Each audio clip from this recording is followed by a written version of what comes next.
Hi friends, welcome back to Sana's Edu Tips. KTET Category 3 Social Science ആർക്കുള്ള exam special class ആണ് ഇന്ന്. നമുക്കറിയാം 5th മുതൽ 10th വരെയുള്ള SCERT ടെക്സ്റ്റ് ബുക്കിൽ ഒത്തിരി കാര്യങ്ങൾ നമ്മുടെ സിലബസുമായി ബന്ധപ്പെട്ട കാര്യങ്ങളുണ്ട്. പക്ഷേ എല്ലാം തന്നെ ഒരു ഓർഡറിലല്ല അവിടെ ഇവിടെയൊക്കെ കിടക്കുകയാണ് അല്ലേ.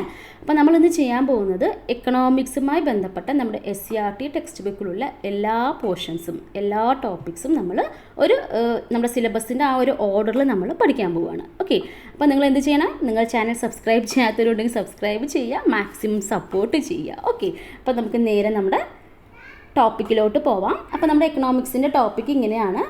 നിങ്ങൾക്കറിയാം, economic growth and development, sectors of the economy, economic systems, money and financial system, globalisation. കുറച്ച് കാര്യങ്ങളൊക്കെ നമ്മൾ ഓൾറെഡി എടുത്തിട്ടുണ്ട്. എന്നിരുന്നാലും ഞാനിതിൽ എല്ലാം തന്നെ ഇൻക്ലൂഡ് ചെയ്തിട്ടുണ്ട്. ഓക്കെ, അപ്പോൾ നിങ്ങൾ ഒരു കാര്യം കൂടെ മനസ്സിലാക്കേണ്ടത്, ഞാനിതിൽ ഈ ഒരു ക്ലാസ്സിൽ SCERT ടെക്സ്റ്റ് ബുക്ക് മാത്രമാണ് നോക്കിയിരിക്കുന്നത്. അപ്പോൾ നമുക്കറിയാം SCERT ടെക്സ്റ്റ് ബുക്ക് 7th മുതൽ 10th വരെയുള്ള ടെക്സ്റ്റ് ബുക്കിൽ അവിടെ ഇവിടെയൊക്കെയാണ് ഈ സംഭവങ്ങൾ കിടക്കുന്നത്. അപ്പോൾ എല്ലാം ഒന്ന് ഒരു ഓർഡറിൽ കൊണ്ടുവരുമ്പോഴും ഒത്തിരി സമയമായി. അപ്പോൾ ഇനിയിപ്പോൾ ഗൈഡും കൂടി നോക്കിക്കഴിഞ്ഞാൽ പിന്നെയും ടൈം പോകും. അത്രയ്ക്ക് ടൈം ഇല്ലാത്തത് കൊണ്ട് ഇപ്പോൾ തൽക്കാലം SCERT ടെക്സ്റ്റ് ബുക്ക് മാത്രമേ, ഈ ടോപ്പിക്സുമായി റിലേറ്റ് ചെയ്ത SCERT ടെക്സ്റ്റ് ബുക്കുള്ള കണ്ടൻറ്റ് മാത്രമേ തരുന്നുള്ളൂ. അപ്പോൾ സാധാരണ ഞാൻ ടോപ്പിക്ക് ചെയ്യുന്ന സമയത്ത് ബാക്കി എന്തെങ്കിലും എക്സ്ട്രാ ബുക്സ് ഒക്കെ നോക്കിയിട്ടാണ് തരാറ്. അപ്പോൾ നിങ്ങൾ എന്ത് ചെയ്യണം? ഈ ഒരു ടോപ്പിക്ക് പഠിക്കുന്ന സമയത്ത് ഇതും നമ്മുടെ ഒരു ക്ലാസ്സും കൂടെ തന്നെ നമ്മുടെ ഗൈഡിൽ ഈ ടോപ്പിക്കുമായി ബന്ധപ്പെട്ട് നിങ്ങൾ ഫോളോ ചെയ്യുന്ന ഗൈഡിൽ എന്തെല്ലാം എക്സ്ട്രാ പോയിന്റ്സ് ഉണ്ടോ അതൊക്കെ ഒന്ന് നോട്ട് ചെയ്ത് പഠിച്ചിട്ട് പോവാം. ഓക്കെ, അപ്പോൾ നമുക്ക് പോവാം. അപ്പോൾ എക്കണോമിക്സിനെ കുറിച്ചൊരു ബേസ് ആദ്യം പറഞ്ഞിട്ട് പിന്നെ ഈ ടോപ്പിക്കിലോട്ട് പോകാം. ഇതും നമ്മുടെ SCERT ടെക്സ്റ്റ് ബുക്കിൽ ഉള്ളത് തന്നെയാണ്. ഓക്കെ, അപ്പോൾ എക്കണോമിക്സ് പറഞ്ഞാൽ എന്താണ്? It's the branch of science that studies economic activities relating to production, distribution and consumption. അപ്പോൾ പ്രൊഡക്ഷനും ഡിസ്ട്രിബ്യൂഷനും കൺസെപ്റ്റുമായി ബന്ധപ്പെട്ട എക്കണോമിക് ആക്ടിവിറ്റീസിനെയെല്ലാം സ്റ്റഡി ചെയ്യുന്ന ഒരു ബ്രാഞ്ച് ഓഫ് സയൻസ് ആണ് എക്കണോമിക്സ് എന്ന് പറയുന്നത്. ശരിയല്ലേ? ഇനിയിപ്പോൾ എക്കണോമിക്സുമായി ബന്ധപ്പെട്ട കുറച്ച് ആൾക്കാരെ പേര് പഠിച്ചു വെക്കണം. നമ്മുടെ SCERT ടെക്സ്റ്റ് ബുക്കിൽ എടുത്തു പറഞ്ഞ പേരുകളാണ്, എക്സാമിന് കുറേ പ്രാവശ്യം ചോദിച്ചതുമാണ്. ഓക്കെ, അപ്പോൾ നമുക്ക് നോക്കാം. ആഡം സ്മിത്തിൻ്റെ കാലഘട്ടം എന്ന് പറയുന്നത് 1723 to 1790 ആണ്. ഇദ്ദേഹത്തിൻ്റെ പ്രത്യേകത എന്ന് പറയുന്നത് ഫാദർ ഓഫ് മോഡേൺ എക്കണോമിക്സ്, ആധുനിക സാമ്പത്തിക ശാസ്ത്രത്തിൻ്റെ പിതാവ് എന്നറിയപ്പെടുന്നത്, ഫാദർ ഓഫ് മോഡേൺ എക്കണോമിക്സ് എന്നറിയപ്പെടുന്നത് ആഡം സ്മിത്താണ്. ആഡം സ്മിത്തിൻ്റെ ഫേമസ് വർക്ക് ഉണ്ട്, an enquiry in the nature and the wealth of nations എന്ന് പറയുന്നത് ആഡം സ്മിത്തിൻ്റെ വർക്കാണ്. ഇതിലൂടെ എക്കണോമിക്സിനെ കുറിച്ച് കുറേ കാര്യങ്ങളൊക്കെ ഇദ്ദേഹം ഈ ബുക്കിലൂടെ പറഞ്ഞിട്ടുണ്ട്. He described economics as the study of wealth. അപ്പോൾ ഇദ്ദേഹം എക്കണോമിക്സിനെ ഡിസ്ക്രൈബ് ചെയ്ത് എങ്ങനെയാണ്? It is A study of wealth എന്നാണ് ഡിസ്ക്രൈബ് ചെയ്തത്. ഇനി ആഡം സ്മിത്തുമായി ബന്ധപ്പെട്ട് അറിഞ്ഞിരിക്കുന്ന വെരി ഇമ്പോർട്ടൻറ്റ് പോയിന്റ് ഏതാണ്? ലേസി ഫെയർ തിയറി അല്ലേ. അപ്പോൾ ലേസി ഫെയർ തിയറി ആരാ ഡെവലപ്പ് ചെയ്ത് ചോദിച്ചു കഴിഞ്ഞാൽ ആഡം സ്മിത്ത് ആണ്. എന്താണ് ഈ ലേസി ഫെയർ തിയറി ചോദിച്ചു കഴിഞ്ഞാൽ, he wanted limited government intervention in the economic activities and argued for more freedom to individuals. This is known as the theory of laissez-faire. അതായത് ഇദ്ദേഹം പറയുന്നത് എക്കണോമിക് ആക്ടിവിറ്റീസിന് ഗവൺമെൻറ്റിൻ്റെ ഒരു ഇൻ്റർവെൻഷൻ എന്താണ്, അതായത് ഗവൺമെൻറ്റിൻ്റെ ഇടപെടൽ ലിമിറ്റഡ് ആക്കുകയും അതേസമയം ഇൻഡിവിജ്വൽസിന് കൂടുതൽ ഫ്രീഡം നൽകുകയും ചെയ്യണമെന്ന ഒരു ആശയമാണ് ഈ ലേസി-ഫെയർ തിയറിയിലൂടെ പറയുന്നത്. Okay, he wanted limited government interventions in the economic activities and argued for more freedom to individuals. അതായത് വ്യക്തി സ്വാതന്ത്ര്യത്തിന് കൂടുതൽ പ്രാധാന്യം നൽകണമെന്ന ഒരു ആശയമാണ് ലേസി ഫെയർ തിയറിയിലൂടെ പറയുന്നത്. അപ്പോൾ ആരുടേതാണ്? ആഡം സ്മിത്തിൻ്റെയാണ്. ഇനി അടുത്ത ആളെ നോക്കാം നമുക്ക്. കാൾ മാർക്സ് ആണ്. കാൾ മാർക്സിൻ്റെ കാലഘട്ടം എന്ന് പറയുന്നത് 1818 to 1883 ആണ്. അപ്പോൾ ഇദ്ദേഹം ഏറ്റവും കൂടുതൽ ഇമ്പോർട്ടൻസ് കൊടുത്തത് ലേബറേഴ്സിനെയാണ്. Okay, Karl Marx gave importance to the role of labourers in the production process. ഒരു പ്രൊഡക്ഷൻ പ്രോസസ്സിൽ ഏറ്റവും കൂടുതൽ ഇദ്ദേഹം ഇമ്പോർട്ടൻസ് കൊടുത്തത് ലേബേഴ്സിനെയാണ്. Base of production is the man power of labours and that the price of the product is reward for it. However, the laborers get only a portion, while the lion's share goes to the capitalist as profit. Karl Marx called this surplus value. അപ്പോൾ surplus value എന്ന് പറയുന്ന ഒരു ആശയം ആരുടേതാണെന്ന് ചോദിച്ചു കഴിഞ്ഞാൽ call മാർക്സിൻ്റെയാണ്. അതായത് ഇദ്ദേഹം പറയുന്നത് എന്താണെന്ന് വെച്ച് കഴിഞ്ഞാൽ, ഇപ്പോൾ തൊഴിലാളികളുടെ അധ്വാനത്തിൻ്റെ ഒരു പ്രതിഫലമാണ് ആ ഒരു പ്രോഡക്റ്റിൻ്റെ പ്രൈസ് എന്ന് പറയുന്നത്. എന്നിരുന്നാലും ലേബേഴ്സിന് എന്താണ്, കുറച്ച് പോർഷൻ മാത്രമേ അവർക്കൊരു റിവാർഡ് എന്ന നിലയിൽ, അതായത് പ്രൈസ് എന്ന നിലയിൽ അവർക്ക് കിട്ടുന്നുള്ളൂ. പക്ഷേ കൂടുതൽ ഷെയറും പോകുന്നത് ആർക്കാണ്? ഈ ക്യാപിറ്റലിസ്റ്റിനാണ്. അവർ അതിനെ പ്രോഫിറ്റാക്കി എടുക്കുകയാണ്. സോ ആ ഒരു ആശയത്തിനാണ് അല്ലെങ്കിൽ ആ ഒരു സംഭവത്തിനാണ് ഇദ്ദേഹം സർപ്ലസ് വാല്യൂ എന്ന് വിളിച്ചത്. അപ്പോൾ നിങ്ങൾക്ക് മലയാളം പറഞ്ഞാൽ അറിയുമായിരിക്കും, മിച്ച മൂല്യം എന്നാണ് പറയുക സർപ്ലസ് വാല്യൂവിനെ. ഓക്കെ, അപ്പോൾ ഇദ്ദേഹം ഈ ഒരു ഐഡിയാസ് എല്ലാം ഇദ്ദേഹത്തിൻ്റെ കൃതിയായ ദാസ് ക്യാപിറ്റലിലൂടെയാണ് പറയുന്നത്. ഓക്കെ, അപ്പോൾ കാൾ മാർക്സ് തൻ്റെ ഈ ഒരു ആശയമൊക്കെ പ്രചരിപ്പിച്ചത് ഏത് കൃതിയിലൂടെയാണെന്ന് ചോദിച്ചു കഴിഞ്ഞാൽ ദാസ് ക്യാപിറ്റൽ. അപ്പോൾ ദാസ് ക്യാപിറ്റൽ ആരുടെയാണ് എക്സാമിന് ചോദിച്ചിട്ടുണ്ട്. ക്ലിയർ അല്ലേ? ഇനി അടുത്തതാണ് ആൽഫ്രഡ് മാർഷൽ. 1842 to 1924 കാലഘട്ടത്താണ്. ഇദ്ദേഹം economic activities must be welfare oriented, അതായത് എന്താണ് സൊസൈറ്റിയുടെ വെൽഫെയറിന് വേണ്ടിയിട്ടായിരിക്കണം എക്കണോമിക് ആക്ടിവിറ്റീസ് എന്നാണ് ഇദ്ദേഹത്തിൻ്റെ ഒരു മെയിനായിട്ടുള്ള ഒരു ആശയം. ഇദ്ദേഹത്തിൻ്റെ ഫേമസ് വർക്ക് ഏതാണെന്ന് ചോദിച്ചു കഴിഞ്ഞാൽ principles of economics. Principles of economics ആരുടെ വർക്കാണ് ചോദിക്കാം. ആരുടെയാണ്? ആൽഫ്രഡ് മാർഷലിൻ്റെയാണ്. ഓക്കെ, നെക്സ്റ്റ് നോക്കാം. ലിയോണൽ റോബിൻസ് 1898 to 1984 ആണ് കാലഘട്ടം. ബ്രിട്ടീഷ് എക്കണോമിസ്റ്റാണ്. അപ്പോൾ ഇദ്ദേഹത്തിൻ്റെ പ്രത്യേകത unlimited wants and limited resources. അപ്പോൾ ഇദ്ദേഹം പറയുന്നത് അതിരില്ലാത്ത ആവശ്യങ്ങളും അതുപോലെ അതായത് അൺലിമിറ്റഡ് ആയിട്ടുള്ള വാണ്ട്സും ലിമിറ്റഡ് ആയിട്ടുള്ള റിസോഴ്സും എന്ന ഒരു ആശയം ഫസ്റ്റായിട്ട് മുന്നോട്ട് വെച്ചത് ഈ ലിയോണൽ റോബിൻസ് എന്ന് പറയുന്ന ബ്രിട്ടീഷ് എക്കണോമിസ്റ്റാണ്. ഇനി അടുത്ത് പഠിക്കുകയാണത് പോൾ എ സാമ്പിൾസൺ, ദി അമേരിക്കൻ എക്കണോമിസ്റ്റാണ്. 1915 മുതൽ 2009 വരെ ഇദ്ദേഹത്തിൻ്റെ കാലഘട്ടം എന്ന് പറയുന്നത്. Presented his ideas in the beginning of 20th century. അപ്പോൾ ഇദ്ദേഹത്തിന് 20th century കൂടുതൽ ഐഡിയാസ് എല്ലാം പ്രസൻറ്റ് ചെയ്തത് ഇദ്ദേഹമാണ്. He maintain that a nation's financial stability depends on efficient economic planning and proper utilisation of resources. അപ്പോൾ ഇദ്ദേഹത്തിൻ്റെ അഭിപ്രായം എന്താണെന്ന് വെച്ച് കഴിഞ്ഞാൽ ഒരു രാജ്യത്തിൻ്റെ ഫിനാൻഷ്യൽ സ്റ്റെബിലിറ്റി എന്ന് പറയുന്നത് എഫിഷ്യൻ്റ് ആയിട്ടുള്ള എക്കണോമിക് പ്ലാനിങ്ങിനെയും അതുപോലെ തന്നെ അവിടുത്തെ റിസോഴ്സസിൻ്റെ പ്രോപ്പർ യൂട്ടിലൈസേഷനും ഡിപ്പെൻഡ് ചെയ്തിരിക്കും എന്നുള്ളൊരു ആശയം മുന്നോട്ട് വെച്ചത് പോൾ എ സാമ്പിൾസ് ആണ്, അമേരിക്കൻ എക്കണോമിസ്റ്റാണ്. അപ്പോൾ നമ്മൾ ഇത്രയും നേരം അമേരിക്കക്കാരുമായി ബന്ധപ്പെട്ട കുറേ കാര്യങ്ങളാണ് പഠിച്ചത് അല്ലേ. അപ്പോൾ ഈ നമ്മൾ ഇന്ത്യൻ തിങ്കേഴ്സ് എക്കണോമിക്സിൽ കോൺട്രിബ്യൂട്ട് ചെയ്തിട്ടുള്ള കുറേ കാര്യങ്ങളൊക്കെ അതാണ് നമ്മൾ നോക്കുന്നത്. Indian thinkers have also contributed much to economics. അപ്പോൾ അത് ആരൊക്കെയാണെന്ന് നോക്കാം. India's economic thoughts date back to the Maurya dynasty. അപ്പോൾ മൗര്യ ഡൈനാസ്റ്റി മുതൽ നമ്മുടെ ഇന്ത്യൻസ് എക്കണോമിക് തോട്ട്സ് എല്ലാം പറയുന്നുണ്ട്. അപ്പോൾ അതിൽ മെയിനായിട്ട് ആളാണ് ചാണക്യ. അപ്പോൾ ഇദ്ദേഹത്തിൻ്റെ കാലഘട്ടം എത്രയാണ്? BC 372 to 283 ആണ്. അപ്പോൾ എക്സാമിൽ ചോദിച്ചിട്ടുണ്ട് the chief adviser of Chandragupta Maurya ആരായിരുന്നു? ചാണക്യയാണ്. ഇദ്ദേഹത്തിൻ്റെ ഫേമസ് റൈറ്റിംഗ്സ് ഏതാണ്? ഫേമസ് വർക്ക് ഏതാണ്? അർത്ഥശാസ്ത്രയാണ് അല്ലേ. It is the major work of the Indian economic thoughts. അപ്പോൾ നമ്മുടെ ഇന്ത്യൻ എക്കണോമിക് തോട്ട്സിൻ്റെ മേജർ വർക്ക് ഏതാണെന്ന് ചോദിച്ചു കഴിഞ്ഞാൽ അർത്ഥശാസ്ത്രയാണ്. Lack of effective economic activities can bring a nation to ruin. He emphasised the importance of following the right policies of a nation progress. അപ്പോൾ ഇദ്ദേഹം പറയുന്നത് ഒരു രാജ്യത്തിൻ്റെ പുരോഗതിക്ക് വേണ്ടിയിട്ട് കറക്റ്റായിട്ടുള്ള പോളിസീസ് ഇംപ്ലിമെൻറ്റ് ചെയ്യണം, അതിനാണ് ഏറ്റവും കൂടുതൽ ഇമ്പോർട്ടൻസ് കൊടുക്കണം എന്നാണ് ഇദ്ദേഹത്തിന് മെയിനായിട്ട് വരുന്ന ഒരു ആശയം. This would help the nation to prevent loss of revenue. അപ്പോൾ ഇതിലൂടെ ലോസ് ഓഫ് റവന്യൂ ആ രാജ്യത്ത് നിന്നും ലോസ് ആവാതിരിക്കാൻ വേണ്ടിയിട്ട് ട്രൈ ചെയ്യാൻ പറ്റും, അല്ലെങ്കിൽ അത് ഹെൽപ്പാവും എന്നാണ്. Chanakya played a key role in making Magadha a powerful nation. അപ്പോൾ മഗധ രാജ്യത്തെ ഒരു പവർഫുൾ നേഷനാക്കി മാറ്റാൻ ചാണക്യയുടെ ബുദ്ധിക്ക് ഒരുപാട് സാധിച്ചിട്ടുണ്ട് അല്ലേ. Chanakya played key role in making Magadha a powerful nation. അപ്പോൾ നിങ്ങൾ അറിഞ്ഞിരിക്കേണ്ടത് chief adviser of Chandragupta Maurya ആരായിരുന്നു? ചാണക്യയാണ്. ഇദ്ദേഹത്തിൻ്റെ ഫേമസ് വർക്ക് ഏതാണ്? അർത്ഥശാസ്ത്രയാണ്. അപ്പോൾ ഇദ്ദേഹത്തിൻ്റെ ഒരു കൺസെപ്റ്റ് എന്ന് പറയുന്നത് എന്താണ്? റൈറ്റ് പോളിസീസ് ഇംപ്ലിമെൻറ്റ് ചെയ്യണം എന്നാണ്. അതിലൂടെ എന്ത് ചെയ്യാൻ പറ്റും? That would help the nation to prevent loss of revenue loss ആവുന്നതിനെ പ്രിവെൻറ്റ് ചെയ്യാൻ സാധിക്കും റൈറ്റ് പോളിസീസ് ഇംപ്ലിമെൻറ്റ് ചെയ്യുന്നതിലൂടെ. ക്ലിയർ അല്ലേ? ഇനി അടുത്തതാണ് നമ്മുടെ ദാദാഭായ് നെഹ്റൂജി. ഇദ്ദേഹത്തെക്കുറിച്ച് മിക്കവാറും ക്വസ്റ്റ്യൻസ് കാണാറുണ്ട് അല്ലേ. അപ്പോൾ 1825 to 1917 ഇദ്ദേഹത്തിൻ്റെ കാലഘട്ടം എന്ന് പറയുന്നത് well known economist in British India. British ഇന്ത്യയിൽ ഏറ്റവും അറിയപ്പെടുന്ന ഫേമസ് ആയിട്ടുള്ള എക്കണോമിസ്റ്റാണ് ദാദാഭായ് നെഹ്റൂജി എന്നുള്ളത്. Poverty and unBritish rule in India main അല്ലേ ഇദ്ദേഹത്തിൻ്റെ കൃതി. ആരുടെയാണ് എപ്പോഴും എക്സാമിന് ചോദിക്കാറുണ്ട്? Poverty and British rule in India.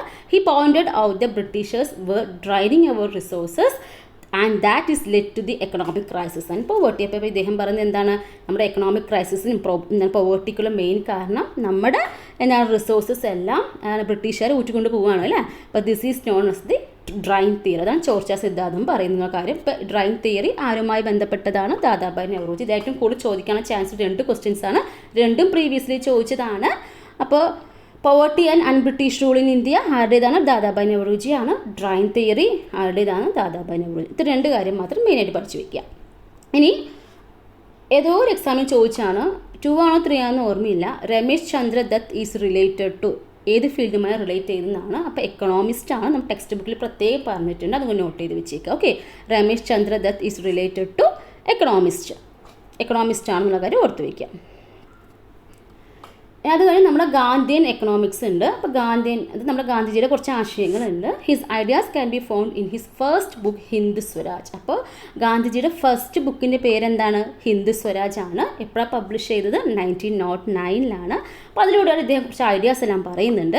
Gandhiji's ideas gave importance to moral values and rural economy. അപ്പോൾ ഗാന്ധിജിയുടെ ഐഡിയാസ് എല്ലാം ഏറ്റവും കൂടുതൽ ഇമ്പോർട്ടൻസ് കൊടുക്കുന്നത് മോറൽ വാല്യൂസിനും റൂറൽ എക്കോണമിക്കും ആണ്. ഹിസ് ഐഡിയ ആരുടെ ഈ ട്രസ്റ്റിഷിപ്പ് എന്ന് പറയുന്നത് ആരുടെ ഐഡിയ ആണെന്ന് എക്സാമിന് ചോദിച്ചിട്ടുണ്ട്. ആരാണ്? ഗാന്ധിജിയുടെ ഐഡിയ ആണ്. Let to fresh thoughts in the area.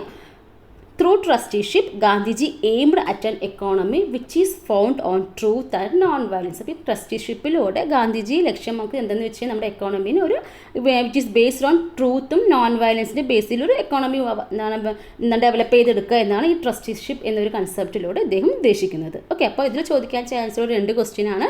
Trusteeship എന്ന് പറയുന്ന ഒരു കൺസെപ്റ്റ് ആരുടേതാണ്? ഗാന്ധിജിയുടെയാണ്. ഗാന്ധിജിയുടെ ഫസ്റ്റ് ബുക്ക് ഏതാണ്? ഹിന്ദ് സ്വരാജ് ആണ്. ഏത് വർഷമാണ് പബ്ലിഷ് ചെയ്തത്? 1909. ഇനി അടുത്തത് നോക്കാം.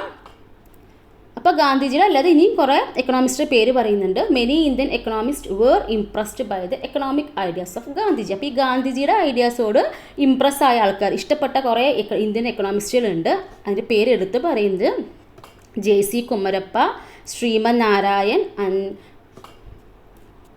and Dharampal wanted independent India's development to give priority to agriculture and small scale industry. അപ്പോൾ ഇങ്ങനെ 3-4 എക്കണോമിസ്റ്റിന് കുറേ പേരൊക്കെ ഉണ്ട്. പക്ഷേ എടുത്ത് ഇവരുടെ പേര് മാത്രമേ ടെക്സ്റ്റ് ബുക്കിൽ പറഞ്ഞിട്ടുള്ളൂ. ഇവരൊക്കെ എന്താണ്? നമ്മുടെ ഗാന്ധിജിയുടെ ആശയമൊക്കെ ആയിട്ട് ഒത്തിരി ഇംപ്രസ് ആയ ആൾക്കാരാണ്. ഇവരും എന്താണ്? അഗ്രികൾച്ചറിനും സ്മോൾ സ്കെയിൽ ഇൻഡസ്ട്രീസിനും ഒക്കെ ഇമ്പോർട്ടൻസ് കൊടുക്കണമെന്ന് പറഞ്ഞ ആൾക്കാരാണ്. ഓക്കെ, ഇനി അടുത്താണ് Amartya Sen. Amartya Sen is an Indian economist ആണ്. Who receive the Nobel prize for economics in 1998. അപ്പോൾ 1998 എക്കണോമിക്സിൽ നോബൽ പ്രൈസ് കിട്ടിയത് ആരാണെന്ന് ചോദിച്ചാൽ നമ്മുടെ ഇന്ത്യൻ എക്കണോമിസ്റ്റായ അമർത്യ സെൻ ആണ്. അത് പഠിച്ചു വെച്ചേക്കണം, ഇമ്പോർട്ടൻ്റ് ആണ്. His major works covered vast areas like welfare economics, economic inequality and development. അപ്പോൾ ഇദ്ദേഹത്തിൻ്റെ വർക്ക്സിലെല്ലാം ഏറ്റവും കൂടുതൽ ഇമ്പോർട്ടൻസ് കൊടുത്തത് നമ്മുടെ വെൽഫെയർ എക്കണോമിക്സിന് വേണ്ടിയിട്ട്, അല്ലെങ്കിൽ വെൽഫെയർ ഓഫ് ദ സൊസൈറ്റിക്ക് വേണ്ടിയിട്ട്, എക്കണോമിക് ഇനിക്വാളിറ്റിനെ കുറിച്ചും ഡെവലപ്മെൻറ്റിനെ കുറിച്ചൊക്കെയാണ് ഇദ്ദേഹത്തിൻ്റെ വർക്ക്സിലൊക്കെ ഏറ്റവും കൂടുതൽ ഇമ്പോർട്ടൻസ് കൊടുത്തത്. ഓക്കെ അല്ലേ? അപ്പോൾ അമർത്യ സെന്നിന് എപ്പോഴാണ് നോബൽ പ്രൈസ് കിട്ടിയത്? 1998.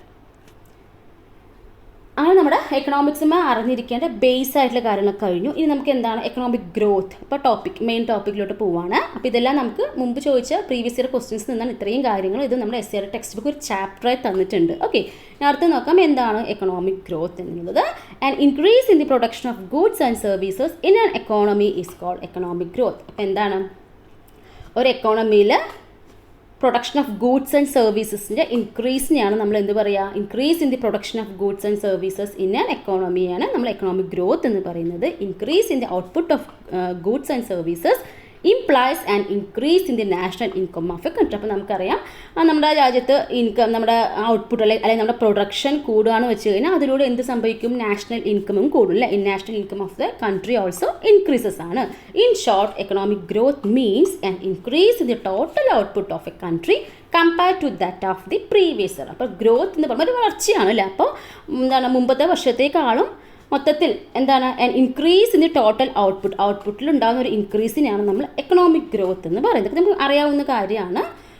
ഇനി എക്കണോമിക് ഗ്രോത്തിനെ ഇൻഫ്ലുവൻസ് ചെയ്യുന്ന കാര്യങ്ങൾ എന്തൊക്കെയാണ്? Increase in the agricultural production അല്ല. അപ്പോൾ എല്ലാം ഇൻക്രീസ് ചെയ്താൽ മാത്രമേ എന്ത് സംഭവിക്കുള്ളൂ? ഗ്രോത്ത് ഉണ്ടാവത്തുള്ളൂ, എക്കണോമിക് ഗ്രോത്ത് ഉണ്ടാവത്തുള്ളൂ. So increase in the agriculture production, increase in the purchasing power, growth in the service sector, increase in the industrial production. ഇത്രയും കാര്യം എക്കണോമിക് ഗ്രോത്തിനെ ഇൻഫ്ലുവൻസ് ചെയ്യുന്നതാണ്. ഓക്കെ, ഇനി എന്താണ് എക്കണോമിക് ഡെവലപ്മെൻറ്റ്? അപ്പോൾ നമുക്ക് പ്രത്യേകം പറഞ്ഞിട്ടുണ്ട് എക്കണോമിക് ഗ്രോത്തും എക്കണോമിക് ഡെവലപ്മെൻറ്റും. അപ്പോൾ എക്കണോമിക് ഡെവലപ്മെൻറ്റ് എന്താണെന്ന് നോക്കാം. When improved living conditions are available to all, the standard of living of the people improves. അത് നമുക്കറിയാം. അപ്പോൾ നല്ലൊരു ഇംപ്രൂവ്ഡ് ആയിട്ടുള്ള ഒരു ലിവിങ് കണ്ടീഷൻസ് എല്ലാവർക്കും അവൈലബിൾ ആണെങ്കിൽ സ്റ്റാൻഡേർഡ് ഓഫ് ലിവിങ് അവിടെ എന്താവും, ഇംപ്രൂവ് ചെയ്യില്ല. So economic development takes place when the standard of living improves with the economic growth. അപ്പോൾ എക്കണോമിക് ഗ്രോത്തിൻ്റെ കൂടെ എന്തും കൂടി കൂടണം, സ്റ്റാൻഡേർഡ് ഓഫ് ലിവിങ് കൂടി കൂടിക്കഴിഞ്ഞാൽ അവിടെ എന്ത് സംഭവിച്ചു, എക്കണോമിക് ഡെവലപ്മെൻറ്റ് ആയി. Okay, a country is set to have attained economic development when there is economic growth and the benefit of which is accessible to all. അതായത് ഒരു കൺട്രി എന്താണ് എക്കണോമിക് ഡെവലപ്മെൻറ്റ് അറ്റൈൻ ചെയ്തു എന്ന് പറയുവാണെങ്കിൽ അവിടെ എന്ത് വേണം, എക്കണോമിക് ഗ്രോത്തും ഉണ്ടാവണം. അതുപോലെ തന്നെ ആ ഒരു ഗ്രോത്ത് എല്ലാവർക്കും ബെനിഫിറ്റ് ആവണം അല്ലേ. Benefit of which is accessible to all, എല്ലാവർക്കും അത് ആക്സസബിൾ ആയിരിക്കണം എന്നുള്ള കാര്യമാണ്. അപ്പോൾ economic growth plus better standard of living ആണ് എക്കണോമിക് ഡെവലപ്മെൻറ്റ് എന്ന് പറയുന്നത്. അപ്പോൾ എക്കണോമിക് ഡെവലപ്മെൻറ്റ് എന്ന് പറയുമ്പോൾ നമുക്ക് ഷോർട്ടായി പറയാം economic growth plus better standard of living. ഇതാണ് എക്കണോമിക് ഡെവലപ്മെൻറ്റ് ഒരു ബേസിക് ഐഡിയ. ഇനി രണ്ടിൻ്റെ ഒരു ഡിഫറൻസിയേഷൻ ആണ് എന്താണ് എക്കണോമിക് ഗ്രോത്ത്, എന്താണ് എക്കണോമിക് ഡെവലപ്മെൻറ്റ്. അപ്പോൾ എക്കണോമിക് ഗ്രോത്ത് എന്ന് പറയുമ്പോൾ increase in the income and protection, ഇൻകമും പ്രൊട്ടക്ഷൻ്റെ ഇൻക്രീസ് ആണ് എക്കണോമിക് ഗ്രോത്ത്. അതേസമയം എക്കണോമിക് ഡെവലപ്മെൻറ്റോ improvement in the quality of life, quality of ലൈഫിൽ ഉണ്ടാവുന്ന ഇംപ്രൂവ്മെൻ്റ് ആണ് നമ്മൾ എക്കണോമിക് ഡെവലപ്മെൻറ്റ് എന്ന് പറയുന്നത്. Measured in terms of increase in national income. അപ്പോൾ എക്കണോമിക് ഗ്രോത്ത് എങ്ങനെയാണ് നമ്മൾ മെഷർ ചെയ്യുക, in terms of increase in terms of national ഇൻകമിൻ്റെ ബേസിലാണ്. ഇവിടെയാണെങ്കിലോ measured in terms of various indices. ഇതിൽ കുറേ ഇൻഡിസസ് ഉണ്ട്. ഏതൊക്കെയാണ്, physical quality of life index, human development index etcetera. അപ്പോൾ ഇതൊക്കെ എന്താണ്, എക്കണോമിക് ഡെവലപ്മെൻറ്റ് മെഷർ ചെയ്യുന്ന വേരിയസ് ഇൻഡിസസ് ആണ് ഫിസിക്കൽ ക്വാളിറ്റി ഓഫ് ലൈഫ് ഇൻഡെക്സും ഹ്യൂമൻ ഡെവലപ്മെൻറ്റ് ഇൻഡെക്സും. ദെൻ എക്കണോമിക് ഗ്രോത്ത് എന്ന് പറയുന്നത് ക്വാണ്ടിറ്റേറ്റീവ് മെഷർ ആണെങ്കിൽ എക്കണോമിക് ഡെവലപ്മെൻറ്റ് എന്ന് പറയുന്നത് ക്വാളിറ്റേറ്റീവ് മെഷറാണ്. Then emphasis is purely on the economic factors. ഇവിടെ എക്കണോമിക് ഫാക്ടേഴ്സിലാണ് ഏറ്റവും കൂടുതൽ പ്യുവറായിട്ടും എംഫസൈസ് ചെയ്യുന്നത്. ഇവിടെയാണെങ്കിലോ എക്കണോമിക് ഡെവലപ്മെൻറ്റ് എന്ന് പറയുമ്പോൾ അവിടെ സോഷ്യോ എക്കണോമിക് ഫാക്ടേഴ്സിനാണ് എംഫസൈസ് ചെയ്യുന്നത്. Okay, emphasis is purely on the economic factors. Economic factors മാത്രം എംഫസിസ് ചെയ്യുകയാണെങ്കിൽ അത് എക്കണോമിക് ഗ്രോത്ത് ആണ്. Emphasis on socio economic factors എന്ന് പറയുമ്പോൾ അതാണ് എക്കണോമിക് ഡെവലപ്മെൻറ്റ് ആണ്. Growth happens in A short term. ഇപ്പോൾ ഒരു ഷോർട്ട് ടേമിലുള്ള വളർച്ച സാധ്യമാണ്, ഗ്രോത്ത് ഹാപ്പൻസ് സംഭവിക്കും. Economic development happens overall A long period of time. അപ്പോൾ നമുക്ക് എക്കണോമിക് ഡെവലപ്മെൻറ്റ് സംഭവിക്കുന്നത് എന്തിനും കുറച്ച് സമയം എടുക്കാനും നമ്മൾക്ക് എല്ലാവർക്കും എല്ലാ ബെനിഫിറ്റും കിട്ടണം അല്ലേ. അപ്പോൾ അങ്ങനെയാവുന്ന സമയത്ത് കുറച്ച് നമുക്ക് ടൈം എടുക്കും അല്ലേ. അപ്പോൾ economic development happens over a long period of time. അപ്പോൾ നിങ്ങൾക്ക് ഇതിൽ ക്വസ്റ്റ്യൻസ് വരാൻ സാധ്യത എങ്ങനെയാണെന്ന് വെച്ച് കഴിഞ്ഞാൽ which of the following is not a feature of economic growth. ഇതിൽ കുറേ പോയിൻറ്റ്സ് ഉണ്ട്, അതിലേതെങ്കിലും ഒന്ന് തെറ്റിത്തരും. അല്ലെങ്കിൽ ഇവിടെ ക്വാണ്ടിറ്റേറ്റീവിന് പകരം ക്വാളിറ്റേറ്റീവ് തരാം. അപ്പോൾ അതങ്ങനെ മിക്സ് ചെയ്തൊക്കെ തരാം. അപ്പോൾ ഈ ഒരു ടേബിൾ ഒന്ന് വൃത്തിയായി പഠിച്ചു വെച്ചേക്കുക. ഓക്കെ, ഇനി അടുത്ത് എക്കണോമിക് പ്ലാനിംഗ് ആണ്. Economic planning is the preparation to achieve the economic objectives of the society using the available resources within the specific period of time. ഒരു സ്പെസിഫിക് പീരീഡ് ഓഫ് ടൈമിൻ്റെ ഉള്ളിൽ അവൈലബിൾ റിസോഴ്സസ് എന്താണ് utilise ചെയ്തിട്ട് നമ്മുടെ സൊസൈറ്റിക്ക് വേണ്ട economic objectives എല്ലാം achieve ചെയ്യാൻ വേണ്ടിയിട്ടുള്ളൊരു പ്രിപ്പറേഷനാണ് എക്കണോമിക് പ്ലാനിംഗ് എന്ന് പറയുന്നത്. Okay, economic planning plays a significant role in the accelerating economic growth. അപ്പോൾ എക്കണോമിക് ഗ്രോത്തിനെ ആക്സലറേറ്റ് ചെയ്യാൻ എക്കണോമിക് പ്ലാനിംഗ് എന്ന് പറഞ്ഞാൽ എന്താണ്, വെരി വെരി ഇമ്പോർട്ടൻ്റ് ആണ്. ഇനി നമ്മൾ ഈ ഒരു ഭാഗം നമ്മൾ ഓൾറെഡി നമ്മൾ ഡീറ്റെയിൽഡ് ആയിട്ട് ഡിസ്കസ് ചെയ്തിട്ടുണ്ട്. അപ്പോൾ അതിൻ്റെ മെയിൻ പോയിൻറ്റ്സ് മാത്രം ഞാൻ പറഞ്ഞു പോകാം. ഓക്കെ, അപ്പോൾ ബോംബെ പ്ലാൻ എപ്പോഴാണെന്ന് ചോദിക്കാം. 1944 എന്താ ബോംബെ പ്ലാൻ ചോദിച്ചു കഴിഞ്ഞാൽ, plan prepared by a group of industrialist who assemble in the Bombay for the economic development of India. അപ്പോൾ ഇന്ത്യയുടെ എക്കണോമിക് ഡെവലപ്മെൻറ്റ് വേണ്ടിയിട്ട് ബോംബെയിൽ ഒരു കൂട്ടം ഇൻഡസ്ട്രിയലിസ്റ്റ് ഒത്തുകൂടി ഒരു പ്ലാൻ തയ്യാറാക്കുകയാണ്. അപ്പോൾ അതാണ് നമ്മൾ ഈ ബോംബെ പ്ലാൻ എന്ന് പറയുന്നത് 1944. ഓക്കെ, ഇനി പീപ്പിൾസ് പ്ലാൻ പ്രിപ്പയർ ചെയ്ത് അപ്പോൾ അങ്ങോട്ടും ഇങ്ങോട്ടും മാറിപ്പോകാതെ നോക്കുക. പീപ്പിൾസ് പ്ലാൻ പ്രിപ്പയർ ചെയ്തത് MN റോയ് ആണ്. Then 1938 national planning committee was formed under the leadership of Jawaharlal Nehru. അപ്പോൾ ജവഹർലാൽ നെഹ്റുവിൻ്റെ ലീഡർഷിപ്പിൽ നാഷണൽ പ്ലാനിംഗ് കമ്മിറ്റി ഫോം ചെയ്തത് എപ്പോഴാണ്, 1938. അപ്പോൾ വർഷം പഠിക്കണം, ആരുടെ ലീഡർഷിപ്പിലാണെന്ന കാര്യം പഠിക്കണം. നെക്സ്റ്റ് നോക്കാം, the first industrial policy in independent India in the year. അപ്പോൾ ഫസ്റ്റ് ഇൻഡസ്ട്രിയൽ പോളിസി എപ്പോഴാണെന്ന് ചോദിച്ചു കഴിഞ്ഞാൽ 1948. Okay, the first industrial policy in independent India in the year 1948. ഇനി അടുത്തത് എക്സാം ഒത്തിരി ചോദിച്ചതാണ് the father of planning commission, the father of Indian planning എന്നറിയപ്പെടുന്നത് M വിശ്വേശ്വരയ്യാണ്. ഇദ്ദേഹത്തിൻ്റെ ബുക്കും എക്സാമിൽ ചോദിച്ചതാണ്. പ്ലാൻഡ് എക്കോണമി ഫോർ ഇന്ത്യ ആരുടെ ബുക്കാണ്?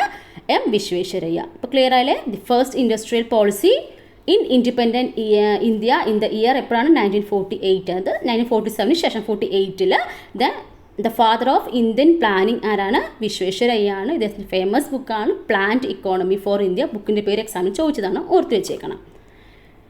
ഇനി the Indian cabinet which met in 15th March 1950 passed a resolution to establish the planning commission of India. അപ്പോൾ planning commission of India resolution pass ചെയ്തത് എപ്പോഴാണ്? Indian cabinet 15th March 1950-ലാണ്.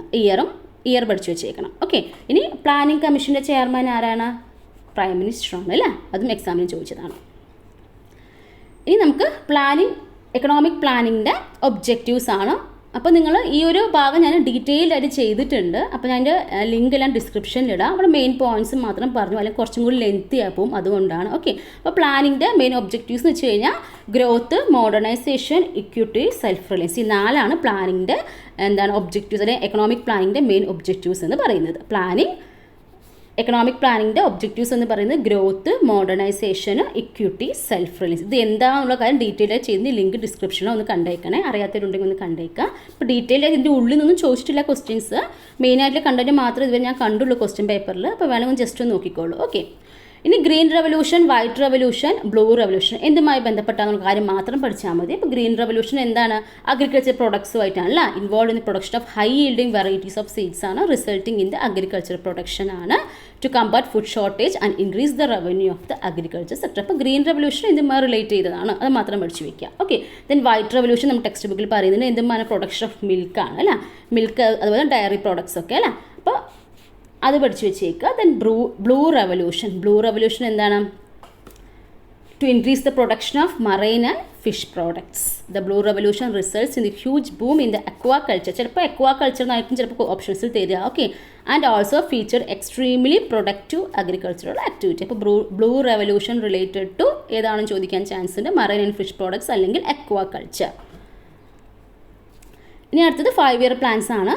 5-year plans ഒരു രക്ഷയുമില്ല, അത് കറക്റ്റായിട്ട് തന്നെ പഠിച്ചു വെച്ചേക്കണം. ഒന്നും സ്കിപ്പ് ചെയ്യാൻ പറ്റില്ല 5-year പ്ലാൻസിൻ്റെ കാര്യത്തിൽ. ഓരോരോ 5-year പ്ലാനിൻ്റെ ഒബ്ജക്റ്റീവ്. അപ്പോൾ ഇയറെക്കാളും ഏറ്റവും കൂടുതൽ ചോദിക്കുന്ന ഒബ്ജക്റ്റീവാണ്. അപ്പോൾ നിങ്ങൾ ഇയറും പഠിക്കണം. കാരണം ഇയർ പഠിക്കാൻ വലിയ ബുദ്ധിമുട്ടൊന്നുമില്ല. ഇവിടെ മാത്രം ചെറിയൊരു ഗ്യാപ്പ് വരുന്നുള്ളൂ അല്ലേ. ബാക്കിയെല്ലാം കറക്റ്റ് ഏകദേശം ഓർഡറിൽ തന്നെയാണ്. അപ്പോൾ നിങ്ങൾ പഠിച്ചു വെച്ചേക്കാൻ 1951 to 56 ആണ് ഓവറോൾ ഡെവലപ്മെൻറ്റ് ഓഫ് അഗ്രികൾച്ചർ ആണ്. Second 5-year plan industrial development ആണ്. എല്ലാം പഠിച്ചു വെച്ചേക്കുക. ഇനി അതുപോലെ തന്നെ നമ്മുടെ 8th 9th പഠിക്കണം. 12th വെരി വെരി ഇമ്പോർട്ടൻ്റ് ആണ്. 12th 5-year പ്ലാനിൻ്റെ ഒബ്ജക്റ്റീവ് എന്താണ്? കുറേ പ്രാവശ്യം എക്സാമിന് ചോദിച്ചിട്ടുണ്ട്. ഓക്കെ. അപ്പോൾ സസ്റ്റൈനബിൾ ഡെവലപ്മെൻറ്റ് ആണ്. അതുപോലെ തന്നെ 5th ചോദിച്ചിട്ടുണ്ട്. ഓക്കെ. അപ്പോൾ നിങ്ങൾ 5-year പ്ലാൻ എന്ത് ചെയ്യണം? ഒരു രക്ഷയില്ല, ഫുള്ളായിട്ട് തന്നെ പഠിച്ചു വെച്ചേക്കണം. ഓക്കെ. ഇത് ക്ലിയർ ആയിട്ട് നീറ്റായിട്ട് സിമ്പിളായി നമ്മുടെ ടെക്സ്റ്റ് ബുക്കിൽ തന്നിട്ടുണ്ട്.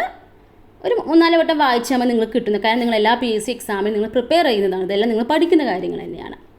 ഇനി അടുത്തത് the 73rd and 74th constitutional amendments were passed by the Parliament in 1992 and it led to the establishment of Panchayati Raj and Nagarpalika institutions in India. അപ്പോൾ പഞ്ചായത്തി രാജും നഗരപാലിക ഇൻസ്റ്റിറ്റ്യൂഷൻസും എല്ലാം എപ്പോഴാണ് പാസ് ചെയ്യുന്നത്? 1992-ലാണ്. പക്ഷേ നിലവിൽ വരുന്നത് 1993-ലാണെന്നുള്ള കാര്യം ഓർത്ത് വെച്ചപ്പോൾ ഇന്ത്യയിൽ പഞ്ചായത്തി രാജും നഗരപാലികയിലെല്ലാം നിലവിൽ വരുന്നത് 1993-ലാണ്. പക്ഷേ ഇത് പാർലമെൻറ്റ് പാസ്സാക്കുന്നത് 1992-ലാണ്. മനസ്സിലാക്കുക. 73rd and 74th constitutional amendments ആണ് പഞ്ചായത്തി രാജും നഗരപാലിക ഇൻസ്റ്റിറ്റ്യൂഷൻസും. 73rd പഞ്ചായത്തി രാജും 74th കോൺസ്റ്റിറ്റ്യൂഷണൽ അമെൻമെൻറ്റ് നഗരപാലിക ഇൻസ്റ്റിറ്റ്യൂഷൻസും. ഓക്കെ. അപ്പോൾ 1992-ലാണ് പാർലമെൻറ്റ് പാസ് ചെയ്യുന്നത്. 1993-ലാണ് ഇന്ത്യയിൽ നിലവിൽ വരുന്നത്. ഓക്കെ അല്ലേ? ഇത് നീതി ആയോഗാണ്. Central government have called off the working of the national planning commission replaced it with. അതായത് നാഷണൽ പ്ലാനിംഗ് കമ്മീഷന് പകരം വരുന്നതാണ് നീതി ആയോഗ് എന്ന് പറയുന്നത്. നീതി ആയോഗിന് ഫുൾ ഫോം പഠിക്കണം. National institution for transforming India എന്നുള്ള NITI Aayog. NITI Aayog came into being on എപ്പോഴാണ്? 1st January 2015-ആണ്. ദെൻ ഇതെല്ലാം പ്രീവിയസ് ആണ്. The chairman of the NITI Aayog എന്ന് പറയുന്നത് പ്രൈം മിനിസ്റ്ററാണ്. ഓക്കെ അല്ലേ? അപ്പോൾ നീതി ആയോഗിന് ഫുൾ ഫോം എപ്പോഴാണ്? 1st January 2015-ആണ്. Chairman prime minister. ഇനി അടുത്ത ഡെവലപ്മെൻറ്റ് ഇൻഡിസസ് ഇത് പഠിക്കാനുണ്ട്. അപ്പോൾ ഡെവലപ്മെൻറ്റ് ഇൻഡിസസ് ഏതൊക്കെയാണെന്ന് നമുക്ക് നോക്കാം. There are certain recognized indices used to measure and assess economic development. അപ്പോൾ എക്കണോമിക് ഡെവലപ്മെൻറ്റ് അസസ് ചെയ്യാൻ വേണ്ടി കുറച്ച് ഇൻഡിസസ് ഉണ്ട്. അപ്പോൾ അതൊക്കെ ഏതൊക്കെയാണെന്നാണ് പറഞ്ഞിരിക്കുന്നത്. അപ്പോൾ ഡെവലപ്മെൻറ്റ് ഇൻഡിസസ് എന്ന് പറയുമ്പോൾ മെയിനായിട്ട് വരുന്നത് പെർ ക്യാപിറ്റ ഇൻകം ആണ്, then physical quality of life index, human development index, human happiness index. ഈ 4 എണ്ണമാണ് മെയിനായിട്ട് പറയുന്നത്. അപ്പോൾ പെർ ക്യാപിറ്റ ഇൻകം എന്ന് പറയുമ്പോൾ വേറെ ഒന്നുമില്ല, national income by total population ആണ് പെർ ക്യാപിറ്റ ഇൻകം എന്ന് പറയുന്നത്. ഇത്രയേ ടെക്സ്റ്റ് ബുക്കിലുള്ളൂ. അപ്പോൾ പെർ ക്യാപിറ്റ ഇൻകം എന്ന് പറയുന്നത് national income divided by total population ആണ്. Then physical quality of life index PQLA, ചിലപ്പോൾ ഇത് ഫുൾ ഫോം ചോദിക്കാൻ ചാൻസ് ഉണ്ട്. PQLA എന്ന് വെച്ച് കഴിഞ്ഞാൽ physical quality of life index ആണ്. It came into use in 1979 വരുന്നത്. When an index more sufficient than the per capita income was for necessary. അപ്പോൾ പെർ ക്യാപിറ്റ ഇൻകമിനെക്കാളും കൂടുതൽ സയൻറ്റിഫിക് ആണെന്ന് പറഞ്ഞ PQLA. Instead of using per capita income as a single criterion for development, the physical quality of life index can takes into consideration the 3 factors. അപ്പോൾ നമ്മൾ per capita income പറയുമ്പോൾ നമുക്ക് സിമ്പിളായിട്ട് ഇത് കാൽക്കുലേറ്റ് ചെയ്യാൻ പറ്റും അല്ലേ. പക്ഷേ ഇവിടെ അങ്ങനെയല്ല, ഇവിടെ കുറേ ഫാക്ടേഴ്സ് ഇതിൽ നോക്കുന്നുണ്ട്. അത് മനസ്സിലാക്കി വെച്ചേക്കണം, ഇമ്പോർട്ടൻ്റ് ആണ്. എപ്പോഴും ഇങ്ങനെ ഫാക്ടേഴ്സ് എപ്പോഴും ചോദിക്കാറുണ്ട് എക്സാമിന്. അപ്പോൾ physical quality of life index consider ചെയ്യുന്ന 3 ഫാക്ടേഴ്സ് ഏതൊക്കെയാണെന്ന് ചോദിച്ചു കഴിഞ്ഞാൽ life expectancy, infant mortality rate, basic literacy. ഇതാണ് ലൈഫ് എക്സ്പെക്റ്റൻസി, ഇൻഫൻറ്റ് മോർട്ടാലിറ്റി റേറ്റും ബേസിക് ലിറ്ററസി ആണ് എന്ത് physical quality of life index consider ചെയ്യുന്ന 3 ഫാക്ടേഴ്സ്. ഇനി ഹ്യൂമൻ ഡെവലപ്മെൻറ്റ് ഇൻഡെക്സ് ആണ്. ഇത് എക്സാം കുറേ പ്രാവശ്യം റിപ്പീറ്റ് ചെയ്ത് ചോദിച്ചൊരു ഭാഗമാണ്. സെയിം ക്വസ്റ്റ്യൻസ് തന്നെയാണ് നമ്മുടെ ഈ ഒരു ടെക്സ്റ്റ് ബുക്കിൽ പറഞ്ഞിരിക്കുന്ന കാര്യം തന്നെയാണ് ഓരോരുത്തർക്കും ഓരോ ക്വസ്റ്റ്യൻ ചോദിച്ചു എന്നേ ഉള്ളൂ. Okay, human development index is based on human development. Human development index എന്തിനെ ബേസ് ചെയ്തിട്ടാണ്? ഹ്യൂമൻ്റെ ഡെവലപ്മെൻറ്റ് ബേസ് ചെയ്തിട്ടാണ്. ഈ human development has been defined by the United Nations Development Program UNDP. ഇപ്പോൾ UNDPയുടെ ഫുൾ ഫോം എന്താ? യുണൈറ്റഡ് നേഷൻസ് ഡെവലപ്മെൻറ്റ് പ്രോഗ്രാം ആണ്. അപ്പോൾ UNDP human ഡെവലപ്മെൻറ്റിനെ കുറിച്ചിട്ട് ഒരു ഡെഫിനിഷൻ തരുന്നുണ്ട്. Human development is the expansion process of opportunities that helps the people to improve the human resource. അപ്പോൾ ഹ്യൂമൻ റിസോഴ്സ് ഇംപ്രൂവ് ചെയ്യാനുള്ള ഒരു ഓപ്പർച്യൂണിറ്റിയാണ് ഹ്യൂമൻ ഡെവലപ്മെൻറ്റ് എന്നൊരു ടേം വെച്ചിട്ട് ഈ ഒരു UNDP ഡിഫൈൻ ചെയ്യുന്നത്. Helps to improve their human resources. Okay അല്ലേ? അപ്പോൾ ഇതൊന്നും ഡയറക്റ്റ് ചോദിക്കാൻ ചാൻസ് ഇല്ല. അപ്പോൾ ഇതുമായി ബന്ധപ്പെട്ട് വേറെ കുറച്ച് ക്വസ്റ്റ്യൻസ് ഉണ്ട്. ജസ്റ്റ് ഇതൊന്ന് പറഞ്ഞിട്ട് പോകും, അല്ലെങ്കിൽ ചിലപ്പോൾ ഒരു ഐഡിയ കിട്ടില്ല. ഓക്കെ, അപ്പോൾ there are various factors the help in attaining human development. അപ്പോൾ നമ്മുടെ ഹ്യൂമൻ ഡെവലപ്മെൻറ്റിന് ഹെൽപ്പ് ചെയ്യുന്ന ഫാക്ടേഴ്സ് ഏതൊക്കെയൊക്കെ നമുക്ക് സാധാരണ അറിയാവുന്ന കാര്യമാണ്. ഇംപ്രൂവ് ആയിട്ടുള്ള എഡ്യൂക്കേഷൻ ഫെസിലിറ്റീസും ബെറ്റർ ആയിട്ടുള്ള health care facility, increased training എല്ലാം നമ്മുടെ ഹ്യൂമൻ ഡെവലപ്മെൻറ്റ് നല്ല രീതിയിൽ ഇൻഫ്ലുവൻസ് ചെയ്യുന്നതാണ് അല്ലേ.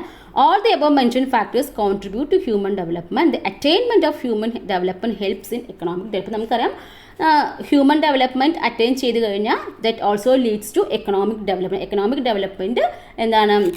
ഇൻക്രീസ് ചെയ്യാൻ അല്ലെങ്കിൽ എക്കണോമിക് ഡെവലപ്മെൻറ്റ് അറ്റൈൻ ചെയ്യാൻ, ഹ്യൂമൻ ഡെവലപ്മെൻറ്റ് അറ്റൈൻ ചെയ്യുക എന്നുള്ളത് ഒരു ഇമ്പോർട്ടൻറ്റ് കാര്യം തന്നെയാണ് അല്ലേ. അപ്പോൾ എന്തൊക്കെയാണ് വേണ്ടത്? ഹ്യൂമൻ ഡെവലപ്മെൻറ്റ് അറ്റൈൻ ചെയ്യാൻ നല്ല ബെറ്റർ ആയിട്ടുള്ള എഡ്യൂക്കേഷൻ ഫെസിലിറ്റീസ് വേണം. Increase in the number of people receiving education അല്ലേ. അപ്പോൾ എഡ്യൂക്കേഷൻ ഫെസിലിറ്റീസ് മാത്രം പോകാൻ നല്ല രീതിയിൽ എല്ലാവരും എത്തും വേണം, റിസീവ് ചെയ്യും വേണം അല്ലേ. Then increase in employment opportunities to educated people. അപ്പോൾ വിദ്യാഭ്യാസത്തിന് ഫെസിലിറ്റീസ് ഉണ്ട്, അത് എല്ലാവരും എത്തിയില്ലെങ്കിലോ പറ്റത്തില്ല. സോ അതുകൊണ്ട് അവിടെ നല്ല റിസീവ് ചെയ്യാനുള്ള ഒരു increase in number of people receiving education വേണം. അങ്ങനെ എഡ്യൂക്കേഷൻ റിസീവ് ചെയ്ത ആൾക്കാർ വെറുതെ ഇരിക്കാൻ പറ്റും, അവർക്ക് നല്ല ജോലിയും വേണം അല്ലേ. So increase in the employment opportunities to educated പീപ്പിളിന് വേണ്ടിയിട്ടുള്ള എംപ്ലോയ്മെൻറ്റ് ഓപ്പർച്യൂണിറ്റീസ് ഇൻക്രീസ് ആവണം. അതുപോലെ തന്നെ ഇൻക്രീസ് ഇൻ ഇൻകം, അതൊക്കെ എന്താവും? Increase in income and purchasing power. That leads to increase in income and purchasing power. ഇനി ഈ ഒരു സംഭവം ഇമ്പോർട്ടൻ്റ് ആണ്. Human development index is prepared on the base of 3 components. നമ്മുടെ സിലബസിൽ എടുത്ത് പറയുന്നുണ്ട്. ഹ്യൂമൻ ഡെവലപ്മെൻറ്റ് ഇൻഡെക്സിൻ്റെ കമ്പോണൻസ് എടുത്ത് പറയുന്നുണ്ട്. ഏതൊക്കെയാണ്?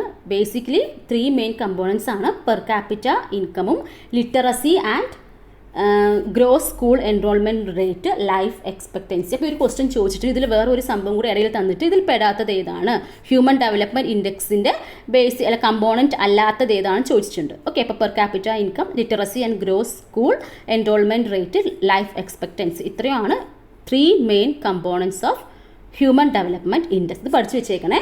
ഇനി the value of human development index lies between 0 and 1. അപ്പോൾ ഈ ഹ്യൂമൻ ഡെവലപ്മെൻറ്റ് ഇൻഡെക്സിൻ്റെ വാല്യൂ ഏതിൻ്റെ ഇടയ്ക്കാണ് ചോദിച്ചു കഴിഞ്ഞാൽ 0 and 1 ആണ്, ഇമ്പോർട്ടൻ്റ് ആണ്. അപ്പോൾ 0 ആണെങ്കിൽ ഹ്യൂമൻ ഡെവലപ്മെൻറ്റ് ഇൻഡെക്സ് 0 ആണ് വെച്ചിട്ട് അവിടെ എന്താണ് ലീസ്റ്റ് ഡെവലപ്മെൻറ്റ് എന്നാണ് നമ്മൾ മനസ്സിലാക്കേണ്ടത്. 1 depicts the highest level of development. അപ്പോൾ 1 ആണെങ്കിൽ എന്താണ് ഹയസ്റ്റ് ലെവൽ ഓഫ് ഡെവലപ്മെൻറ്റ് ആണ്. On the base of the values of human development index countries are classified into 3. Observe the following. അപ്പോൾ നമ്മൾ ഈ ഒരു ഹ്യൂമൻ ഡെവലപ്മെൻറ്റ് ഇൻഡെക്സിൻ്റെ വാല്യൂവിന് അനുസരിച്ച് കൺട്രീസ് നമുക്ക് 3 തരംതിരിക്കാം. എങ്ങനെയൊക്കെ നമുക്കറിയാം, high human development, medium human development, low human ഡെവലപ്മെൻറ്റിൽ. അപ്പോൾ 0.8 to 1 ആണെങ്കിൽ ഹൈ ഹ്യൂമൻ ഡെവലപ്മെൻറ്റ് എന്നും 0.7 to 0.799 ആകുമ്പോൾ ഹൈ ഹ്യൂമൻ അതും ഹൈ ഹ്യൂമൻ ഡെവലപ്മെൻറ്റിൽ പെടും. പിന്നെയോ 0.550 to 0.699 ആകുമ്പോൾ medium human development, 0.550 and below ആകുമ്പോൾ ലോ ഹ്യൂമൻ ഡെവലപ്മെൻറ്റ്. അപ്പോൾ നിങ്ങൾ 0 to 1 ഇടയ്ക്കാണ് വരിക ഹ്യൂമൻ ഡെവലപ്മെൻറ്റ് ഇൻഡെക്സ് എന്ന് മനസ്സിലാക്കുക. 0 എന്ന് പറയുമ്പോൾ ലീസ്റ്റ് ഡെവലപ്മെൻ്റ് ആണ് കാണിക്കുന്നത്, 1 എന്ന് പറയുമ്പോൾ ഹയസ്റ്റ് ലെവൽ ഓഫ് ഡെവലപ്മെൻ്റ് ആണ് കാണിക്കുന്നത്. ഓക്കെ, ഇനി ഇതും എക്സാമിൽ ചോദിച്ചതാണ്. It is the United Nations development program UNDP that prepares and publish the human development index. അപ്പോൾ ഹ്യൂമൻ ഡെവലപ്മെൻറ്റ് ഇൻഡെക്സ് പ്രിപ്പയർ ചെയ്യുന്നത് ആരാണ്? എക്സാമിൽ ചോദിച്ചതാണ്. ആരാണ്? UNDP ആണ്, യുണൈറ്റഡ് നേഷൻ ഡെവലപ്മെൻറ്റ് പ്രോഗ്രാം ആണ്. By classifying the countries on the base of these values. അപ്പോൾ ഈ വാല്യൂസിൻ്റെ ബേസിൽ ഈ UNDP ആണ് നമ്മുടെ ഹ്യൂമൻ ഡെവലപ്മെൻറ്റ് ഇൻഡെക്സ് പ്രിപ്പയർ ചെയ്യുന്നതും പബ്ലിഷ് ചെയ്യുന്നതും. Every year since 1990 the UNDP publishes the human development. 1990 ശേഷം UNDP ഇതുപോലെ എല്ലാ വർഷവും എന്ത് ചെയ്യുന്നുണ്ട്? ഹ്യൂമൻ ഡെവലപ്മെൻറ്റ് ഇൻഡെക്സ് പബ്ലിഷ് ചെയ്യുന്നുണ്ട്. അപ്പോൾ ഇത്രയേ ഉള്ളൂ human development index. Very important ടോപ്പിക്കാണ് ഹ്യൂമൻ ഡെവലപ്മെൻറ്റ് ഇൻഡെക്സ്. വൃത്തിയായി പഠിച്ച് വെച്ചേക്കണം. പോയിന്റ് ടു പോയിന്റ് മാത്രമേ പറഞ്ഞിട്ടുള്ളൂ. ഇതൊക്കെ തന്നെ എക്സാമിന് ചോദിച്ചിട്ടുള്ളൂ. ഓക്കെ, ഇനി ഹ്യൂമൻ ഹാപ്പിനെസ് ഇൻഡെക്സ് ഉണ്ട്, അതെന്താണെന്ന് നോക്കാം.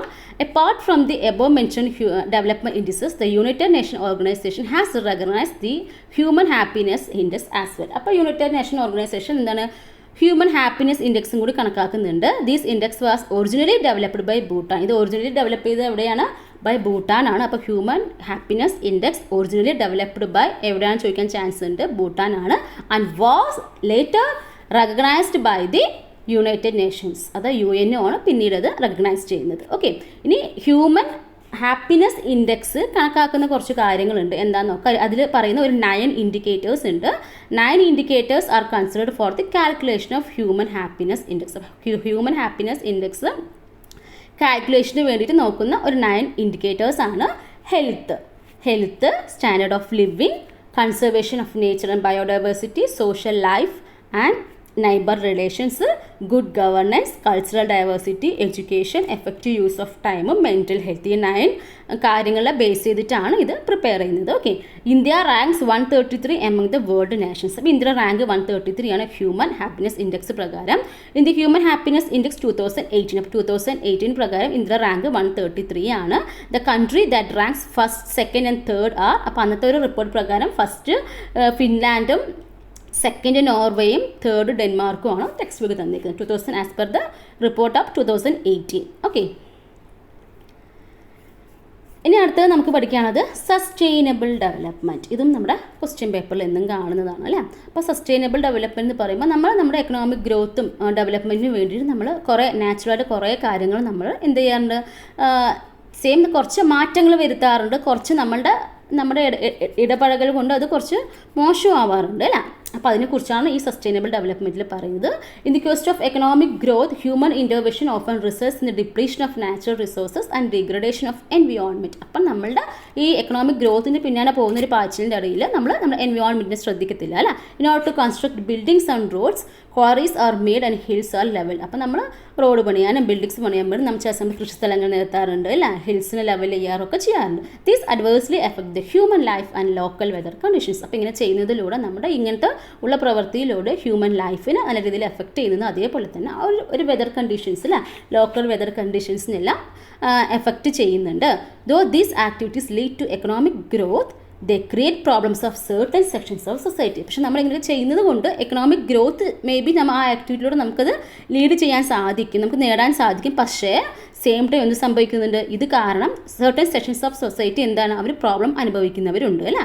What we require is a human development approach which does not impact the environment. അപ്പോൾ എന്താ ചെയ്യുന്നത്, നമ്മുടെ ഡെവലപ്മെൻറ്റും ഉണ്ട്, നമ്മുടെ എൻവയോൺമെൻറ്റിൽ ഒരു ബുദ്ധിമുട്ടും ഇല്ലാത്ത രീതിയിൽ വേണം ചെയ്യണം അല്ലേ. അതാണ് നമ്മൾ എന്ത് പറയുന്നത്, in other words we need എങ്ങനത്തെ ഒരു ഡെവലപ്മെൻറ്റ് നമുക്ക് വേണ്ടത്, സസ്റ്റൈനബിൾ ഡെവലപ്മെൻറ്റ്. അതിനാണ് നമ്മൾ ഈ സസ്റ്റൈനബിൾ ഡെവലപ്മെൻറ്റ് ടേം ഉദ്ദേശിക്കുന്നത്. ഓക്കെ, അപ്പോൾ the Brundtland commission report appointed by the United State organisation has defined sustainable development as development which meets the needs of the present without compromising the ability of future generations to meet their own need. അപ്പോൾ future generations, അപ്പോൾ നമ്മുടെ ഇപ്പോഴത്തെ നമുക്ക് ഉണ്ടാകുന്ന natural resource നമുക്ക് വേണ്ടി മാത്രമാണോ, അല്ല ഫ്യൂച്ചർ ജനറേഷൻസ് കൂടി വേണ്ടതാണ്. സോ അവരുടെ നീഡ്സ് നമുക്ക് ഫുൾഫിൽ ചെയ്യാൻ പറ്റാത്ത രീതിയിൽ നമ്മളെല്ലാം ഒന്നും നശിപ്പിച്ച് കളയാൻ പറ്റില്ല അല്ലേ.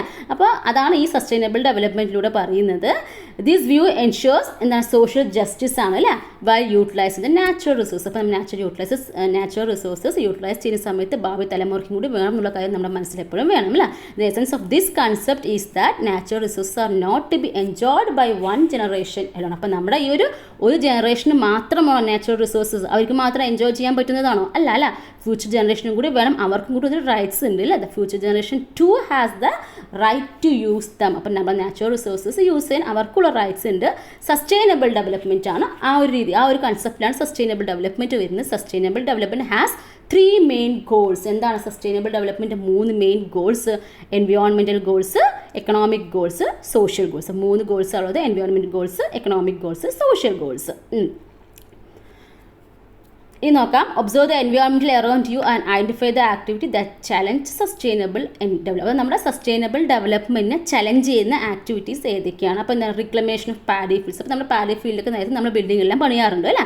അതുപോലെ തന്നെ ഒത്തിരി നമ്മൾ പെസ്റ്റിസൈഡ്സ് യൂസ് ചെയ്യാറുണ്ട്. അതുപോലെ തന്നെ polluting and wasting clean water pollution, ഇതൊക്കെ നമുക്ക് എന്താണ് നമ്മുടെ സസ്റ്റൈനബിൾ ഡെവലപ്മെൻറ്റിന് എന്താണ് എതിരായിട്ട് അല്ലെങ്കിൽ ചലഞ്ചിങ് ആയിട്ട് ചെയ്യുന്ന ഒരു ആക്ടിവിറ്റീസാണ്. അപ്പോൾ അതൊക്കെ നമ്മൾ അവോയ്ഡ് ചെയ്യുക എന്നുള്ളതാണ് അല്ലേ. ഇനി അത് കഴിഞ്ഞ് നമ്മുടെ ടെക്സ്റ്റ് ബുക്കിൽ പിന്നെയും കുറച്ച് കാര്യം പറയുന്നത് ചലഞ്ചസ്, അതായത് സിലബസിൽ പറയുന്ന കാര്യമാണ് challenges faced by the development in India എന്നുള്ള കാര്യം. അപ്പോൾ നമ്മുടെ ടെക്സ്റ്റ് ബുക്കിൽ ഈ ഒരു സ്ലൈഡും കൂടി പറയുന്നുണ്ട്, നമുക്ക് അതും കൂടി പറയാം.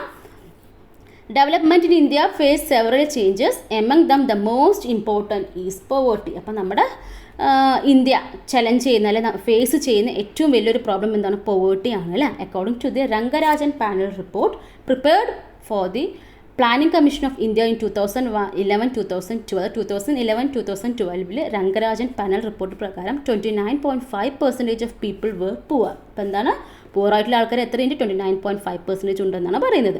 Apart from poverty there exist other problems like illiteracy, malnutrition, economic inequality, death by starvation and unemployment in developing and developed countries. അതായത് നമ്മുടെ ഈ പോവേർട്ടിക്ക് പുറമെ എന്താണ് അതർ പ്രോബ്ലംസ് എന്തൊക്കെയാണെന്ന് ചോദിച്ചു കഴിഞ്ഞാൽ ഇല്ലിറ്ററസി ഉണ്ട് അല്ലേ, ഇല്ലിറ്ററസി ഉണ്ട്, മാൽന്യൂട്രീഷൻ ഉണ്ട്, എക്കണോമിക് ആയിട്ടുള്ള ഇൻഇക്വാലിറ്റി ഉണ്ട്, അതുപോലെ തന്നെ സ്റ്റാർവേഷൻ പട്ടിണി മരണങ്ങളും ഉണ്ട് അല്ലേ, അൺഎംപ്ലോയ്മെൻറ്റ് ഉണ്ട് in developing and developed countries. Developing ആയ കൺട്രീസിലും ഉണ്ട്, ഡെവലപ്ഡ് ആയുള്ള കൺട്രീസിലൊക്കെ ഇതെല്ലാം കണ്ടുവരുന്നുണ്ട്. Unemployment is another challenge faced by India. അപ്പം നമ്മുടെ ഇന്ത്യ ഫേസ് ചെയ്യുന്ന മെയിൻ ചലഞ്ച് ഒന്ന് പോവർട്ടി ആണെങ്കിൽ അടുത്ത എന്താണ്, അൺഎംപ്ലോയ്മെൻറ്റ് ആണ് അല്ലേ. ഇനി another challenges faced by development is the problem of inequality. അപ്പോൾ നമ്മുടെ ഈ ഡെവലപ്മെൻറ്റ് എന്ന് പറയുന്ന ഒരു കൺസെപ്റ്റിലേക്ക് എന്താണ് ഫേസ് ചെയ്യുന്ന കുറേ പ്രോബ്ലംസ് വരുന്നുണ്ടല്ലോ. അതൊക്കെ ഏതൊക്കെയാണെന്ന് ചോദിച്ചു കഴിഞ്ഞാൽ ഇൻഇക്വാലിറ്റി നമുക്ക് one of the main problem ആയിട്ട് പറയാം. അപ്പോൾ ഇൻഇക്വാലിറ്റി എന്ന് പറയുമ്പോൾ 3 ടൈപ്സ് ഓഫ് ഇൻഇക്വാലിറ്റി ഉണ്ട്. നമുക്കറിയാം എക്കണോമിക് ഇൻഇക്വാലിറ്റി. ഇപ്പോൾ എല്ലാവരും ഒരേപോലെ സമ്പന്നരാണോ, ഇല്ല. അപ്പോൾ എക്കണോമിക് ഇൻഇക്വാലിറ്റി ഉണ്ട്, ഇൻകമിൽ ഉണ്ടാകുന്ന ഒരു ഇൻഇക്വാലിറ്റി ഉണ്ട്, റീജിയണൽ ഇൻഇക്വാലിറ്റി. റീജിയണൽ ഇൻഇക്വാലിറ്റി എന്ന് വെച്ച് കഴിഞ്ഞാൽ അപ്പോൾ ചില റീജിയൻസിലുള്ള ആൾക്കാർക്ക് എല്ലാ ഫെസിലിറ്റീസും അവൈലബിൾ ആണ്. ഫോർ എക്സാമ്പിൾ പറയാൻ ഇപ്പോൾ നമ്മുടെ ടൗണിലൊക്കെ താമസിക്കുന്ന ആൾക്കാർ, സിറ്റിയിലൊക്കെ താമസിക്കുന്ന ആൾക്കാർക്ക് അത്യാവശ്യം ഹോസ്പിറ്റലും സ്കൂൾസും എല്ലാം ഉണ്ടാവും. അതായത് മൾട്ടി സ്പെഷ്യാലിറ്റി ഹോസ്പിറ്റൽസ് ആയിക്കോട്ടെ, എല്ലാ സൗകര്യവും ഉണ്ടാവും. അതേസമയത്ത് ഗ്രാമത്തിലുള്ള ആൾക്കാർക്കാണെങ്കിൽ അവർക്ക് എന്താണ് വില്ലേജസിലാണെങ്കിൽ അവർക്ക് മൾട്ടി സ്പെഷ്യാലിറ്റി ഹോസ്പിറ്റൽസ് ഉണ്ടാവില്ല, അത്യാവശ്യം നല്ല ഫെസിലിറ്റീസ് ഒന്നും അവർക്ക് ഉണ്ടാവില്ല. സോ ഒരു റീജിയനെ ഡിപ്പെൻഡ് ചെയ്ത് എന്താണ് ഇവിടെ എല്ലാവർക്കും ഒരുപോലത്തെ ഉള്ള ഒരു ഇക്വാലിറ്റി വരുന്നില്ല അല്ല. അതുകൊണ്ട് നമുക്ക് അതിനാണ് ഈ റീജിയണൽ ഇൻഇക്വാലിറ്റി എന്ന് വെച്ച് ഉദ്ദേശിക്കുന്നത്. ഓക്കെ, അപ്പോൾ ഈ എക്കണോമിക് ഇൻഇക്വാലിറ്റി ഉണ്ട്, ഇൻഇക്വാലിറ്റി ഇൻ ഇൻകം ഉണ്ട്, റീജിയണൽ ഇൻഇക്വാലിറ്റി. ഇതാണ് 3 ടൈപ്സ് ഓഫ് ഇൻഇക്വാലിറ്റീസ്. ഓക്കെ അല്ലേ.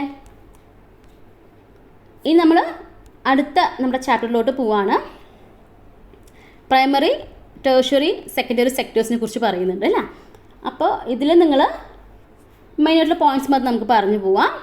അപ്പോൾ എന്താണ് പ്രൈമറി സെക്ടർ എന്ന് വെച്ച് കഴിഞ്ഞാൽ, the sector involving activities making direct use of natural resources. അപ്പോൾ നാച്ചുറൽ റിസോഴ്സസിന് ഡയറക്റ്റ് യൂസ് ചെയ്തിട്ടുള്ള ആക്ടിവിറ്റീസ് ഇൻവോൾവ് ചെയ്യുന്ന സെക്ടറാണ് നമ്മൾ പ്രൈമറി സെക്ടർ എന്ന് പറയുന്നത്. Okay, as activities related to agriculture form a major part of it. അപ്പോൾ നമ്മൾ അഗ്രികൾച്ചറുമായി ബന്ധപ്പെട്ട ആക്ടിവിറ്റീസ് ആണ് ഈ പ്രൈമറി സെക്ടറിൽ മേജറായിട്ട് വരുന്നത്. So this sector is called agricultural sector. അപ്പോൾ ഈ പ്രൈമറി സെക്ടറിന് എന്ത് വിളിക്കുന്നു? നമ്മൾ അഗ്രികൾച്ചർ സെക്ടർ എന്ന് വിളിക്കുന്നു. There are economic activities that manufacture goods making use of the products of primary sector as the raw materials. അപ്പോൾ ഈ പ്രൈമറി സെക്ടറിൽ നിന്നുള്ള റോ മെറ്റീരിയൽസ് യൂസ് ചെയ്തിട്ട് എന്താണ് ഗുഡ്സ് മാനുഫാക്ചർ ചെയ്യാറുണ്ട് അല്ലേ. സോ അതിന് നമ്മൾ എന്ത് പറയുന്നു? Secondary sector. നമ്മൾ such activities fall under the secondary sectors ആണ്. അതുപോലെ തന്നെ ഇതിൽ ഏറ്റവും കൂടുതൽ ഇമ്പോർട്ടൻസ് കൊടുക്കുന്ന സെക്കൻഡറി സെക്ടറിൽ ഇൻഡസ്ട്രിയിലാണ്. സോ അതുകൊണ്ട് തന്നെ ഇതിന് ഇൻഡസ്ട്രിയൽ സെക്ടർ എന്ന് പറയുന്നു. പിന്നെ തേർഡ് ആണ് നമ്മുടെ സർവീസ് സെക്ടർ എന്ന് പറയുന്നത്. സർവീസ് സെക്ടർ എന്ത് ചെയ്യുന്നു? Collect and distributes product of primary and secondary sectors. അപ്പോൾ പ്രൈമറി സെക്ടേഴ്സിൻ്റെ പ്രോഡക്റ്റും സെക്കൻഡറി സെക്ടറുടെ പ്രോഡക്ട്സ് എല്ലാം കളക്ട് ചെയ്ത് ഡിസ്ട്രിബ്യൂട്ട് ചെയ്യുന്ന ആരാണ്? സർവീസ് സെക്ടർ ആണ്. In addition to this service sector includes education. അപ്പോൾ നമ്മൾ സർവീസ് സെക്ടർ എന്ന് പറയുമ്പോൾ അവിടെ എഡ്യൂക്കേഷനും ട്രാൻസ്പോർട്ട്, ബാങ്കിങ്, IT എല്ലാം പെടുന്നതായിരിക്കും. Okay, tertiary sector includes all services. Tertiary sector എന്ന് പറയുമ്പോൾ എല്ലാ സർവീസസും ഇൻക്ലൂഡഡ് ആണ്. So it is also called as service sector. അതുകൊണ്ട് തന്നെ ഇതിനെ എന്ത് വിളിക്കും നമ്മൾ? Service sector. പ്രൈമറി സെക്ടർ പറയുമ്പോൾ അഗ്രികൾച്ചർ സെക്ടറാണ്. സെക്കൻഡറി എന്ന് പറയുമ്പോൾ ഇൻഡസ്ട്രിയൽ ആക്ടിവിറ്റീസ്. സോ അതുകൊണ്ട് നമ്മൾ ഇൻഡസ്ട്രിയൽ സെക്ടർ എന്ന് വിളിക്കുന്നു. ടേർഷ്യറി എന്ന് പറയുമ്പോൾ എന്താണ്? Service sector. അപ്പോൾ ഈ നമ്മൾ പഠിക്കാനുള്ളത് ഇതൊക്കെ നിങ്ങൾക്ക് അറിയാവുന്ന കാര്യമാണ്. ഈ ഒരു ടേബിളാണ് എക്സാമിന് ചോദിക്കാം. ഇതിൽ പെടാത്തത് പ്രൈമറി സെക്ടറിൽ പെടാത്തത് ഏതാണ്, അല്ലെങ്കിൽ ഏതാണ് പ്രൈമറി സെക്ടറിൽ വരുന്നത്, ഏതെങ്കിലും സെക്കൻഡറി സെക്ടറിൽ നിന്നൊക്കെ വരുന്നതൊക്കെ നമുക്ക് ചോദിക്കും. ഈ കോളം അങ്ങനെ പഠിച്ച് വെച്ചേക്കാം. ഓക്കെ, അപ്പോൾ ആരാണ് ക്ലാസിഫൈ ചെയ്യുന്നത് ഇങ്ങനെ പ്രൈമറി, സെക്കൻഡറി, ടേർഷ്യറി എന്നാക്കിയിട്ട്? CSO ആണ്. സെൻട്രൽ സ്റ്റാറ്റിസ്റ്റിക്കൽ ഓഫീസ് ആണ്. Has classified the economic activities included in the primary, secondary and tertiary sectors. അപ്പോൾ പ്രൈമറിയിൽ വരുന്നത് ഏതൊക്കെയാണ്? Agriculture and allied activities, forestry, fishing, mining, direct ആയിട്ട് നാച്ചുറൽ റിസോഴ്സുമായി ബന്ധപ്പെട്ട കാര്യങ്ങൾ. സെക്കൻഡറി പറയുമ്പോൾ ഇൻഡസ്ട്രി ആണ്, ജനറേഷൻ ആൻഡ് ഓഫ് ഇലക്ട്രിസിറ്റി ആണ്, ബിൽഡിംഗ് കൺസ്ട്രക്ഷൻ എല്ലാം സെക്കൻഡറിയിൽ വരും. ടേർഷ്യറി പറയുമ്പോൾ ട്രേഡ്, ട്രാൻസ്പോർട്ട് എല്ലാ സർവീസും വരും. ഹോട്ടൽ, നമ്മുടെ education, banking, insurance, business, real estate എല്ലാം വരും. ഓക്കെ, ഞാൻ അടുത്ത് നോക്കാം. ഇത് പഠിക്കണേ. Central statistical office, CSO, an institution that works under the Ministry of Statistics and Program Implementation. അപ്പോൾ സെൻട്രൽ സ്റ്റാറ്റിസ്റ്റിക്കൽ ഓഫീസ് CSO എന്ന് പറയും. Works under ആരുടെയാണ്?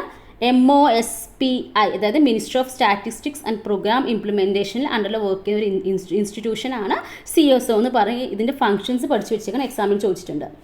Coordinate and analyse, data coordinate ചെയ്യുക, അനലൈസ് ചെയ്യുക. അതുപോലെ തന്നെ collect datas of all sector and process it for planning purpose. അപ്പോൾ എല്ലാ സെക്ടേഴ്സിൽ നിന്നത് പ്രൈമറി, സെക്കൻഡറി, ടേർഷ്യറിയിൽ നിന്നുള്ള എല്ലാ ഡാറ്റാസും കളക്ട് ചെയ്യുക. അതുപോലെ തന്നെ പ്ലാനിങ് പർപ്പസിന് വേണ്ടിയിട്ട് അത് യൂസ് ചെയ്യുക എന്നുള്ളത് ചെയ്യുന്നതൊക്കെ നമ്മുടെ CSO ആണ്. Estimate national income using data.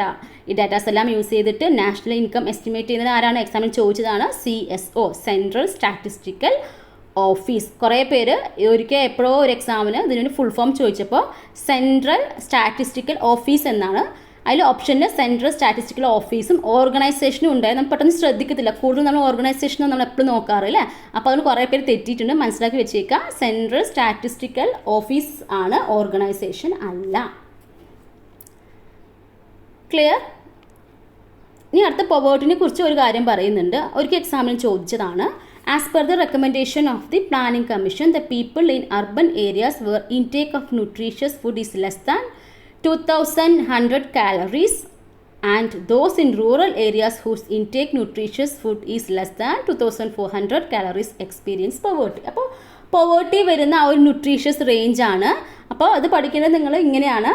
Urban areas ആണെങ്കിൽ ലെസ് ദാൻ എത്രയാണ്? 2100 ആണ്. ലെസ് ദാൻ 2100 ആണെങ്കിൽ അത് അർബൻ ഏരിയാസിൽ പോവേർട്ടി ലിസ്റ്റിൽ കണക്കാക്കുന്നത്. അതുപോലെ തന്നെ റൂറൽ ഏരിയാസ് ആണെങ്കിൽ intake of nutritions 2400 less than 2400 ആണെങ്കിൽ ദാറ്റ് പീപ്പിൾസ് എക്സ്പീരിയൻസ് പോവേർട്ടി എന്ന് പറയുന്നു. Okay, the economic survey 2011-2012 States that the percentage of poverty in India is 29.8. അപ്പോൾ 2011-12 എക്കണോമിക് സർവേയിൽ പറയും നമ്മുടെ ഇന്ത്യത്തെ പോവർട്ടി റേറ്റ് എന്ന് പറഞ്ഞാൽ 29.8 ആണ്. അതിൽ ഏറ്റവും കൂടുതൽ എവിടെ ചോദിച്ചു കഴിഞ്ഞാൽ ബീഹാറാണ്. Bihar with the highest of 53.5% പറയുന്നത്. Himachal Pradesh with the lowest of highest poverty rate എവിടെയാണെന്ന് ചോദിച്ചു കഴിഞ്ഞാൽ ബീഹാറും, ലോവസ്റ്റ് ഹിമാചലാണ്. Kerala has the poverty rate of എത്രയാണ്? 12%. ഓക്കെ അല്ലേ? അപ്പോൾ ഈ സംഭവം ചോദിച്ചിട്ടുണ്ട്. ഈ കലോറി കണക്കൊന്ന് പഠിച്ചു വെച്ചേക്കണേ. അർബണിൽ എത്ര, റൂറലിൽ എത്ര എന്നുള്ള കാര്യം ഈ സംഭവമൊക്കെ നോട്ട് ചെയ്ത് വെച്ചേക്കണേ. self-sufficiency in food. If a country is able to produce sufficient food to meet with the requirements of its people, it can be considered as a self-sufficient in food. അപ്പോൾ നമ്മുടെ രാജ്യത്തിന് നമ്മുടെ ജനങ്ങൾക്ക് വേണ്ടിയിട്ടുള്ള ഫുഡ് നീഡ്സ് എല്ലാം meet ചെയ്യാൻ പറ്റുന്നുണ്ടെങ്കിൽ നമുക്ക് എന്ത് പറയാം? It can be considered as the self sufficient in food. ഫുഡിൽ എന്താണ് സെൽഫ് സഫീഷ്യൻ്റ് ആണെന്ന് പറയാം. ഓക്കെ അല്ലേ? ഇനി പോവേർട്ടി അലിവിയേഷൻ പ്രോഗ്രാംസ് ആണ്. എന്തൊക്കെയാണെന്ന് നോക്കാം. ഗവൺമെൻറ് പ്രോജക്ട്സും ഉണ്ട്, ഗവൺമെൻറ് പ്രോഗ്രാംസും ഉണ്ട്. Okay, governments are trying to ensure food security by strengthening the public distribution system and implementing various poverty elevation programmes. അപ്പോൾ നമ്മുടെ ദാരിദ്ര്യം കുറയ്ക്കാൻ വേണ്ടിയിട്ട് ഗവൺമെൻറ്റ്സിൽ നിന്ന് കുറേ ഫുഡ് സെക്യൂരിറ്റി പ്രോഗ്രാംസ് അതുപോലെ തന്നെ പ്രൊജക്ട്സ് എല്ലാം കൊണ്ടുവരുന്നുണ്ട്. അപ്പോൾ ഏതൊക്കെയാണ് ലിസ്റ്റ് ഔട്ട് ചെയ്ത് തന്നിട്ടുണ്ടെന്ന് മനസ്സിലാക്കി വെക്കണം. ഗവൺമെൻറ് പ്രോജക്ട്സ് ആണ് അന്നപൂർണ, അന്ത്യോദയ അന്ന Yojana, Mahatma Gandhi rural employment guarantee programme, സ്വർണ്ണ ജയന്തി, ഷഹാരി റോസ്ഗാർ യോജന. ഇത് ഗവൺമെൻറ് പ്രോജക്ട്സ് ആണ്, ഗവൺമെൻറ് പ്രോഗ്രാംസ് ആണ്. ICDS integrated child development programme, mid day programme സ്കൂളുകളിൽ മിഡ് ഡേ പ്രോഗ്രാം ഒക്കെ നടത്തുന്നത് പോവേർട്ടി റെഡ്യൂസ് ചെയ്യാൻ വേണ്ടിയിട്ടാണ് അല്ലേ. നാഷണൽ റൂറൽ ലൈവ്ലിഹുഡ് മിഷൻസ്, ഇതൊക്കെ എന്താണ്? ഗവൺമെൻറ് പ്രോഗ്രാംസ് ആണ്. മനസ്സിലാക്കുക, ഗവൺമെൻറ് പ്രോജക്ട്സും ഉണ്ട്, ഗവൺമെൻറ് പ്രോഗ്രാംസും ഉണ്ട്. ഓക്കെ, ഇനി ഇതൊന്ന് സൂം ചെയ്ത് നോക്കാം, ഇത്രയേ ഇത് ക്ലിയർ ആവുന്നുള്ളൂ. അപ്പോൾ ആ സംഭവം എന്തൊക്കെയാണെന്നുള്ള കാര്യമാണ്. അപ്പോൾ ആർക്കൊക്കെയാണ് ബെനിഫിറ്റ് എന്നുള്ളതാണ്. അപ്പോൾ അന്നപൂർണ എന്ന് പറയുന്ന പദ്ധതി ആർക്കാണ്? Beneficial to people who are above 65 years of age and having no income. അപ്പോൾ 65 വയസ്സിൽ കൂടുതലുള്ള ആൾക്കാർ, പ്രത്യേകിച്ച് ഇൻകം ഒന്നും ഇല്ലാത്തവർക്കാണ് ഈ അന്നപൂർണ എന്ന് പറയുന്ന പ്രോഗ്രാം യൂസ്ഫുൾ ആവുന്നത്. Free supply 10 kg of rice through ration shop. അപ്പോൾ റേഷൻ കടയിലൂടെ എന്താണ് 10 കിലോ അവർ ഫ്രീ ആയി കൊടുക്കുന്നു. ദെൻ അന്ത്യോദയ അന്ന യോജന, അത് ആർക്കാണ്? Beneficial to the poorest families below the poverty ലൈനിൽ താഴെയുള്ള ആൾക്കാർക്കാണ്. പുവറസ്റ്റ് ഫാമിലീസ് എന്നാണ് ബെനിഫിഷ്യൽ ആവുക. എത്രയിലും അരിയാണ്?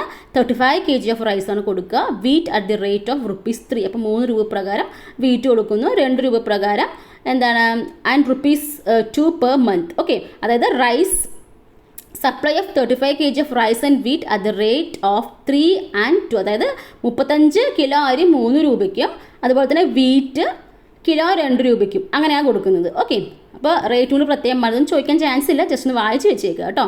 ഇനി അടുത്തത് Mahatma Gandhi employment guarantee programme, beneficial those who are healthy and willing to work. അപ്പോൾ ഇത് ആർക്കാണ് ഉപയോഗപ്പെടുന്നത് ചോദിച്ചു കഴിഞ്ഞാൽ ഹെൽത്തി ആയിട്ട് ജോലി ചെയ്യാൻ വില്ലിംഗ് ആയുള്ള ആൾക്കാർക്കാണ്. Then guarantees 100 days of employment, 100 ദിവസത്തെ എംപ്ലോയ്മെൻറ്റ് ഉറപ്പ് വരുത്തുന്നുണ്ട്. Persons of the age 18 and above can register. അപ്പോൾ ആർക്ക് ഇത് രജിസ്റ്റർ ചെയ്യാം? 18 വയസ്സിൽ മുകളിലുള്ള ആൾക്ക് ഇത് രജിസ്റ്റർ ചെയ്യാം. 1/3 ബെനിഫിഷ്യറി ഷുഡ് ബി വുമൺ. അപ്പോൾ ഇതിൽ 3-ൽ ഒരാൾ 1/3 ഓഫ് ദി ബെനിഫിഷ്യറീസ് ആരായിരിക്കും? നമ്മുടെ വുമൻസ് ആയിരിക്കും എന്നുള്ള കാര്യം പറയുന്നത്. Then ICDS integrated child development programme implemented through anganwadis. അപ്പോൾ അംഗനവാടിയിലൂടെയാണ് ICDS ഇംപ്ലിമെൻറ്റ് ചെയ്യുന്നത്. Children below 6 years of age, അതുപോലെ തന്നെ പ്രഗ്നൻറ്റ് വുമനും അതുപോലെ തന്നെ lactating mothers are the beneficiaries. അത് പാൽ കൊടുക്കുന്ന അമ്മമാർ അതുപോലെ തന്നെ പ്രഗ്നൻ്റ് ആയിട്ടുള്ള വുമൻസ് 6 വയസ്സിൽ ബിലോ 6 years ഓഫ് ഏജിലുള്ള കുട്ടികൾക്കാണ് ഇത് ബെനിഫിഷ്യൽ ആവുക. And choose A fixed quantity of nutritious food. അപ്പോൾ ന്യൂട്രീഷ്യസ് ഫുഡ് ഇത്ര ന്യൂട്രീഷ്യസ് ഫുഡ് കൊടുക്കുന്നവരാണ്. അപ്പോൾ നമ്മൾ അംഗൻവാടിയിലൊക്കെ നമ്മൾ കുട്ടികൾക്ക് സാധനം കൊടുക്കാറില്ലേ, പൊടിയും സംഭവങ്ങളൊക്കെ ഉണ്ടല്ലോ, അതൊക്കെ തന്നെയാണ് ഈ സംഭവത്തിൽ വരുന്ന ICDS വരുന്നത്. Then national rural livelihood mission എന്ന് പറയുമ്പോൾ it provides assistance to self help groups. അപ്പോൾ നാഷണൽ റൂറൽ ലൈവ്ലിഹുഡ് മിഷനിലൂടെ സെൽഫ് ഹെൽപ്പ് ഗ്രൂപ്പ്സിന് കുറച്ച് എന്തെങ്കിലും അസിസ്റ്റൻസ് പ്രൊവൈഡ് ചെയ്യുകയാണ്. Financial okay provides financial aid through bank loans and subsidies. അപ്പോൾ ബാങ്ക് ലോൺ രൂപത്തിലും സബ്സിഡീസ് രൂപത്തിലൊക്കെ കുറച്ച് ഫിനാൻഷ്യൽ അസിസ്റ്റൻസ് പ്രൊവൈഡ് ചെയ്യുക. Okay, then mid day meal programme നമുക്കറിയാം. Beneficial students up to 8th standard in all government and aided school. അപ്പോൾ government aided school കുട്ടികൾക്കാണ് mid day meal programme കൊടുക്കുന്നത്. Ensures nutritious food through സ്കൂൾസിലൂടെ nutritious food ഉറപ്പുവരുത്തുക എന്നുള്ളതാണ്. Then next ആണ് Swarna Jayanti Shahari Rozgar Yojana, beneficial to the unemployment in urban areas. അപ്പോൾ urban ഏരിയാസിൽ unemployment ഉള്ള ആൾക്കാർക്കാണ് ബെനിഫിഷ്യൽ ആവുന്നത്. എൻകറേജസ് സെൽഫ് എംപ്ലോയ്മെൻറ്റ് എൻകറേജ് ചെയ്യുന്നുള്ള കാര്യമാണ്. എത്രയും ക്ലിയർ ആയില്ലേ? അപ്പോൾ ഒന്ന് സൂം ചെയ്ത് നോക്കുക. ഈ ടെക്സ്റ്റ് ബുക്കിൽ ഇങ്ങനെ തന്നെയാണ്, അത്ര ക്ലിയർ ആവുന്നില്ല. അപ്പോൾ ഓരോന്ന് സൂം ചെയ്ത് നോക്കിയിട്ട് മനസ്സിലാക്കി വെച്ചേക്കാം. അപ്പോൾ ജസ്റ്റ് ഒരു സമ്മറി പോലെയാണ്. അപ്പോൾ ടെക്സ്റ്റിലും കൂടി നമ്മുടെ സിലബസിലും കൂടി പറയുന്നുണ്ട് നമ്മുടെ ഈ ഒരു പ്രൈമറി, സെക്കൻഡറി, ടേർഷ്യറി ഫാക്ടേഴ്സൊക്കെ എങ്ങനെയാണ് നമ്മുടെ എക്കണോമിക് ഗ്രോത്തിനെ ഇൻഫ്ലുവൻസ് ചെയ്യുന്നുള്ള കാര്യമൊക്കെയാണ്. അപ്പോൾ നിങ്ങൾക്കിത് വായിച്ചപ്പോൾ ഏകദേശം മനസ്സിലായിട്ടുണ്ടാവും. അപ്പോൾ ഇതെല്ലാം എന്താണ്, ഒരു ഇൻറ്റർ റിലേറ്റഡ് ആണ് അല്ലേ. So the inter relationship of primary, secondary and tertiary sectors is the base of economic growth. അപ്പോൾ എക്കണോമിക് ഗ്രോത്തിൻ്റെ ഒരു ബേസ് ആണ് നമ്മുടെ ഈ ഒരു പ്രൈമറി, സെക്കൻഡറി, ടേർഷ്യറി സെക്ടേഴ്സിൻ്റെ ഒരു ഇൻറ്റർ റിലേഷൻഷിപ്പ് എന്ന് പറയുന്നത്. Among the 3 sectors of the economy, the agricultural sector still provides more employment opportunities. അപ്പോൾ ഈ ഒരു 3 സെക്ടേഴ്സ് നോക്കുകയാണെങ്കിൽ അഗ്രികൾച്ചർ സെക്ടറാണ് still provides more employment opportunities provide ചെയ്യുന്നത്. Indian economy witnessed a trend of increasing employment opportunities in the secondary and tertiary sectors and decreasing employment opportunities in the primary sectors. അപ്പോൾ Indian എക്കോണമിയിൽ കാണിക്കുന്നത് പക്ഷേ തിരിച്ചാണ്. എന്താണ്? A trend of increasing employment opportunities in the secondary and tertiary sector. അപ്പോൾ secondary and tertiary സെക്ടറിൽ അല്ല increasing ഉള്ള എംപ്ലോയ്മെൻറ്റ് ഓപ്പർച്യൂണിറ്റീസ് കാണിക്കുന്നുണ്ട് and decreasing employment opportunities in the primary sector. Primary സെക്ടേഴ്സിലാണെങ്കിൽ എംപ്ലോയ്മെൻറ്റ് ഓപ്പർച്യൂണിറ്റീസ് ഡിക്രീസ് ചെയ്തിട്ടാണ് കാണിക്കുന്നത്, പ്രത്യേകം എടുത്ത് പറയുന്നുണ്ട്. Even after enhanced food production, India has to go a long way to attain food security. എന്തെന്നെയാണ് നമുക്ക് ഇന്ത്യക്ക് ഇനിയും ഒരു ഫുഡ് സെക്യൂരിറ്റിക്ക് എത്താൻ വേണ്ടി കുറേ ദൂരം കൂടി പോകേണ്ട കാര്യമുണ്ടെന്നാണ്. An efficient public distribution system and welfare activities of the government help to attain food security. അപ്പോൾ നമുക്ക് എങ്ങനെ ഫുഡ് സെക്യൂരിറ്റി അറ്റൈൻ ചെയ്യാം, എങ്ങനെയായിരിക്കണം ചെയ്യാൻ, നമുക്ക് എങ്ങനെ വേണം നമുക്ക് ഫുഡ് സെക്യൂരിറ്റി അറ്റൈൻ ചെയ്യാൻ ചോദിച്ചു കഴിഞ്ഞാൽ an efficient public distribution system. അപ്പോൾ നല്ലൊരു എഫിഷ്യൻ്റ് ആയിട്ടുള്ള ഒരു പബ്ലിക് ഡിസ്ട്രിബ്യൂഷൻ സിസ്റ്റം, അതുപോലെ തന്നെ welfare activities of the government ആണ് help to attain food security. ഇങ്ങനെ ആകുമ്പോൾ നമുക്കത് ഫുഡ് സെക്യൂരിറ്റി അറ്റൈൻ ചെയ്യാൻ പറ്റും എന്ന രീതിയിലാണ് പറയുന്നത്. അപ്പോൾ ക്ലിയർ ആയില്ലേ? അപ്പോൾ ഇത്രയും കാര്യമാണ് നമ്മൾ ആ ഒരു ഭാഗമായി പഠിക്കേണ്ടത്. ഇനി നാഷണൽ ഇൻകം. ഇപ്പോൾ നാഷണൽ ഇൻകം പഠിക്കുന്ന സമയത്ത് നിങ്ങൾ ഈ അഗ്രികൾച്ചർ സെക്ടറൊക്കെ ആയിട്ട് കണക്ട് ചെയ്തിട്ട് വേണം പഠിക്കാം. അപ്പോൾ എന്താ നാഷണൽ ഇൻകം എന്നുള്ള കാര്യം നമുക്ക് നോക്കാം. അപ്പോൾ നമുക്ക് ആ പേരിൽ തന്നെ ഉണ്ട് അല്ലേ, നാഷണൽ ഇൻകം. ഒരു നാഷണലിൻ്റെ ഇൻകം സിമ്പിളായിട്ടൊക്കെ നമ്മൾ പറയാം അല്ലേ. അപ്പോൾ നമുക്ക് നോക്കാം. The total income received by a country in 1 year is its national income. അതായത് total income received by a country ഒരു വർഷം നമ്മുടെ കൺട്രി റിസീവ് ചെയ്യുന്ന ടോട്ടൽ ഇൻകമിനെയാണ് നമ്മൾ എന്ത് വിളിക്കുന്നത്? നാഷണൽ ഇൻകം എന്ന് വിളിക്കുന്നത്. It is the amount earned from the production of goods and services in a country during a year. അപ്പോൾ ഇതെന്ന് പറയുമ്പോൾ ഗൂഡ്സ് ആൻഡ് സർവീസസിന് പ്രൊഡക്ഷനിൽ നിന്ന് ഏൺ ചെയ്യുന്ന എമൗണ്ട് ആണ് ഡ്യൂറിങ് ഇയർ. ഒരു വർഷത്തിൽ അല്ലെങ്കിൽ ഒരു വർഷത്തിൽ ഏൺ ചെയ്യുന്ന ആ ഒരു എമൗണ്ട് ആണ് നമ്മൾ നാഷണൽ ഇൻകം എന്ന് പറയുന്നത്. അപ്പോൾ this is received mainly from the 3 sectors. അപ്പോൾ ഈ ഒരു ഇൻകം റിസീവ് ചെയ്യുന്നത് എങ്ങനെയാണ്? ത്രൂ 3 സെക്ടേഴ്സ് ആണ്. അഗ്രികൾച്ചർ സെക്ടറിൽ നിന്നും പിന്നെ നമ്മുടെ industrial sector, service sector, that means നമ്മുടെ പ്രൈമറി, സെക്കൻഡറി, ടേർഷ്യറി സെക്ടറിൽ നിന്നാണ് ഇതെന്താണ് റിസീവ് ചെയ്യുന്നത്. മെയിൻലി റിസീവ് ചെയ്യുന്നത് 3 സെക്ടറിൽ നിന്നാണ്. ഓക്കെ അല്ലേ? അപ്പോൾ നമുക്ക് നോക്കാം. അപ്പോൾ അത് ക്ലിയർ അല്ലാത്തത് കൊണ്ടാണ് ജസ്റ്റ് അതിൻ്റെ ഒരു PPT തന്നിരിക്കുന്നത്. Okay, the total income received by a country in 1 year is is national income. It is amount earned from the production of goods and services in a country during a year. This is received mainly from 3 sectors, that is agriculture sector, industrial sector and service sector. Adding up the income from these 3 sectors, we get national income. അപ്പോൾ ഈ 3 income കൂടെ add ചെയ്യുമ്പോഴാണ് നമുക്ക് national income കിട്ടുക എന്നുള്ള കാര്യം കൂടി നമ്മുടെ ടെക്സ്റ്റ് ബുക്കിൽ പ്രത്യേകിച്ച് എടുത്ത് പറയുന്നുണ്ട്. ഇനി നമുക്കിനി അറിയേണ്ടത് എന്താണ്? What are the other objectives of calculating national income? National income calculate ചെയ്തിട്ട് മെയിൻ ഒബ്ജക്റ്റീവ്സ് എല്ലാം എന്താണ്?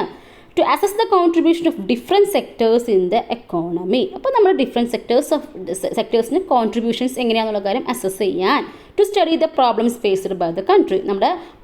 faced by the economy. നമ്മുടെ എക്കോണമിയിൽ ഫേസ് ചെയ്യുന്ന പ്രോബ്ലംസ് എന്തൊക്കെയാണെന്നുള്ള കാര്യം സ്റ്റഡി ചെയ്യാൻ. To help the government in planning and implementing different projects. അപ്പോൾ നമ്മുടെ ഗവൺമെൻറ്റിന് ഹെൽപ്പ് ചെയ്യുന്നതിന് വേണ്ടിയിട്ടാണ് പ്ലാൻ ചെയ്യാൻ, അതുപോലെ ഡിഫറെൻറ്റ് പ്രോജക്ട്സ് എല്ലാം പ്ലാനിങ് ചെയ്യാനും ഇംപ്ലിമെൻറ്റ് ചെയ്യാനും ഹെൽപ്പ് ചെയ്യുക. To find out the limitations and advantages of economic activities like production, consumption and distribution. അപ്പോൾ എന്താണ് ഈ എക്കണോമിക് ആക്ടിവിറ്റീസായ പ്രൊഡക്ഷനും കൺസപ്ഷനും ഡിസ്ട്രിബ്യൂഷൻ്റെ ഒക്കെ അഡ്വാൻറ്റേജസും ലിമിറ്റേഷൻസൊക്കെ ഫൈൻഡ് ഔട്ട് ചെയ്യാൻ വേണ്ടിയിട്ടൊക്കെയാണ് നമ്മൾ നാഷണൽ ഇൻകം, അതായത് നാഷണൽ ഇൻകം കാൽക്കുലേറ്റ് ചെയ്തതിൻ്റെ മെയിൻ ഒബ്ജക്റ്റീവ്സ് ആയിട്ട് പറയുന്നത്. ഇനി നാഷണൽ ഇൻകവുമായി ബന്ധപ്പെട്ട് വരുന്ന കുറച്ച് ഇമ്പോർട്ടൻറ്റ് കൺസെപ്റ്റ്സ് ഉണ്ട്.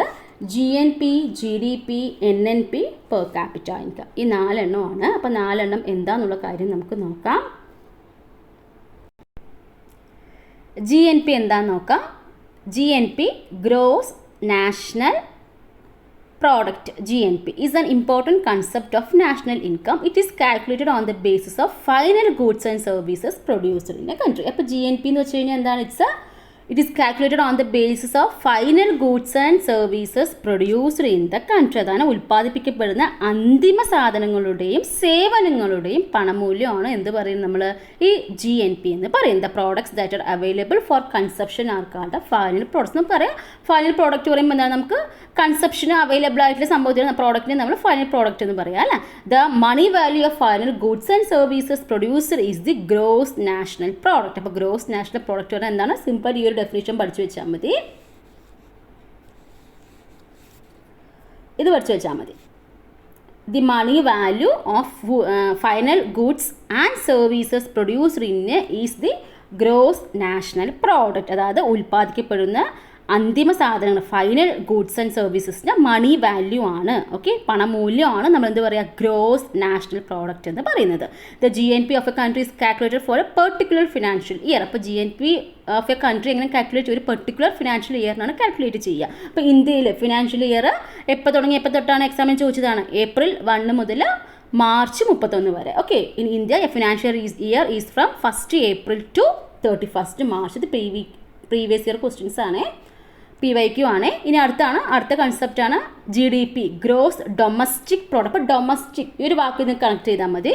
Gross domestic product is the most suitable concept of national income to analyse the contribution of sectors in an economy. അപ്പോൾ നമ്മുടെ എക്കോണമിയിൽ ഡിഫറെൻറ്റ് സെക്ടേഴ്സ് ഉണ്ട്. അപ്പോൾ അതിൻ്റെ കോൺട്രിബ്യൂഷനൊക്കെ അനലൈസ് ചെയ്യാൻ വേണ്ടിയിട്ട് ഏറ്റവും യൂസ് ആവുന്ന ഒരു കൺസെപ്റ്റാണ് ഈ GDP എന്ന് പറയുന്നത്. അപ്പോൾ the GDP of a country is the total money value of the final goods and services produced within the domestic territory during a financial year. അപ്പോൾ ഇത് രണ്ടും തമ്മിൽ വ്യത്യാസമുണ്ട്. ഇതെന്ന് വെച്ച് കഴിഞ്ഞാൽ ഫൈനൽ ഗൂഡ്സ് ആൻഡ് സർവീസസിൻ്റെ മണി വാല്യൂ ആണ് GNP എന്ന് പറയുന്നത്. ഗ്രോസ് ഡൊമസ്റ്റിക് പ്രോഡക്റ്റ് എന്ന് പറയുമ്പോൾ ഒരു domestic within the domestic territory ആണ്. വിത്തിൻ ദി ഡൊമസ്റ്റിക് ടെറിട്ടറിൻ്റെ ഉള്ളിൽ പ്രൊഡ്യൂസ് ചെയ്യുന്ന ഫൈനൽ ഗൂഡ്സ് ആൻഡ് സർവീസസിൻ്റെ മണി വാല്യൂ ആണ്. ഓക്കെ അല്ലേ? During a financial year. അപ്പോൾ ഡൊമസ്റ്റിക് അത് നമ്മൾ പറഞ്ഞിട്ട് ഡൊമസ്റ്റിക് ഫ്ലൈറ്റ്സ് എന്നൊക്കെ പറയാറില്ലേ. അപ്പോൾ നമ്മുടെ ആ ഒരു ടെറിട്ടറിനകത്തുള്ളതെന്ന് പറഞ്ഞു. Okay, within the domestic territory during a financial year. അപ്പോൾ രണ്ടും തമ്മിൽ വ്യത്യാസം മനസ്സിലാക്കുക. ഇതും രണ്ടും എന്തിനാണ്? Money value of the final goods and services ആണ് produced within the domestic territory ആണെങ്കിൽ അത് GDP ആണ്. പിന്നെ പ്രത്യേകിച്ച് നമുക്കതിനെ പറയാതിരുന്നാൽ അതെന്താണ്? GNP ആണെന്ന് ഓർത്ത് വയ്ക്കുക. ഓക്കെ, ഇപ്പോൾ രണ്ട് ഡിഫറൻസ് മനസ്സിലായെന്ന് വിശ്വസിക്കുന്നു. കൺഫ്യൂഷൻ ആവരുത്. ഓക്കെ, ഇനി അടുത്ത് നോക്കാം net national product. Net national product വെച്ച് കഴിഞ്ഞാൽ എന്താ നോക്കാം? NNP കേട്ടോ, NNP. If you purchase A computer, അത് ജസ്റ്റ് ഒരു എക്സാമ്പിൾ തന്നിട്ടുണ്ട്. അപ്പോൾ നമ്മൾ കമ്പ്യൂട്ടർ വാങ്ങിച്ചു, ആ നെക്സ്റ്റ് ഇയർ വർഷം നമ്മൾ വിൽക്കുമ്പോൾ നമുക്ക് സെയിം എമൗണ്ട് കിട്ടുമോ? ഇല്ല അല്ല. അപ്പോൾ നമ്മൾ യൂസ് ചെയ്തു അല്ലേ. അപ്പോൾ നമുക്ക് ഡിപ്രീഷിയേഷൻ നമ്മളൊക്കെ മാത്സിലും അക്കൗണ്ടൻസിലൊക്കെ പഠിക്കുന്നവർക്ക് പഠിച്ചിട്ടുണ്ടാവും ഡിപ്രീഷിയേഷൻ എന്നൊക്കെ ടേം. സോ അത് തന്നെയാണ് ഇവിടെ പറയുന്നത്. Similarly, with the time, machinery and other things suffer from wear and tear. The cost incurred to remedy this wear and tear is termed as depreciation charges. അപ്പോൾ നമ്മളൊരു വണ്ടി വാങ്ങിച്ചു, 2 വർഷം കഴിഞ്ഞ് കൊടുക്കുമ്പോൾ സെയിം വില കിട്ടുമോ? ഇല്ല അല്ലേ. അതേ സംഭവം എന്താണ്? ഡിപ്രീഷൻ ചാർജസ് കുറയുന്നു പറഞ്ഞില്ല, അത് തന്നെയാണ്. The depreciation charges are taken into consideration why calculate the national income. അപ്പോൾ നമ്മൾ നാഷണൽ ഇൻകം കാൽക്കുലേറ്റ് ചെയ്യുന്ന സമയത്തും ഈ ഡിപ്രീഷിയേഷൻ ചാർജസ് കൺസിഡർ ചെയ്യും. When we deduct depreciation charges from the gross national product GNP നിന്നും നമ്മൾ ഈ ഒരു ഡിപ്രീഷിയേഷൻ ചാർജസ് ഡിഡക്റ്റ് ചെയ്താൽ കിട്ടുന്നതാണ് നെറ്റ് നാഷണൽ പ്രോഡക്റ്റ് NNP എന്ന് പറഞ്ഞത്.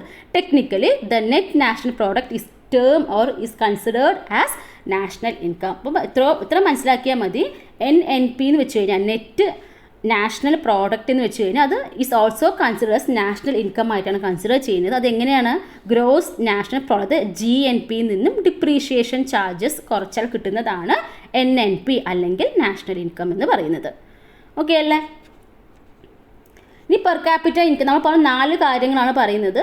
അപ്പോൾ അതിൽ ഒരു കാര്യം പെർ ക്യാപിറ്റന് മുമ്പ് പറഞ്ഞ കാര്യം തന്നെയാണ് national income by total population ആണ് പെർ ക്യാപിറ്റ ഇൻകം എന്ന് പറയുന്നത്. ഇത് മൂന്നും തമ്മിൽ കണക്ഷൻ നമുക്കറിയാം. നമ്മുടെ എക്സ്പെൻഡിച്ചറും ഇൻകമും അതുപോലെ തന്നെ പ്രൊഡക്ഷനും എല്ലാം ഒന്നിനൊന്ന് കണക്റ്റഡ് ആണ് അല്ലേ. അപ്പോൾ ഈ ഒരു കണക്ഷൻ വെച്ചിട്ട് തന്നെയാണ് നമ്മൾ നാഷണൽ ഇൻകം കാൽക്കുലേറ്റ് ചെയ്യുന്നത്. Okay, how to calculate the national income എന്നുള്ള കാര്യം നമുക്ക് നോക്കാം. ഇത് വെരി വെരി ഇമ്പോർട്ടൻ്റ് ആണ്. എക്സാമിന് 3 times നമുക്ക് ചോദിച്ച ക്വസ്റ്റ്യൻ ആണ് ഈ ഒരു ഭാഗത്ത് നിന്ന്. Okay, production income and expenditure are interrelated. മുമ്പ് പറഞ്ഞ പോലെ തന്നെയാണ് പ്രൊഡക്ഷനും ഇൻകമും എക്സ്പെൻഡിച്ചറും എല്ലാം തന്നെ ഒന്നിനൊന്ന് ഇന്റർ റിലേറ്റഡ് ആണ്. അതുകൊണ്ട് തന്നെ there are 3 methods for estimating national income. അതുകൊണ്ട് തന്നെ നമുക്ക് നാഷണൽ ഇൻകം കാൽക്കുലേറ്റ് ചെയ്യാൻ നമുക്ക് 3 മെത്തേഡ്സ് പറയുന്നുണ്ട്. ഒന്ന് product method, income method, expenditure method. Product method, income method, expenditure method. എന്താണ് പ്രോഡക്റ്റ് മെത്തേഡ് എന്നൊക്കെ നോക്കാം. Under the product method the national income is calculated by adding up the money value of the goods and services provided by the produced by the primary, secondary and tertiary sector. It is useful for assessing the contribution of each of these sectors towards the national income. It is also useful to analyze which sector contributes to most to the national income. അതായത് നമ്മുടെ primary, secondary, tertiary സെക്ടേഴ്സിലുള്ള സാധനങ്ങൾക്ക് ഉണ്ടാവുക, അതിൻ്റെയൊക്കെ production base ചെയ്തിട്ടാണ് ഈ ഒരു product method calculate ചെയ്യുന്നത്.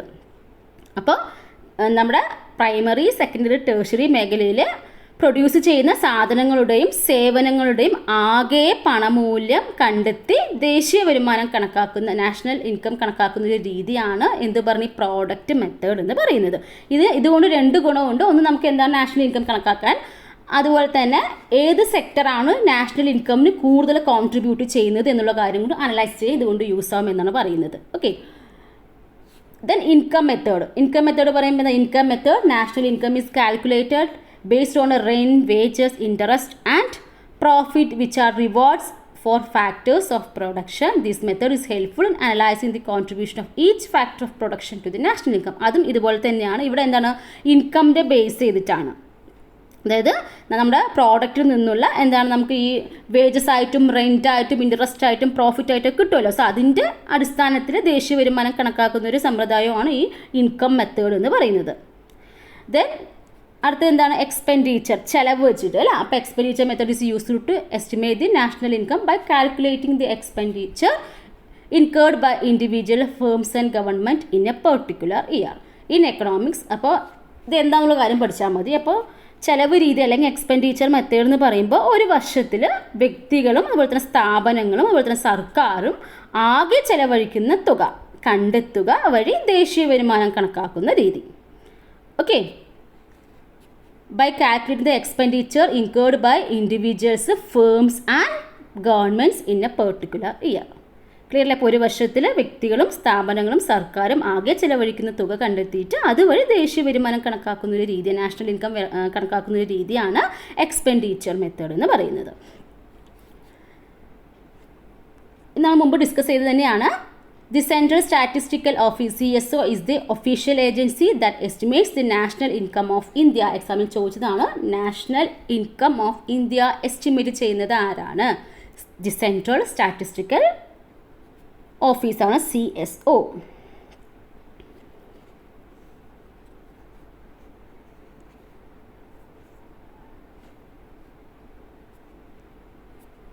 ഇനി അടുത്തത് നോക്കാം.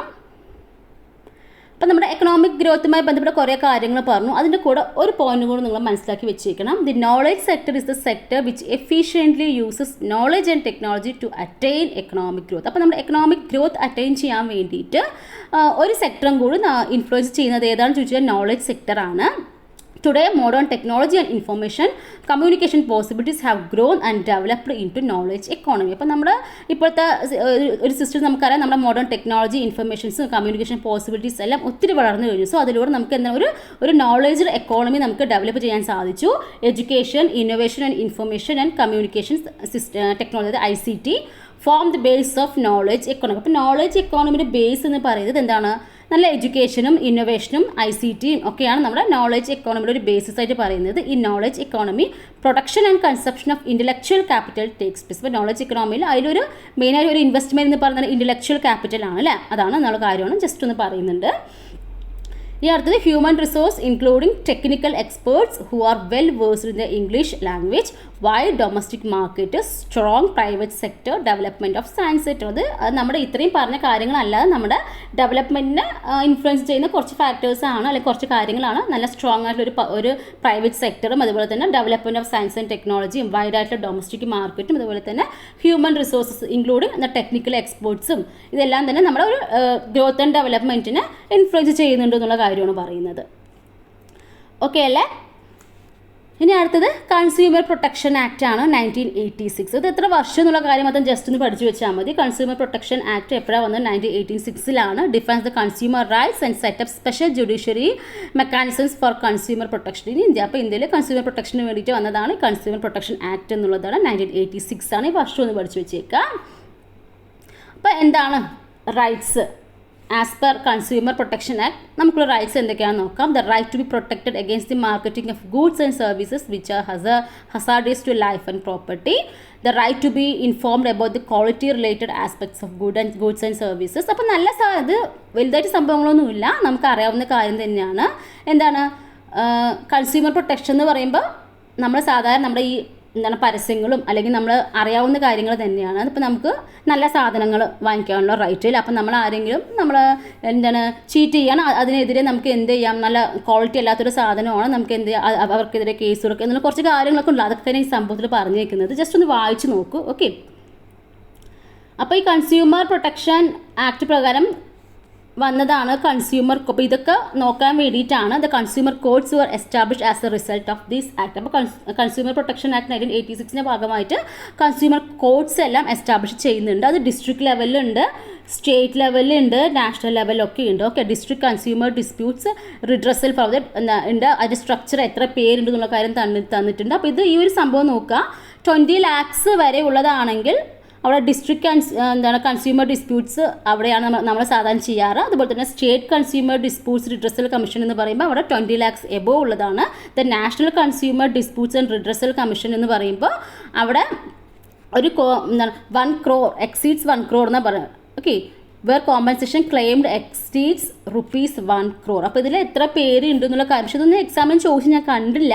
അപ്പോൾ എന്നാൽ നിങ്ങളൊന്ന് സമയം കിട്ടുകയാണെങ്കിൽ ഒന്ന് വായിച്ച് വെച്ചേക്കുക. അപ്പോൾ ഇതൊക്കെ ഒന്ന് ഡീറ്റെയിൽഡ് ആയിട്ട് പറഞ്ഞ പോലെ വലിയ കാര്യങ്ങളൊന്നും ഞാൻ കണ്ടില്ല. ജസ്റ്റ് ഒന്ന് രണ്ടോട്ട് വായിച്ച് വെച്ചാൽ മതി. ഓക്കെ, അതുകൊണ്ടാണ് അത് എക്സ്പ്ലെയിൻ ചെയ്യാതെ പോകുന്നത്. ഇനി അടുത്തത് നോക്കാം. അപ്പോൾ ഈ കൺസ്യൂമർ കോഡ്സിന് പുറമേ കുറച്ച് ലീഗൽ അഡ്വൈസറി കൗൺസിൽസും ഈ as per consumer protection act പ്രകാരം സെറ്റപ്പ് ചെയ്യുന്നുണ്ട്. There are the distinct Consumer Protection Council, State Protection Council and National Consumer Protection Council. അതായത് നമ്മുടെ ഈ ഒരു കൺസ്യൂമർ കോർട്ടിന് പുറമെ ഈ കൺസ്യൂമർ പ്രൊട്ടക്ഷൻ ആക്ട് 1986 പ്രകാരം എന്തുണ്ട്, 3 level അഡ്വൈസറി കൗൺസിൽസ് ഉണ്ട്. അത് ഏതൊക്കെയാണെന്ന് ചോദിച്ചു കഴിഞ്ഞാൽ ഡിസ്ട്രിക്ട് കൺസ്യൂമർ പ്രൊട്ടക്ഷൻ കൗൺസിൽ ഉണ്ട്, സ്റ്റേറ്റ് കൺസ്യൂമർ പ്രൊട്ടക്ഷൻ കൗൺസിൽ ഉണ്ട്, നാഷണൽ കൺസ്യൂമർ പ്രൊട്ടക്ഷൻ കൗൺസിൽ ഉണ്ട്. ഇവരുടെ ഡ്യൂട്ടി എന്താണ്? The responsibility of these council is to advise the respective governments on consumer rights. അപ്പോൾ കൺസ്യൂമർ റൈറ്റ്സുമായി ബന്ധപ്പെട്ട് അവർക്ക് അഡ്വൈസ് കൊടുക്കുക എന്നുള്ള സംഭവമാണ് ഇവർ റെസ്പോൺസിബിലിറ്റി ആയിട്ട് പറയുന്നത്. ഇനി കുറച്ച് ആക്റ്റുകൾ പറയുന്നുണ്ട് ടെക്സ്റ്റ് ബുക്കിൽ, എങ്ങാനും ചോദിച്ചാൽ അപ്പോൾ ഒന്ന് മനസ്സിലാക്കി വെച്ചേക്കുക.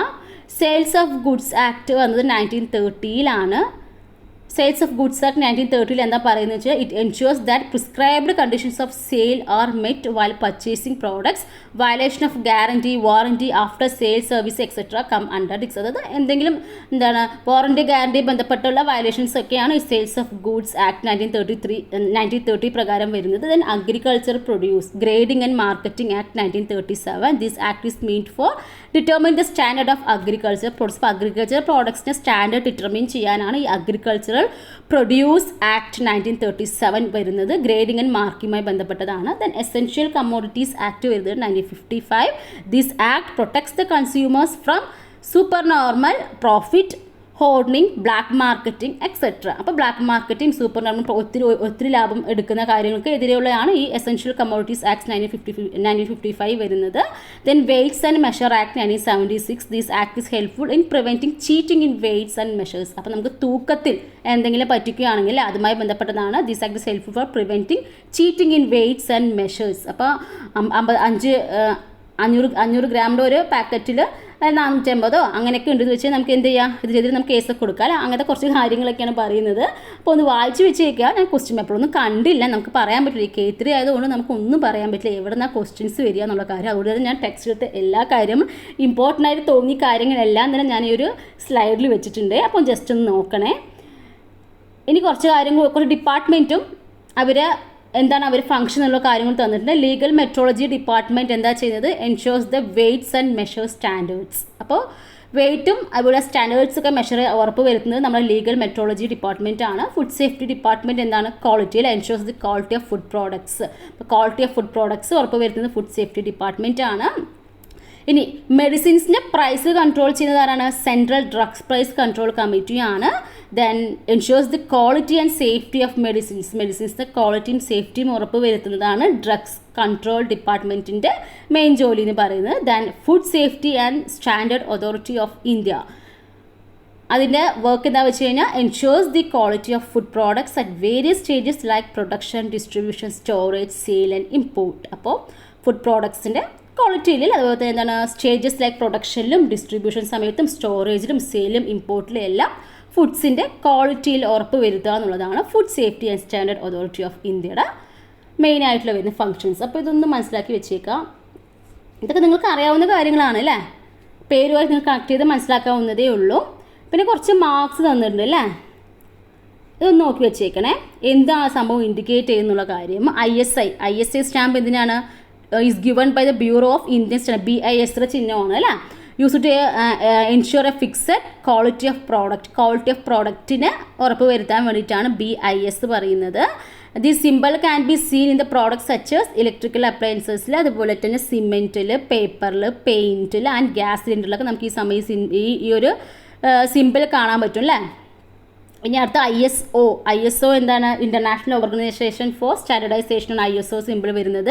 Quality of goods and services of more than 120 countries including India. അപ്പോൾ ക്വാളിറ്റി എൻഷുർ ചെയ്യാനാണ് ISOയിലൂടെ പറയുന്നത്. It gives certification to different products and service institutions like hospital, banks etcetera. പിന്നെ BAS നമുക്കറിയാം, ഏറ്റവും നമുക്ക് അറിയാവുന്നൊരു സംഭവമാണ്. It indicates the purity of gold jewellery, BIS ഹോൾമാർക്കിൽ അല്ല 100% ഹോൾമാർക്ക് ജ്വല്ലറി. ആ ഒരു സിമ്പിൾ എന്തിനാണ് ഡിനോട്ട് ചെയ്തത്? CE എന്നുള്ള സംഭവം ഇലക്ട്രിക് ആൻഡ് ഇലക്ട്രോണിക് അപ്ലയൻസസിൻ്റെ സേഫ്റ്റി ഉറപ്പ് വരുത്തുന്നതാണ് ഈ CE എന്ന് പറഞ്ഞൊരു സിമ്പിൾ. ദെൻ ഇത് ഗവൺമെൻറ് ഓഫ് ഇന്ത്യ എന്നുള്ള ഈ ഒരു സംഭവം ഒരു Agmark symbol is used to ensure the quality of agricultural and forest products. അപ്പോൾ അഗ്രികൾച്ചർ ആൻഡ് ഫോറസ്റ്റ് പ്രോഡക്ട്സിൻ്റെ ക്വാളിറ്റി എൻഷുർ ചെയ്യുന്ന സിമ്പിൾ ഏതാണെന്ന് ചോദിക്കാറുണ്ട്, ഏതോ ഒരു എക്സാമിന് ചോദിച്ചിട്ടുണ്ട്. അപ്പോൾ അഗ്മാർക്ക് ഒന്ന് മനസ്സിലാക്കി വെച്ചേക്കുക. ദെൻ നമ്മൾ എല്ലാ മിഠായിലും അതുപോലെ തന്നെ നമ്മുടെ എല്ലാ ഫുഡ് സാധനം നമ്മൾ കാണാൻ റെഡ് കളറിൽ ഈ സംഭവം അല്ലേ. അപ്പോൾ വെജും നോൺ വെജും ആണ് ഇൻഡിക്കേറ്റ് ചെയ്യുന്നത്. The symbols are mark to distinguish between vegetarian and non vegetarian food items ആണ്. Then FPO it certifies the food and quality of products processed from fruits and vegetables. FPO is the short form of food products order. FPO എന്നുള്ളതാണ് ഇതിൻ്റെ short form ആണ്. എന്തിനാണ്? Food products ഓർഡറിൻ്റെ short form ആണ്. അതെന്താണ്? Processed ഫുഡ്സിൻ്റെ എന്താണ് അതിൻ്റെയൊക്കെ safety and quality ഉറപ്പ് വരുത്തുക എന്നുള്ളതാണ്. ഓക്കെ, ഇതൊക്കെ ഒരിക്കൽ വായിച്ചാൽ മതി, നിങ്ങൾക്ക് മനസ്സിൽ നിൽക്കും, എല്ലാം നിങ്ങൾക്ക് അറിയാവുന്ന കാര്യമാണ്. ഇത് ഞാൻ ക്വസ്റ്റ്യൻ പേപ്പറിൽ കണ്ടിട്ടുണ്ട്. അഗ്മാർക്ക് എന്നുള്ള സംഭവം ഒന്ന് മനസ്സിലാക്കി വെച്ചേക്കുക, ഒന്ന് ഓർത്ത് വെച്ചേക്കുക. നാഷണൽ കൺസ്യൂമർ ഡേ ആണ് in India. December 24 is observed as the national consumer day. അപ്പോൾ എപ്പോഴാണ് നാഷണൽ കൺസ്യൂമർ ഡേ? December 24 ആണ്. എക്സാമിൽ ചോദിച്ചതാണ്. In 1985, the United Nations Organization passed the resolution on the guidance regarding consumer protection. അപ്പോൾ 1985 UNO എന്താണ് ഒരു resolution pass ചെയ്യുന്നത് based on the guidelines of the consumer പ്രൊട്ടക്ഷൻ്റെ ബേസിൽ. On that basis government of India passed an act on consumer protection. അതിൻ്റെ ബേസിലാണ് നമ്മുടെ government of India ഒരു കൺസ്യൂമർ പ്രൊട്ടക്ഷൻ ആക്ട് പാസ് ചെയ്യുന്നത്. This came into force on 24th December 1986. അപ്പോൾ ഇത് എപ്പോഴാണ്? That came into force national consumer act അല്ലേ, അത് എപ്പോഴാണ് വരുന്നത്? Came into force on 24th December 1986 ആണ്. അതുകൊണ്ടാണ് December 24 നാഷണൽ കൺസ്യൂമർ ഡേ ആയിട്ട് നമ്മൾ ഒബ്സർവ് സെലിബ്രേറ്റ് ചെയ്യുന്നത് അല്ലേ. ഇനി അടുത്തൊരു ടോപ്പിക്കാണ്, ഇമ്പോർട്ടൻറ്റ് ടോപ്പിക്കാണ് എക്കണോമിക് സിസ്റ്റംസ്. അതിൽ capitalist economy, socialist economy, mixed economy. നമുക്കിത് ഇമ്പോർട്ടൻ്റ് ഒരു ചാപ്റ്ററാണ്, വൃത്തിയായി പഠിക്കേണ്ട ഒരു ചാപ്റ്ററും കൂടിയാണ് അല്ലേ. അപ്പോൾ നമുക്ക് നോക്കാം. ക്യാപിറ്റലിസ്റ്റ് എക്കോണമി എന്താണെന്നുള്ള കാര്യം നോക്കാം. അപ്പോൾ ഇത് എന്താണെന്നുള്ള മെയിൻ ആയിട്ട് നിങ്ങൾ മനസ്സിലാക്കി വെച്ചാൽ മതി. എന്താണ് ക്യാപിറ്റലിസ്റ്റ് എക്കോണമി, അതുപോലെ തന്നെ സോഷ്യലിസ്റ്റ് എക്കോണമി എന്താണ്, മിക്സഡ് എക്കോണമി എന്താണെന്നുള്ള കാര്യം മനസ്സിലാക്കണം. ഓക്കെ, അപ്പോൾ capitalist economy is the economy in which the ownership of the means of production is with private individuals who work with the motive of making profits. ഇതൊരൊറ്റ കാര്യം മാത്രം മതി. അതായത് means of production എന്ന് പറയുന്നത് സ്വകാര്യ ഉടമസ്ഥയിലുള്ളതും ലാഭം ലക്ഷ്യമാക്കി പ്രവർത്തിക്കുന്നതുമായ ഒരു എന്താണ് സമ്പദ് വ്യവസ്ഥയാണ് ഈ ക്യാപിറ്റലിസ്റ്റ് എക്കോണമി എന്ന് പറയുന്നത്. ഒന്നുകൂടി പറയാം. മീൻസ് ഓഫ് പ്രൊഡക്ഷൻ അതായത് ഉൽപ്പാദന ഉപാധികൾ എന്ന് പറയുന്നത് സ്വകാര്യ ഉടമസ്ഥയിലുള്ളതും അതുപോലെ തന്നെ ലാഭം ലക്ഷ്യമാക്കിയിട്ട് മോട്ടീവ് ഓഫ് മേക്കിംഗ് പ്രോഫിറ്റ് മേക്കിങ്ങിൻ്റെ ബേസിൽ എന്താണ് പ്രവർത്തിക്കുന്നതുമായ ഒരു സമ്പദ് വ്യവസ്ഥയാണ് എന്തെന്ന് പറയുന്നത് നമ്മൾ ക്യാപിറ്റലിസ്റ്റ് എക്കോണമി എന്ന് പറയുന്നത്. ക്ലിയർ അല്ലേ? അപ്പോൾ ക്യാപിറ്റലിസ്റ്റ് എക്കോണമിയുടെ മെയിനായിട്ട് വരുന്ന പ്രോഫിറ്റ് മോട്ടീവാണ്. ഇവിടെ എന്താണ് freedom for the entrepreneurs to produce any commodity. ഏത് കമ്മോഡിറ്റിയും പ്രൊഡ്യൂസ് ചെയ്യാനുള്ള ഫ്രീഡം അവർക്കുണ്ട്. Right to private property, profit motive, transfer of wealth to legal heir transfer of wealth possible ആണ് അവിടെ. Free market with no control over പ്രൈസിലൊന്നും വലിയ കൺട്രോളൊന്നുമില്ല. Consumer sovereignty, competition among entrepreneurs to sell products, ഇതൊക്കെയാണ് capitalist എക്കോണമിയുടെ features ആയിട്ട് വരുന്നത്. അപ്പോൾ ഫീച്ചേഴ്സ് ഒന്ന് വായിച്ച് വെക്കുക. എന്താണ് ക്യാപിറ്റലിസ്റ്റ് എക്കോണമി എന്ന് ക്ലിയർ ആയിക്കഴിഞ്ഞാൽ ബാക്കിയൊക്കെ നിങ്ങൾക്ക് കിട്ടിക്കോളും. ശരി, ഇനി ക്യാപിറ്റലിസ്റ്റ് എക്കോണമിയുടെ ഒരു എക്സാമ്പിൾ അറിയാമോ? നമ്മുടെ അമേരിക്ക, ഇംഗ്ലണ്ടൊക്കെ ക്യാപിറ്റലിസ്റ്റ് എക്കോണമിയുടെ എക്സാമ്പിളായിട്ട് ബുക്കുകളിലൊക്കെ പറയുന്നുണ്ട്. ഓക്കെ, അപ്പോൾ ഇവിടെ നമ്മുടെ ഗവൺമെൻറ്റിൻ്റെ ഇൻ്റർവെൻഷൻ എന്തായിരിക്കും? കുറവായിരിക്കും അല്ലേ? അപ്പോൾ ക്യാപിറ്റലിസ്റ്റ് എക്കോണമിയിൽ there is a very little government intervention in the economic activities in capitalist economy. Capitalist economic ആക്ടിവിറ്റീസിൽ ഗവൺമെൻറ്റിൻ്റെ ഒരു ഇൻ്റർവെൻഷൻ എന്തായിരിക്കും? കുറവായിരിക്കും, വളരെ കുറവായിരിക്കും എന്നുള്ള കാര്യം ഒന്ന് മനസ്സിലാക്കി വെച്ചേക്കാം. ഇനി അടുത്താണ് സോഷ്യലിസ്റ്റ് എക്കോണമിയാണ്. അപ്പോൾ സോഷ്യലിസ്റ്റ് എക്കോണമി എന്ന് പറയുമ്പോൾ is an economic system in which the means of production are owned by the public sector. ഇവിടെ എന്താണ്? ഇവിടെ പബ്ലിക് സെക്ടറിലാണ്. മുമ്പ് നമ്മൾ പ്രൈവറ്റിലായിരുന്നു അല്ലേ? മുമ്പത്തെ കാര്യം പറയുകയാണെങ്കിൽ നമ്മൾ പ്രൈവറ്റ് ഇൻഡിവിജ്വൽസിലായിരുന്നു. ഇവിടെ എന്താണ്? പബ്ലിക്കിലാണ് അല്ലേ? പബ്ലിക് സെക്ടറിൽ മീൻസ് ഓഫ് പ്രൊഡക്ഷൻ എന്ന് പറയുന്നത് ഓൺഡ് ബൈ ദി പബ്ലിക് സെക്ടറാണ്. This economic system works and centralised planning. അപ്പോൾ ഈ ഒരു economic system public sector owned ആയതുകൊണ്ട് തന്നെ അതൊരു സെൻട്രലൈസ്ഡ് പ്ലാനിങ്ങിലൂടെയാണ് ഇതൊന്ന് വർക്ക് ആവുന്നത്. അപ്പോൾ ഇതിൻ്റെ സോഷ്യലിസ്റ്റ് എക്കണോമിയുടെ ഫീച്ചേഴ്സ് നോക്കാം. Activities aimed at social welfare. അപ്പോൾ ഇവിടെ എന്താണ്? മുമ്പ് ഫുള്ളി എന്താണ് നമ്മുടെ ഈ ഒരു ക്യാപിറ്റലിസ്റ്റ് എക്കോണമി എന്ന് പറയുന്നത് ഫുള്ളി എന്തായിരിക്കും? പ്രോഫിറ്റ് മോട്ടീവ് ആണെങ്കിൽ ഇവിടെ എന്താണ്? സോഷ്യൽ വെൽഫെയറിനാണ് മെയിനായിട്ട് എയിം ചെയ്യുന്നത്. Absence of private entrepreneurs. ഇവിടെ നിന്ന് പ്രൈവറ്റ് എൻ്റർപ്രീനേഴ്സ് ഒന്നും ഇടയിൽ വരുന്നില്ല. കാരണം ഫുള്ളി എന്താണ്? പബ്ലിക് സെക്ടർ ആണല്ലോ, ഓൺഡ് ബൈ പബ്ലിക് സെക്ടർ ആണല്ലോ. Absence of private ownership of wealth and transfer wealth to legal heir. ഇവിടെ എന്താണ്? ഒരു പ്രൈവറ്റ് ഓണർഷിപ്പ് ഓഫ് വെൽത്തും കാര്യങ്ങളൊന്നും വരുന്നില്ല. എക്കണോമിക് ഇക്വാലിറ്റി എൻഷുർ ചെയ്യുന്നുണ്ട് സോഷ്യലിസ്റ്റ് എക്കോണമിയിൽ. ഓക്കെ അല്ലേ? ഇനി അടുത്തത് എന്താണ് നമുക്ക് നോക്കേണ്ടത്? ഈ സോഷ്യലിസ്റ്റ് എക്കണോമി ബന്ധപ്പെട്ട കുറച്ച് കാര്യങ്ങളാണ്.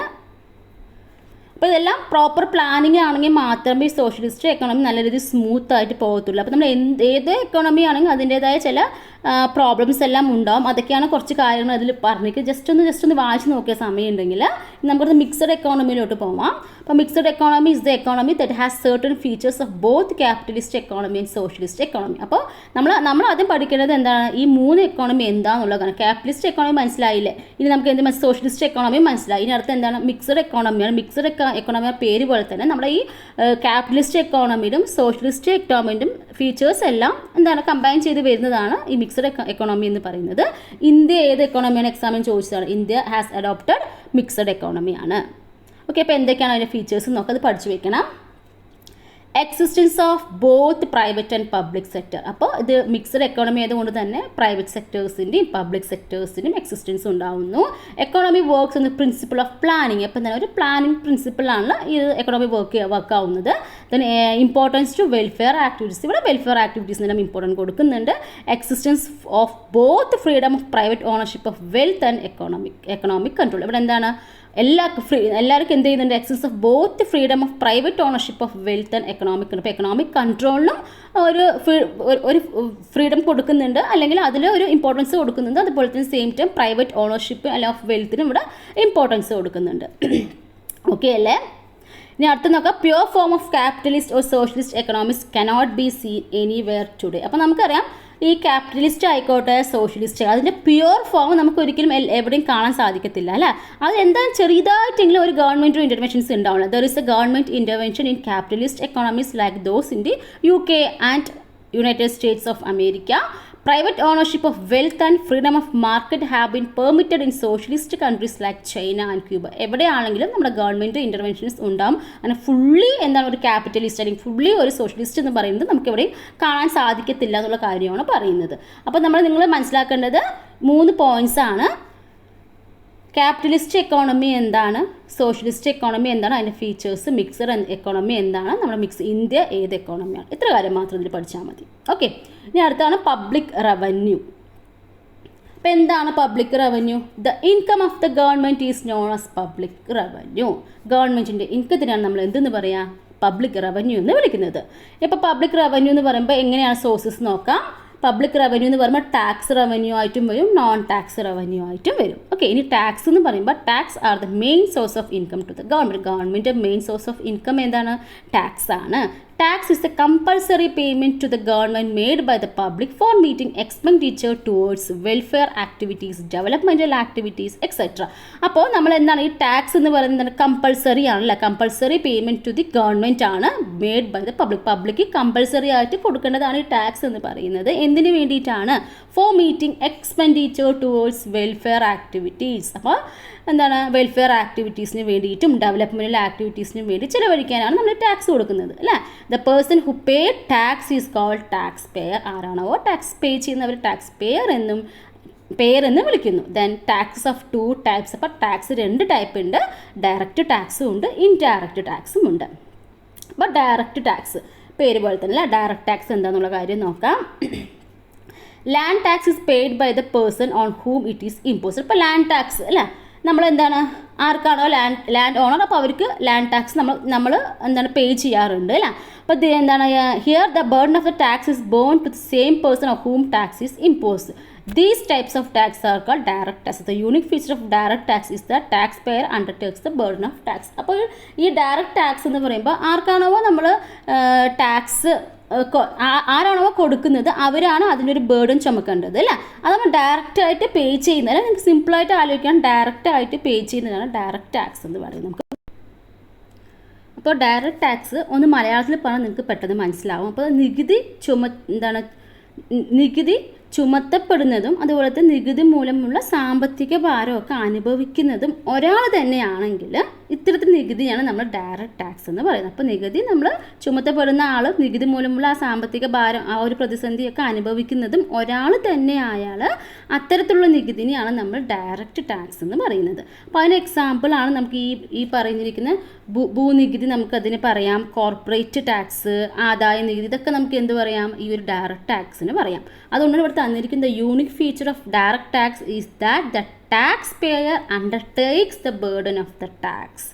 അപ്പോൾ ടാക്സ് പേയർ ആണ് എന്താണ് ഈ നികുതി മൂലമുള്ള സാമ്പത്തിക ഭാരം ഒക്കെ അനുഭവിക്കുന്നത് ഒരാൾ തന്നെയാണ്. അതുകൊണ്ട് തന്നെയാണ് ഇതിനെ ഡയറക്റ്റ് ടാക്സ് എന്ന് വിളിക്കുന്നത്. ക്ലിയർ ആയോ?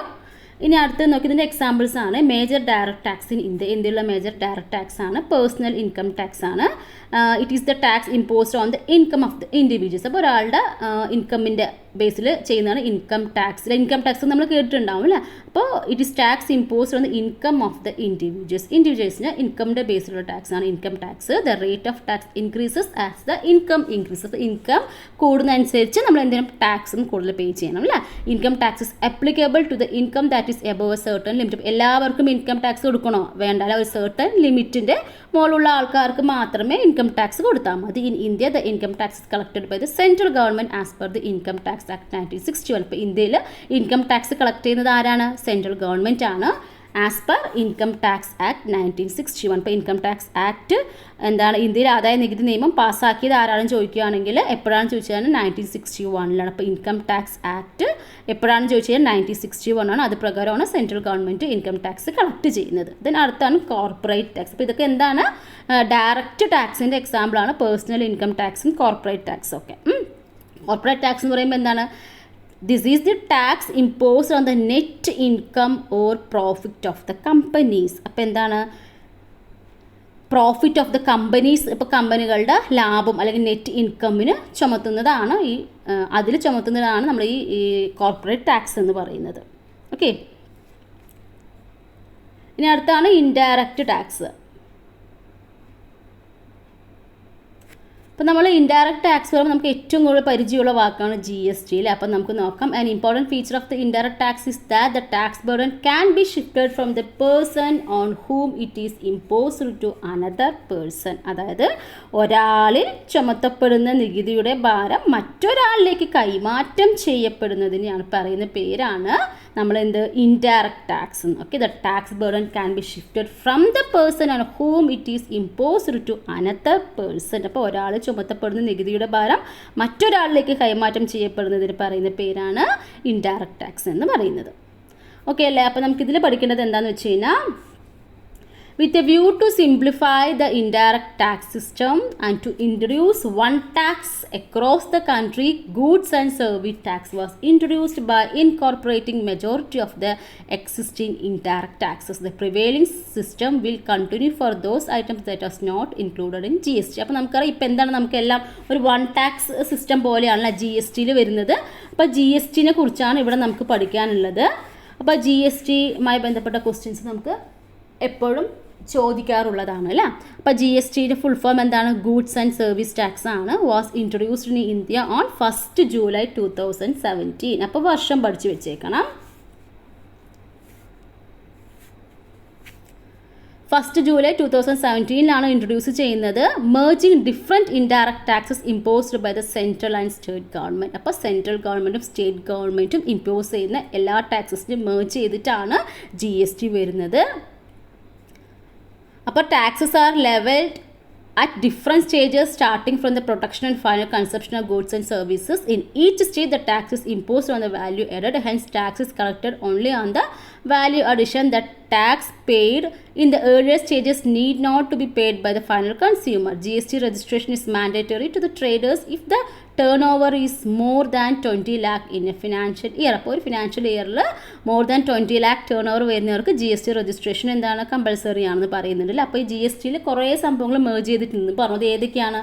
The major taxes merged into G S T എന്ന് പറയുമ്പോൾ central excise duty, service taxes, central sales tax, state value added taxes, luxury tax, advertisement tax, octroi, entertainment tax. ഇത്രയാണ് merge ചെയ്ത സംഭവം. അപ്പോൾ G S T ഇതിൽ നിങ്ങൾക്ക് G S T എപ്പോഴാണ് introduce ചെയ്തെന്നുള്ള കാര്യം പഠിക്കുക, ജി എസ് ടിയുടെ ഫുൾ ഫോം പഠിക്കുക. അപ്പോൾ ജി എസ് ടിയുടെ ടൈപ്സ് ഒക്കെ ഇതിൽ പറയുന്നുണ്ട്. അപ്പോൾ നമ്മുടെ ഇതിൽ പഠിക്കേണ്ടത് the tax imposed by the central government. Central government impose ചെയ്യുന്ന ടാക്സിന് പറയുന്ന പേരാണ് സി ജി എസ് ടി, അതായത് സെൻട്രൽ ജി എസ് ടി എന്ന് പറയുമ്പോൾ സി ജി എസ് ടി പറയുമ്പോൾ സെൻട്രൽ ഗവൺമെൻറ് ഇമ്പോസ് ചെയ്യുന്ന ടാക്സ് ആണ്. The tax imposed by the central government is known as എന്താണെന്ന് ചോദിച്ചു കഴിഞ്ഞാൽ സി ജി എസ് ടി ആണ്. അതുപോലെ തന്നെ സ്റ്റേറ്റ് ഗവൺമെൻറ് ഇമ്പോസ് ചെയ്ത് നമ്മൾ എന്ത് പറയും? എസ് ജി എസ് ടി അല്ലേ, എസ് ടി എന്ന് പറയും. This tax are collected jointly from the consumers and to share equally by the state and central government. അപ്പോൾ ഇത് കൺസ്യൂമറിൽ നിന്നാണ് കളക്ട് ചെയ്യുന്നത്, അതിന് ഈക്വൽ ആയിട്ട് ആരും state government central government share ചെയ്തുകൊണ്ടുപോകും അല്ലേ. അപ്പോൾ ഇനി അടുത്ത് നോക്കേണ്ടത് ജി എസ് ടിയുടെ റേറ്റ്സ് ആണ്. അപ്പോൾ ജി എസ് ടി റേറ്റ്സ് ഒരിക്കൽ എക്സാമിന് ചോദിച്ചതായിരുന്നു അല്ലേ. ഏതൊക്കെയാണ്? G S T is arrange under 4 steps. 4 സ്ലാബ്സാണ് ജി എസ് ടി റേറ്റ് പറയുന്നത്. 5%, 12%, 18%, 28%. 5, 12, 18, 28. അപ്പോൾ ജി എസ് ടി റേറ്റ്സ് മനസ്സിലാക്കി വെച്ചേക്കുക. ഇനി ജി എസ് ടി ഇല്ലാത്ത കുറച്ച് ഐറ്റംസ് ഉണ്ട്. Items that do not come under G S T at present. അപ്പോൾ ഏതാണ് നോക്കാം? Petroleum products, raw petroleum, diesel, petroleum, natural gas, aviation ഫ്യൂവലിനൊന്നും ഇല്ല. Then electricity, liquor do not come under G S ടിയിൽ. എന്തല്ല, ലിക്വറിനൊന്നും ജി എസ് ടി ഇല്ല. The existing indirect tax system will continue on these items. അപ്പോൾ already ഉണ്ടാവുന്ന indirect ആയിട്ടുള്ള ആ ഒരു ടാക്സ് സിസ്റ്റമായിട്ട് ഈ ഐറ്റംസിനുണ്ടോ, പ്രത്യേകിച്ച് ജി എസ് ടി ഒന്നും ഇല്ല എന്നുള്ള കാര്യമാണ് പറയുന്നത്. Items that do not come under G S T at present just ഒന്ന് നോട്ട് ചെയ്ത് വെച്ചേക്കുക. ഇനി ചാർജും സെസ്സും നിങ്ങൾ കേട്ടിട്ടുണ്ടാവില്ലേ, സർചാർജും സെസ്സും ഒക്കെ. അപ്പം നമുക്ക് നോക്കാം. Surcharge is an additional tax on tax amount. അപ്പോൾ ടാക്സ് എമൗണ്ടിൽ കൂടെ അഡീഷണൽ എമൗണ്ട് കൊടുക്കുന്നത് നമ്മൾ സർചാർജ് എന്ന് പറയും, പേ ചെയ്യുന്നതാണ് സർചാർജ് എന്ന് പറയുന്നത്. This is imposed for a certain period of time. കുറച്ച് സർട്ടൺ പീരീഡ് ഓഫ് ടൈമിലൊക്കെ മാത്രമേ ഇത് ഇമ്പോസ് ചെയ്യപ്പെടുന്നുള്ളൂ. Usually surcharge is imposed as a given percentage on the income tax. Income ടാക്സിൽ നിന്നാണ് സർചാർജ് നമ്മൾ ഈടാക്കുന്നത്. Okay. Cess is an additional tax for meeting some special purpose of the government. അപ്പോൾ cess നമ്മൾ കേട്ടിട്ടുണ്ടാവും. ഈ എന്താണ് പ്രളയ സമയത്തൊക്കെ സെസ് കളക്ട് ചെയ്തിട്ടുണ്ടായിരുന്നു. അതായത് സെസ് എന്ന് പറയുമ്പോൾ അഡീഷണൽ ടാക്സ് ആണ്. എന്തെങ്കിലും ഒരു സ്പെഷ്യൽ പേർപ്പസ്, അത് ഗവൺമെൻറ്റിൻ്റെ എന്തെങ്കിലും ഒരു സ്പെഷ്യൽ പേർപ്പസിൻ്റെ ആ ഒരു നീഡ് ഫുൾഫിൽ ചെയ്യാൻ വേണ്ടിയിട്ടാണ് ഈ സെസ് പിരിക്കുന്നത്. Okay. Cess is an additional tax for meeting some special purpose of government ആണ്. Cess is withdrawn once sufficient revenue is collected. Education cess on income tax is an example. So far we have discussing the tax revenue of the government. Some of the taxes imposed by അപ്പോൾ ഇതിന് കുറച്ച് list തന്നിട്ടുണ്ട്. Central government impose ചെയ്യുന്ന tax, state government impose ചെയ്യുന്ന tax, local self government impose ചെയ്യുന്ന tax.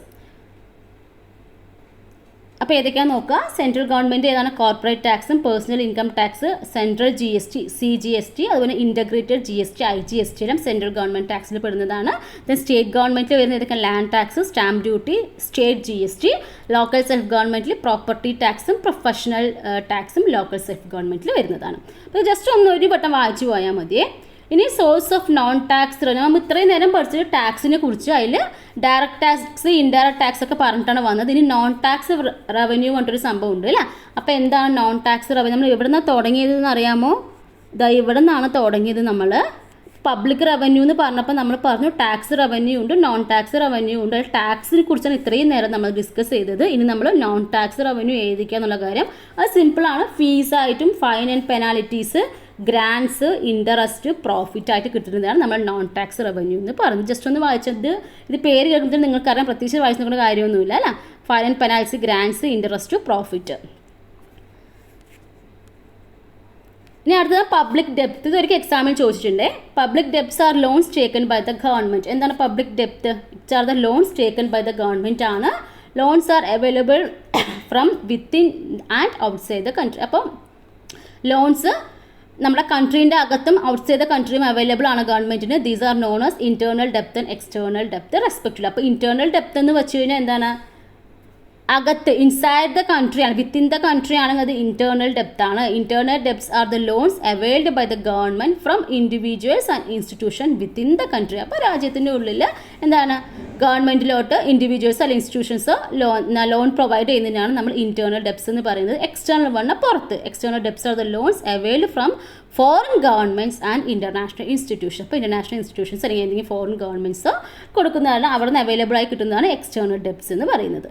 Okay അല്ലേ. അപ്പോൾ internal ഡെപ്തും external ഡെപ്തും വലിയ കൺഫ്യൂഷൻ ഒന്നും വരാൻ സാധ്യതയില്ല. ഇനി ഇന്ത്യക്ക് ഡെപ്ത് വരാനുള്ള കാരണം എന്താണ്? കടം വരാനുള്ള കാരണം എന്താണ്? Reasons for the increase in India's public depth R given below. എന്താണ്? ഇൻക്രീസ്ഡ് ഡിഫൻസ് എക്സ്പെൻഡിച്ചർ അല്ലേ. ഡിഫൻസ് എക്സ്പെൻഡിച്ചർ കൂടുന്നത്, അതുപോലെ തന്നെ പോപ്പുലേഷൻ കൂടുന്നതുകൊണ്ട് നമ്മുടെ എല്ലാ നീഡ്സും ഫുൾഫിൽ ചെയ്യാൻ പറ്റുന്നില്ല അല്ലേ, അതിൻ്റെ ഒരു കുറവ്. ദെൻ സോഷ്യൽ വെൽഫെയർ ആക്ടിവിറ്റീസ് കാരണം, ദെൻ ഡെവലപ്മെൻറ്റൽ ആക്ടിവിറ്റീസ്, ഇപ്പോഴാണ് നാച്ചുറൽ കലാമിറ്റീസ് ഒക്കെ വരുന്നുണ്ട് അല്ലേ. അപ്പോൾ ഇത്രയൊക്കെയാണ് നമുക്ക് എന്ത് പറയാം ഇന്ത്യാസ് പബ്ലിക് ഡെപ്റ്റിനുള്ള കാരണങ്ങളായിട്ട് പറയുന്നത്. ഇനി പബ്ലിക് ഫിനാൻസ്, ഇത് എക്സാമിന് ചോദിച്ചാണ്.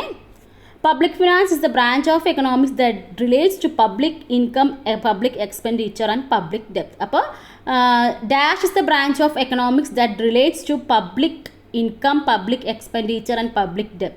ചോദിച്ചതാണ് പബ്ലിക് ഫിനാൻസ് ആണ്. പബ്ലിക് ഫിനാൻസ് എന്ന് പറയുമ്പോൾ ബ്രാഞ്ച് ഓഫ് എക്കണോമിക്സ് ആണ്. അത് പബ്ലിക് ഇൻകമായിട്ടും എക്സ്പെൻഡിച്ചറുമായിട്ടും പബ്ലിക് ഡെപ്റ്റുമായിട്ടൊക്കെ റിലേറ്റ് ചെയ്തതാണ്. Public finance is presented through എങ്ങനെയാണ്? ബഡ്ജറ്റിലൂടെയാണ്. ഇനി ബഡ്ജറ്റ് നമുക്ക് പ്രത്യേകിച്ച് എടുത്ത് പഠിക്കാൻ പറഞ്ഞിട്ടുണ്ട്. ബഡ്ജറ്റ് എന്ന് പറയുമ്പോൾ it's A financial statement showing the expected income and expenditure of the government during a financial year. ഒരു ഫിനാൻഷ്യൽ ഇയറിൽ എക്സ്പെക്റ്റഡ് ഇൻകം, എക്സ്പെൻഡിച്ചർ എല്ലാം കാണിക്കുന്ന ഒരു ഫിനാൻഷ്യൽ സ്റ്റേറ്റ്മെൻ്റ് ആണ് ബഡ്ജറ്റ് എന്ന് പറയുന്നത്. അപ്പോൾ നമുക്കറിയാം ഫിനാൻഷ്യൽ ഇയർ എക്സാമിന് ചോദിച്ചാണ് April 1 to March 31 ആണ്. ദെൻ ബഡ്ജറ്റ്സ് 3 ടൈപ്സ് ഉണ്ട്. ഏതൊക്കെയാണ്? വെൻ ഇൻകം ആൻഡ് എക്സ്പെൻഡിച്ചർ, ഇൻകമും എക്സ്പെൻഡിച്ചറും ഈക്വൽ ആണെങ്കിൽ നമ്മൾ എന്ത് പറയും? അപ്പോൾ രണ്ട് സൈഡും ഈക്വൽ ആയി, സോ ബാലൻസ്ഡ് ബഡ്ജറ്റ് എന്ന് പറയും. Then when income is more than the expenditure, അപ്പോൾ ഇൻകം കൂടുതലാണ്, ചിലവിനേക്കാളും എന്നാൽ വരവ് കൂടുതലാണ്, നമ്മൾ എന്ത് പറയും? സർപ്ലസ് ബഡ്ജറ്റ് എന്ന് പറയുന്നു. ദെൻ വെൻ എക്സ്പെൻഡിച്ചറാണ് കൂടുതലെങ്കിലോ, expenditure is more than the income, എക്സ്പെൻഡിച്ചറാണ് കൂടുതലെങ്കിൽ ഇൻകമേക്കാളും കൂടുതൽ നമ്മൾ എന്ത് പറയും? ചിലവ് കൂടുതലാണ്. അപ്പോൾ എന്താണ്? ഈ മാസം ഭയങ്കര കുറവാണ്, ഡെഫിസിറ്റ് ആണല്ലോ, ഡെഫിഷ്യൻസിന് കുറവ് എന്നൊക്കെ നമ്മൾ കണക്ട് ചെയ്യുക. ഓക്കെ, അപ്പോൾ ഡെഫിസിറ്റ് ബഡ്ജറ്റ് എന്ന് പറയും. ഓക്കെ, 3 ടൈപ്സ് ഓഫ് ബഡ്ജറ്റ് ആണ്. ഈക്വൽ, ഇൻകമും എക്സ്പെൻഡിച്ചറും ഈക്വൽ ആണെങ്കിൽ ബാലൻസ്ഡ് ആണ്. Then income is more than expenditure ആണെങ്കിൽ സർപ്ലസ് ആണ്. എക്സ്പെൻഡിച്ചർ ആണ് മോർ ദാൻ ഇൻകം ആണെങ്കിൽ ഇറ്റ് ഈസ് ഡെഫിസിറ്റ് ബഡ്ജറ്റ്. ഈ പിന്നെ ബഡ്ജറ്റിൻ്റെ തന്നിട്ടുണ്ട്. അപ്പോൾ അതിൽ ടാക്സ് റവന്യൂ ജസ്റ്റ് ഒന്ന് മനസ്സിലാക്കി വെക്കുക. ഇതിൽ ടാക്സ് റവന്യൂ ആയിട്ട് സെൻട്രൽ ബഡ്ജറ്റിൽ 2017-18 ഏറ്റവും കൂടുതൽ കിട്ടുന്നത് ഏതാണെന്നുള്ള കാര്യം ജസ്റ്റ് ഒന്ന് നോക്കി മനസ്സിലാക്കി വെക്കുക. ഏത് ടാക്സ് ആണ്? കോർപ്പറേറ്റ് ടാക്സ് ആണെന്നുള്ള കാര്യമാണ്. അപ്പോൾ കേന്ദ്ര സർക്കാരിന് ഏറ്റവും കൂടുതൽ നികുതി ലഭിക്കുന്നത് ഏത് ഇനത്തിലാണ് എന്ന് ചോദിക്കുകയാണെങ്കിൽ എന്താണ്? കോർപ്പറേറ്റ് ടാക്സിലൂടെയാണെന്നുള്ള കാര്യം മനസ്സിലാക്കി വെച്ചിയാക്കുക. ഓക്കെ അല്ലേ? ഇനി നോൺ ടാക്സ് റവന്യൂ ആയിട്ട് പറയുന്നത് പ്രോഫിറ്റ് ആയിട്ടാണ് കാണിക്കുന്നത്. ഓക്കെ, ഇതാണ് ഏറ്റവും കൂടുതൽ ചോദിച്ചേക്കുന്ന ആ ഡയഗ്രാം നോക്കി നിങ്ങൾക്ക് മനസ്സിലാവും അല്ലേ?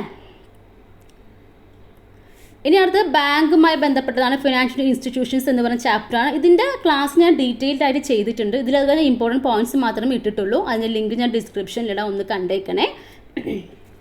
ഇനി റിസർവ് ബാങ്കിൻ്റെ ഫങ്ഷൻസ് ആണ്. എന്താണ്? പ്രിൻറ്റിംഗ് ഓഫ് കറൻസി ആണ്, ക്രെഡിറ്റ് കൺട്രോൾ ആണ്, ബാങ്കർ ടു ഗവൺമെൻറ് എന്നറിയപ്പെടുന്നത് റിസർവ് ബാങ്ക് ഓഫ് ഇന്ത്യ ആണ്, ബാങ്കേഴ്സ് ബാങ്ക് എന്നറിയപ്പെടുന്നത് റിസർവ് ബാങ്ക് ഓഫ് ഇന്ത്യ ആണ്. ഇനി reserve bank of India established ഇന്ത്യയിൽ എപ്പോഴാണ്? 1935 ആണ്. ഹെഡ് ക്വാർട്ടേഴ്സ് ഓഫ് RBI എന്ന് പറയുന്നത് മുംബൈ ആണ്. ഇനി ഫിനാൻഷ്യൽ ഇൻസ്റ്റിറ്റ്യൂഷൻസ് പറയുമ്പോൾ അവിടെ 2 ടൈപ്സ് നമുക്ക് പറയാം. ബാങ്കും ഉണ്ട്, അതുപോലെ തന്നെ നോൺ ബാങ്കിങ് ഫിനാൻഷ്യൽ ഇൻസ്റ്റിറ്റ്യൂഷൻസ് ഉണ്ട്. ബാങ്ക് എന്ന് പറയുമ്പോൾ അവിടെ കൊമേഴ്ഷ്യൽ ബാങ്ക് വരാം, കോപ്പറേറ്റീവ് ബാങ്ക് വരാം, ഡെവലപ്മെൻറ്റൽ ബാങ്ക് വരാം, സ്പെഷ്യലൈസ്ഡ് ബാങ്ക് വരാം. ഇനി നോൺ ബാങ്കിങ് ഫിനാൻഷ്യൽ ഇൻസ്റ്റിറ്റ്യൂഷൻസ് പറയുമ്പോൾ mutual fund, insurance corporation, non banking financial companies എല്ലാം നോൺ ബാങ്കിങ് ഫിനാൻഷ്യൽ ഇൻസ്റ്റിറ്റ്യൂഷൻസിൻ്റെ എക്സാമ്പിൾസ് ആണ്. ഓക്കെ, ഇനി സ്പെഷ്യലൈസ്ഡ് ബാങ്ക്സ് ഏതൊക്കെയാണെന്ന് പഠിച്ചു വെക്കണം. അതിൻ്റെ പേര്, അതിൻ്റെ ഫീച്ചർ എന്തിനാണെന്നുള്ള കാര്യം. ഓക്കെ, അപ്പോൾ സ്പെഷ്യലൈസ്ഡ് ബാങ്ക് എന്ന് പറയുമ്പോൾ that provide financial help four the development of certain specific sector. അത് എന്തെങ്കിലും ഒരു സ്പെസിഫിക് സെക്ടറിന് ഡെവലപ്മെൻറ്റിന് വേണ്ടിയിട്ട് ഒരു ഫിനാൻഷ്യൽ ഹെൽപ്പ് പ്രൊവൈഡ് ചെയ്യുന്ന ബാങ്കാണ് സ്പെഷ്യലൈസ്ഡ് ബാങ്ക് എന്ന് പറയുന്നത്. ഓക്കെ, അതിൽ നമുക്ക് മെയിനായിട്ട് 3 ബാങ്കിൻ്റെ പേര് തന്നിട്ടുണ്ട്. നബാർഡ് അഗ്രികൾച്ചറിന് വേണ്ടിയിട്ടാണ് എക്സാം എപ്പോഴും ചോദിക്കാറുള്ളതാണ് അല്ലേ. അപ്പോൾ സിഡ്ബിയും ചോദിക്കാറുണ്ട് ഇപ്പോൾ. ഓക്കെ, അപ്പോൾ എക്സിം ആ പേര് തന്നെ ഉണ്ട്. EX1 എക്സ്പോർട്ടിൻ്റെ ഷോർട്ട്, IM ഇമ്പോർട്ടിൻ്റെ ഷോർട്ട്. അപ്പോൾ എക്സിം ബാങ്ക് ഓഫ് ഇന്ത്യ എന്ന് പറയുമ്പോൾ എന്തിനു വേണ്ടിയിട്ടായിരിക്കണം? Provide loans for exporting and importing products. Importing exporting പ്രോഡക്ട്സിന് ലോൺ പ്രൊവൈഡ് ചെയ്യുന്നു. Then provides instructions to individuals who come in to this sector. അപ്പോൾ ഈ ഒരു സെക്ടറിൽ വരുന്ന ആൾക്കാർക്ക് പ്രോപ്പറായിട്ട് ഇൻസ്ട്രക്ഷൻസ് പ്രൊവൈഡ് ചെയ്യുക എന്നുള്ളതാണ് എക്സിം ബാങ്ക് ഓഫ് ഇന്ത്യയുടെ feature. Then small industries development bank of India, SIDBI എന്ന് ഷോർട്ടായി പറയും. ഇത് എന്തിനു വേണ്ടിയിട്ടാണ്? provides helps to establish new small scale industries and to modernize existing industry. അപ്പോൾ പുതിയതായിട്ട് വരുന്ന സ്മോൾ സ്കെയിൽ ഇൻഡസ്ട്രീസിനൊക്കെ ഒരു ഫിനാൻഷ്യൽ അസിസ്റ്റൻസ് പ്രൊവൈഡ് ചെയ്യുക, ആൻഡ് എക്സിസ്റ്റിംഗ് ആയിട്ടുള്ള ഇൻഡസ്ട്രീസിനും എന്തെങ്കിലും ഹെൽപ്പ് കൊടുക്കുക എന്ന രീതിയാണ്. എയിംസ് ഈസ് ടു വിറ്റലൈസ് വില്ലേജ് ഇൻഡസ്ട്രീസിലൊക്കെ കുറച്ച് ഇമ്പ്രൂവ്മെൻറ്റ് കൊണ്ടുവരിക എന്നുള്ളത് തന്നെയാണ്. ദെൻ നബാർഡ് എന്താണ്? National bank for agriculture and rural development ആണ്. ഇത് ഫുൾ ഫോം എല്ലാം പഠിച്ചു വെച്ചേക്കണേ. ഇതെന്താണ്? Apex bank in India which functions for the development of villages and agriculture. ഇത് അങ്ങനെ ഈ ക്വസ്റ്റ്യൻ അങ്ങനെ തന്നെ ചോദിച്ചിട്ടുണ്ട്.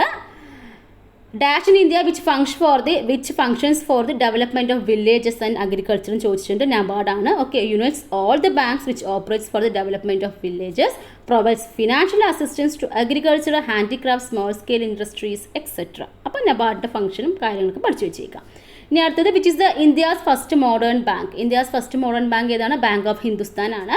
Then bank of Hindustan established in the year 1770 the nationalisation of bank നടക്കുന്നത് 1969 അപ്പോഴത്തെ PM പ്രധാനമന്ത്രി എന്ന് പറയുന്നത് പ്രൈം മിനിസ്റ്റർ ഇന്ദിരാഗാന്ധി എന്നുള്ള കാര്യം കൂടി ഓർത്തു വെച്ചേക്കാം.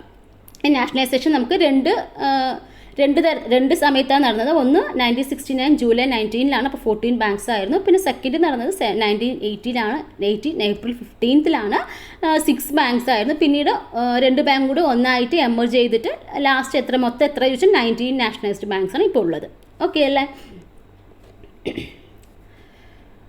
The bank established to provide regional banking services to different states in India is.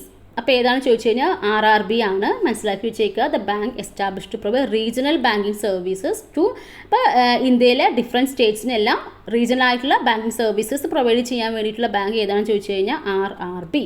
Then the 1 rupee note and its subsidiary coins are issued by the 1 rupee നോട്ടും അതുപോലെ സബ്സിഡറി കോയിൻസും ആര് ഇഷ്യൂ ചെയ്യുന്നത് ചോദിച്ചു കഴിഞ്ഞാൽ സെൻട്രൽ ഫിനാൻസ് ഡിപ്പാർട്ട്മെൻറ്റ് ആണ്. Okay, ഇനി woman empowerment is India's empowerment is the slogan of Bharatiya Mahila bank ആണ്. Woman empowerment is India's empowerment is the slogan of Bharatiya Mahila bank ആണ്. The first insurance company of India was established in the year.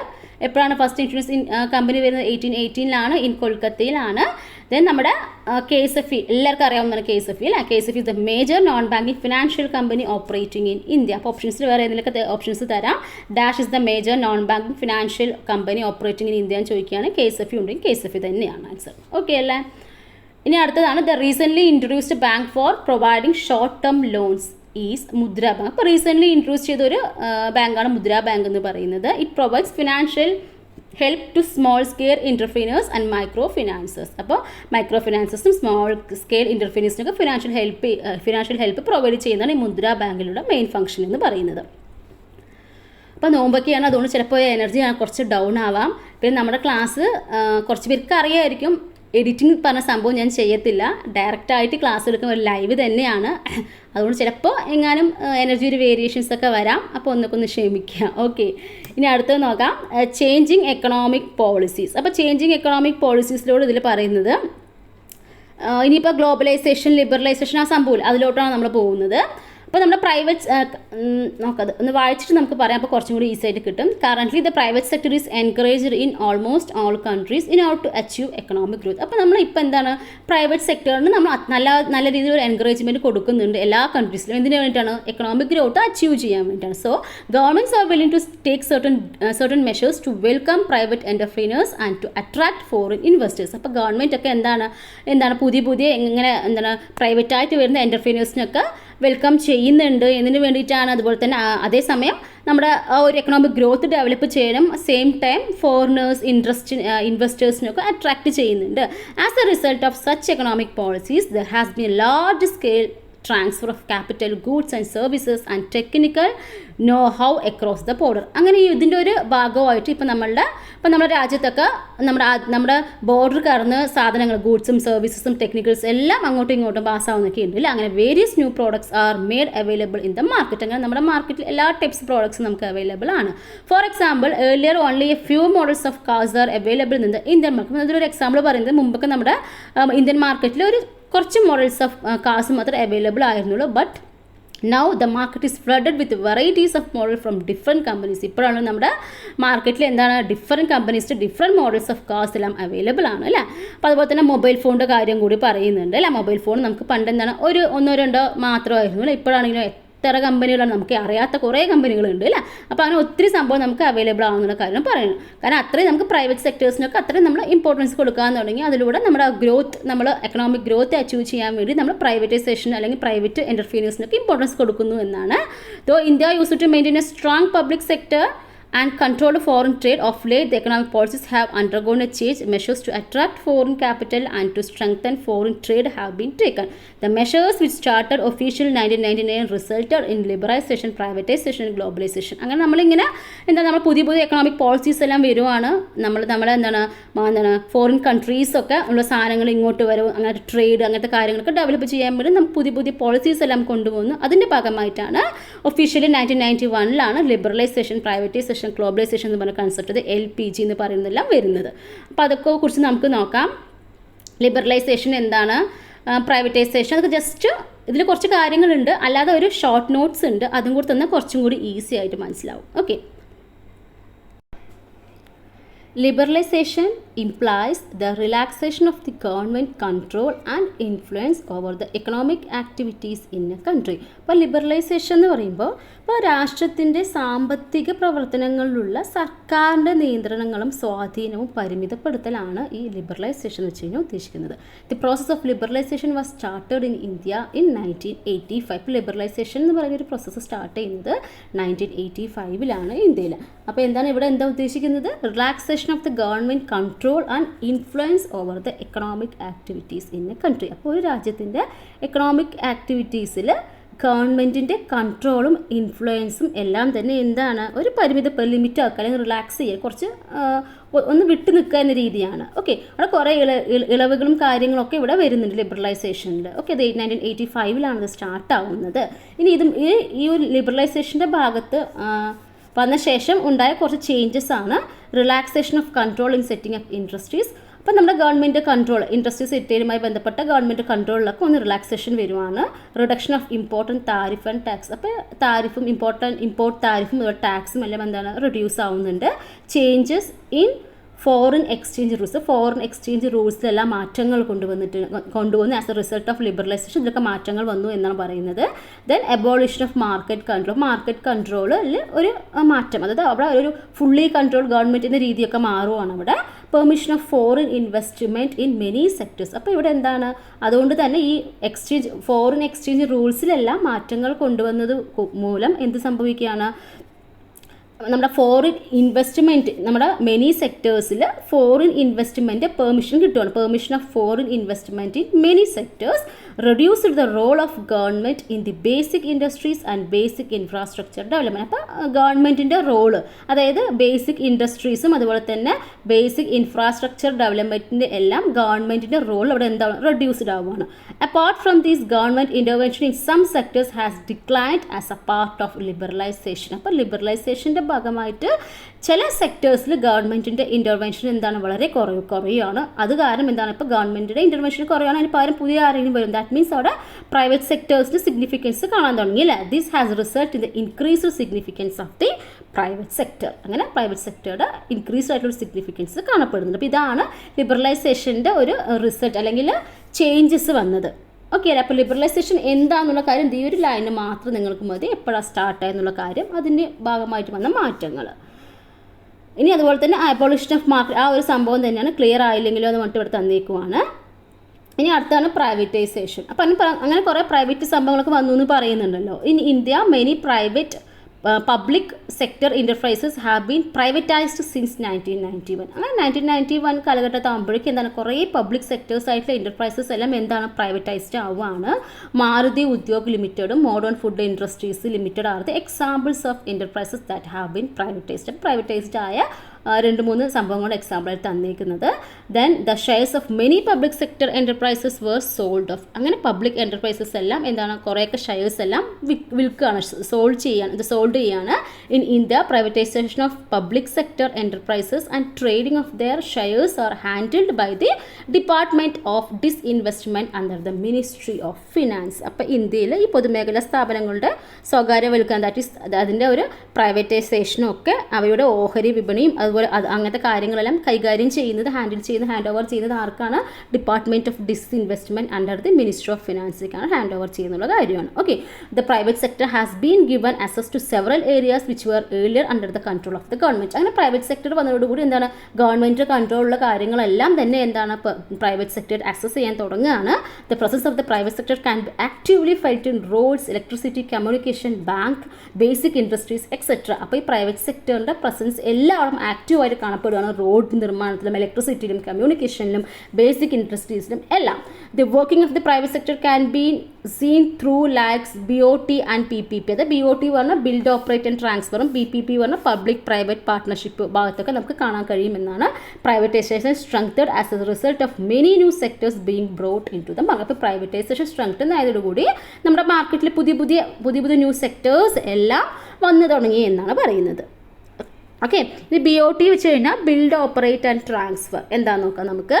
The private sector initiates the construction of infrastructure such as roads, bridges etcetera, then claims the investment through tolls which are the later transfer to the government. അപ്പോൾ ഈ private sector എന്താണ്, ഈ കൺസ്ട്രക്ഷനുമായി ഇപ്പോൾ road construction, bridge constructions ഒക്കെ ഉണ്ടാവുമല്ലോ, അതൊക്കെ അങ്ങനെ ഏറ്റെടുക്കും. അതിൻ്റെ ഇൻവെസ്റ്റ്മെൻറ്റ് അവർ ആദ്യം ചെയ്യും, പിന്നെ അത് തിരിച്ചെടുക്കുന്നത് ടോൾസ് രൂപത്തിലാണെന്നുള്ള കാര്യമാണ് പറയുന്നത് BOTയിൽ ബിൽഡ് ഓപ്പറേറ്റ് ആൻഡ് ട്രാൻസ്ഫർ എന്നതിലൂടെ. ദെൻ PPP എന്ന് പറയുമ്പോൾ പബ്ലിക് പ്രൈവറ്റ് പാർട്ട്ണർഷിപ്പ് എന്നാണ്. Certain undertakings are initiated under the partnership of both private and public sector. അപ്പോൾ ചില സംഭവങ്ങളൊക്കെ എന്താണ്, ഈ പ്രൈവറ്റിൻ്റെയും അതുപോലെ തന്നെ പബ്ലിക് സെക്ടറിൻ്റെ രണ്ടിൻ്റെയും കൂടെ ഒരു ഇനീഷ്യേറ്റീവ് ചെയ്യാറുണ്ട്. The profit is shared proportion to the amount invested. അപ്പോൾ എത്രയാണോ എമൗണ്ട് ഇൻവെസ്റ്റ് ചെയ്ത് അതിനനുസരിച്ച് പ്രോഫിറ്റ് ഷെയർ ചെയ്യുന്നത്. അതൊരു എക്സാമ്പിൾ PPPയുടെ പബ്ലിക് പ്രൈവറ്റ് പാർട്ട്ണർഷിപ്പിൽ ഒരു ബെസ്റ്റ് എക്സാമ്പിളാണ് നമ്മുടെ സിയാൽ, നമ്മുടെ കൊച്ചിൻ ഇൻ്റർനാഷണൽ എയർപോർട്ട് ലിമിറ്റഡ് ഉണ്ടല്ലോ, അത് സിയാൽ നമ്മുടെ ഈ ഒരു PPPയുടെ ഒരു എക്സാമ്പിളാണ്. ദെൻ അടുത്തതാണ് ഗ്ലോബലൈസേഷൻ എന്നുള്ളത്. ഈ മൂന്നും ഞാൻ ഷോർട്ടാക്കി തരാം എന്താണെന്നുള്ളത്. അപ്പോൾ as a part of liberalization, the measures to remove the controls on foreign capital investment attracted foreign entrepreneurs. As a result of this, the influence of capital increases worldwide. Free trade agreement on reduction of import tariff and taxes among nations made imports and export easy.